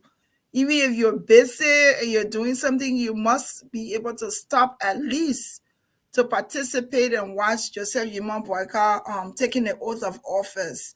Of course, we want to, Spoon TV, it goes without being mentioned, the significant role that was played in the elections, and how so many people became informed from this platform. We're excited for the direction that Liberia has taken. However, I want to close by re-emphasizing, as I said, I think Liberians right now, they don't even care what George Weah writes, what he says, how he speaks, what he's done today. They don't care. All they care about tomorrow is that tomorrow the barrier will be lifted and Liberia will they will be on a new trajectory in the consequences tomorrow. Stop it.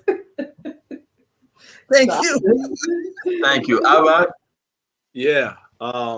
This was a great show. I'm happy to reappear. The CEO can delegate poor Francine and give her responsibility, but then he can draw it from her small. So we just hope that he can go out.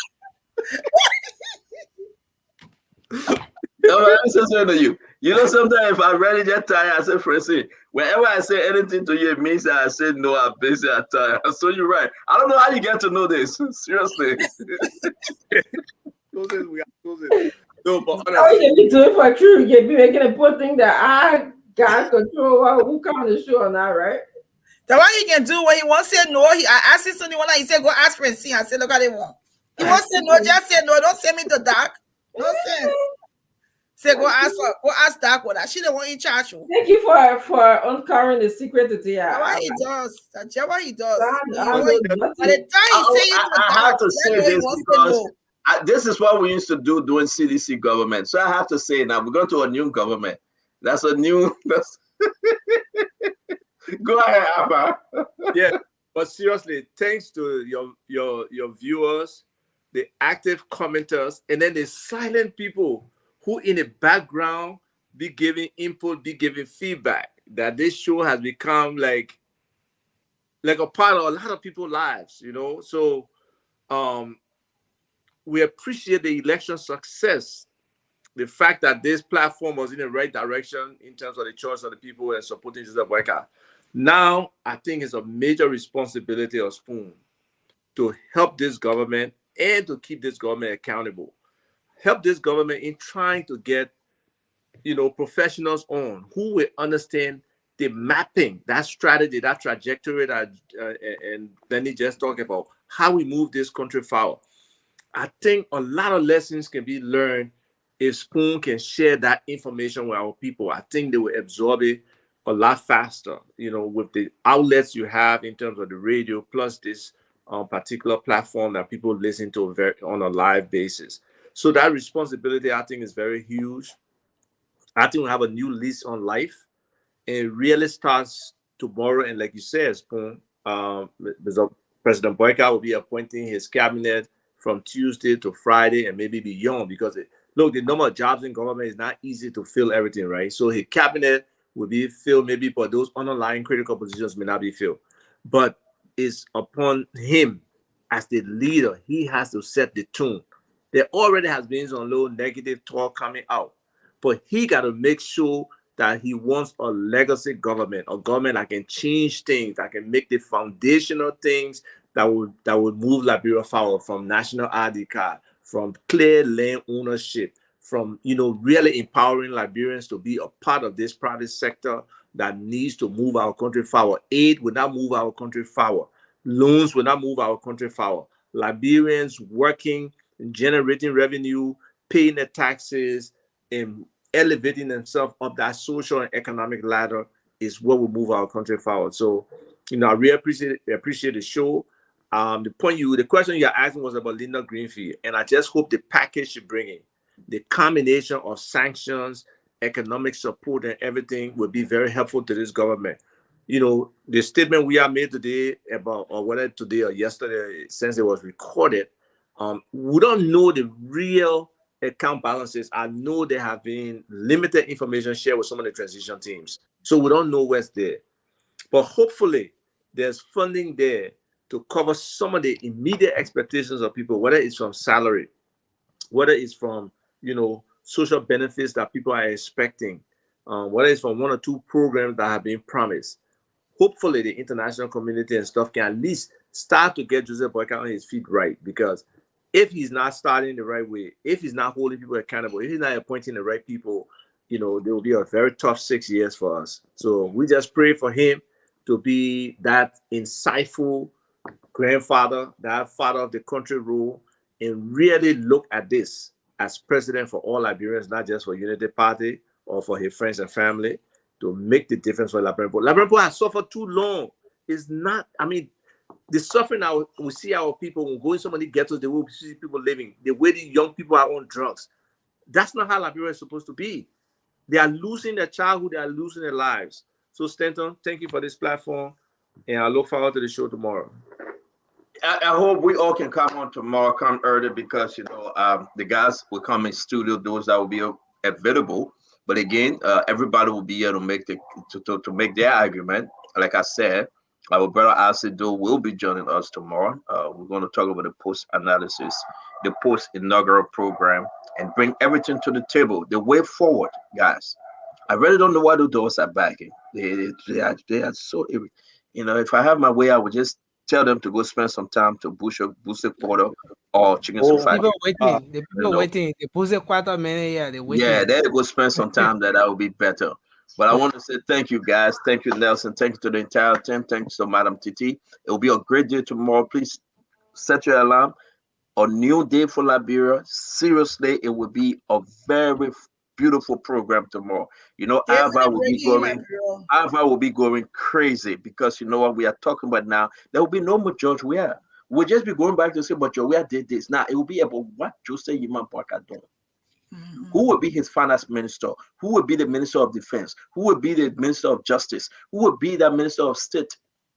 Who will be, amen, all the big ministry? How is it intended to cover them? Our government have a little over 33,000. Those are the folks Joseph Yuma Boaka should hire. Talking about agency and ministry. You got to understand. But we got 5.5 million people. Right now, I can tell you it's over 10,000 Liberians that travel worldwide to go to Liberia. Some looking for job, some just going to be in the photo, some going to celebrate. Beautiful. But nothing going to happen tomorrow. It will just be the celebration, listen to the president's speech, and everybody go back home. Then what? I want you to join us tomorrow. We got some very important news. We'll be calling some names of those who we know that will be in position. The first 5: finance ministry, justice ministry, foreign ministry, the presidential for minister of state, and those very key areas. We know some of them. We know the group that the names coming from. We're going to throw it out to you just to tease you and your feedback. You know, this is how we should do it. So we'll be discussing those different names. All right, and I want you to be part of the show. Thank you very much, Asifa. Thank you, Glenny. You have a good night. Thank you. All right, so Nelson, beautiful show, wonderful program. May the Lord bless us. May the Lord keep us. May the Lord shine His face upon us. This is exactly what we do every day. I want you to bring that clip back in the church. Let's sing that song, and then we can leave because you got to get ready. You know that song I was singing in the church? You know the song? Oh, I know you don't know how to sing in the church today. Oh, okay. At the intercessory. Yeah. At the church today, what's the name of the song? I forgot. Hey, swell. So I play that. But you got it right. So let's go ahead and sing it, and then we'll call it a night. God bless you already. Yeah, so let me get it coming on now. Okay. So this is the song. Nelson, we need to play. Okay. Go ahead now. Okay.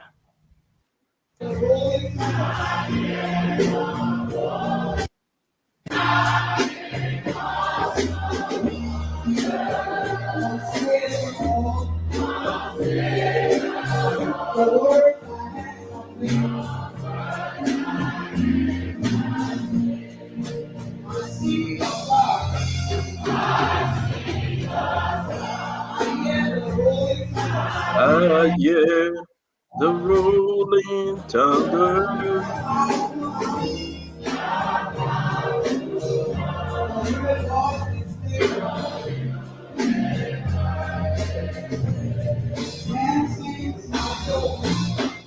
It sings my soul, my Savior called to thee. How great thou art, how great thou art. And sing my soul, my Savior called to thee. How great thou art, how great thou art.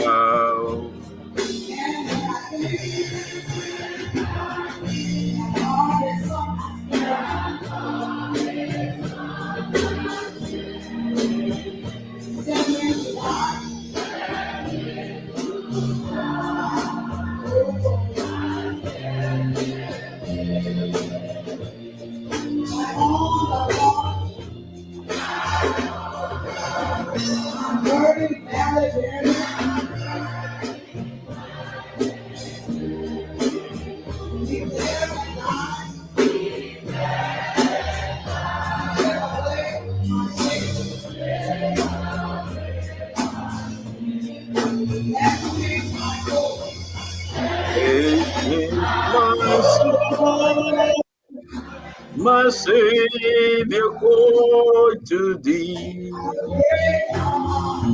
How great thou art, how great thou art.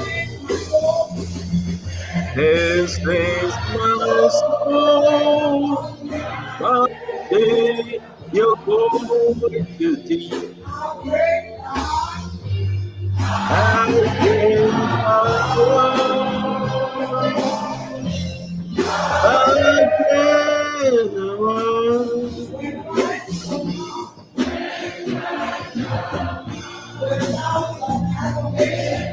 Just of acclamation and take me home.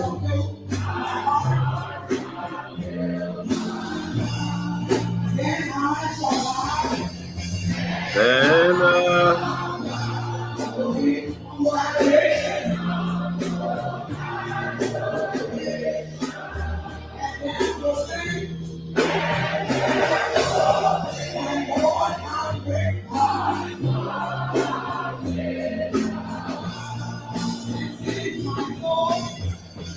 this things my soul, my Savior, call to thee. How great thou art, how great thou art. Yes, sing my soul, my Savior, call to thee. How great thou. Thank you, Nelson. How great thou art. Thank you very much, Nelson. Thank you very much. Have a good night. Please, please, please rest. Go home. Turn everything up. Shut everything down. Go home. Rest yourself because you guys will be back tomorrow doing what everybody wants Spoon to do. Thank God we have come this far by faith. Thank God we have overcome. Thank God the day will come. And that day has come. That the new Liberia will be on tomorrow. Nelson Colette, anything else you want to say? I'm done. Yes, I think I'm okay, and everything have already been said. We will have to take a little rest and get ready for tomorrow. And you got a purple suit, right? Of course, suit. Hey, Nelson. Have a good night, folks. We love you, and we'll see you tomorrow. Be blessed. Okay, sir. I'll decide between the Kosu and the Enjoy purple it suit. again. Enjoy. Oh, happy birthday to how you call it, James Gooder. What's his picture? Okay, so I got a picture here. This is It means that when you say happy birthday, you'll get very put my picture up. James Gooder, happy birthday. James. Happy birthday to James. Happy birthday to James. Happy birthday to James. Go James. Happy birthday to James. James, happy birthday and God bless you. Folks, good night from my end.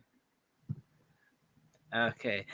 Well, folks, that's how I would like to end up on this edition of the program. Spoon Talk, thanks to all of you out there who have been following the program. We appreciate you for always following Spoon.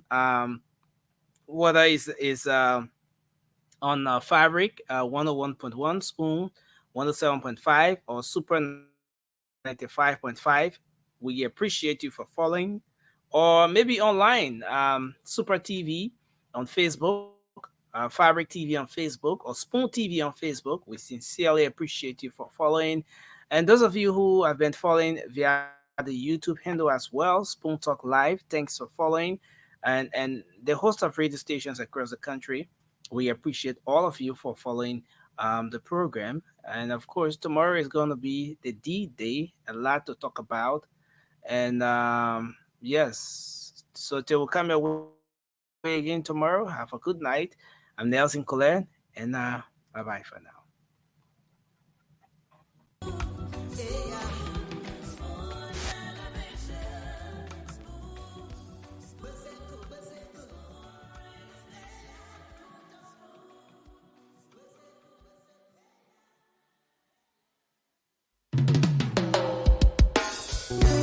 Yes, I, a special one from the CEOs, Dan coming with the spoon. And your boy, Friday the Southern Band.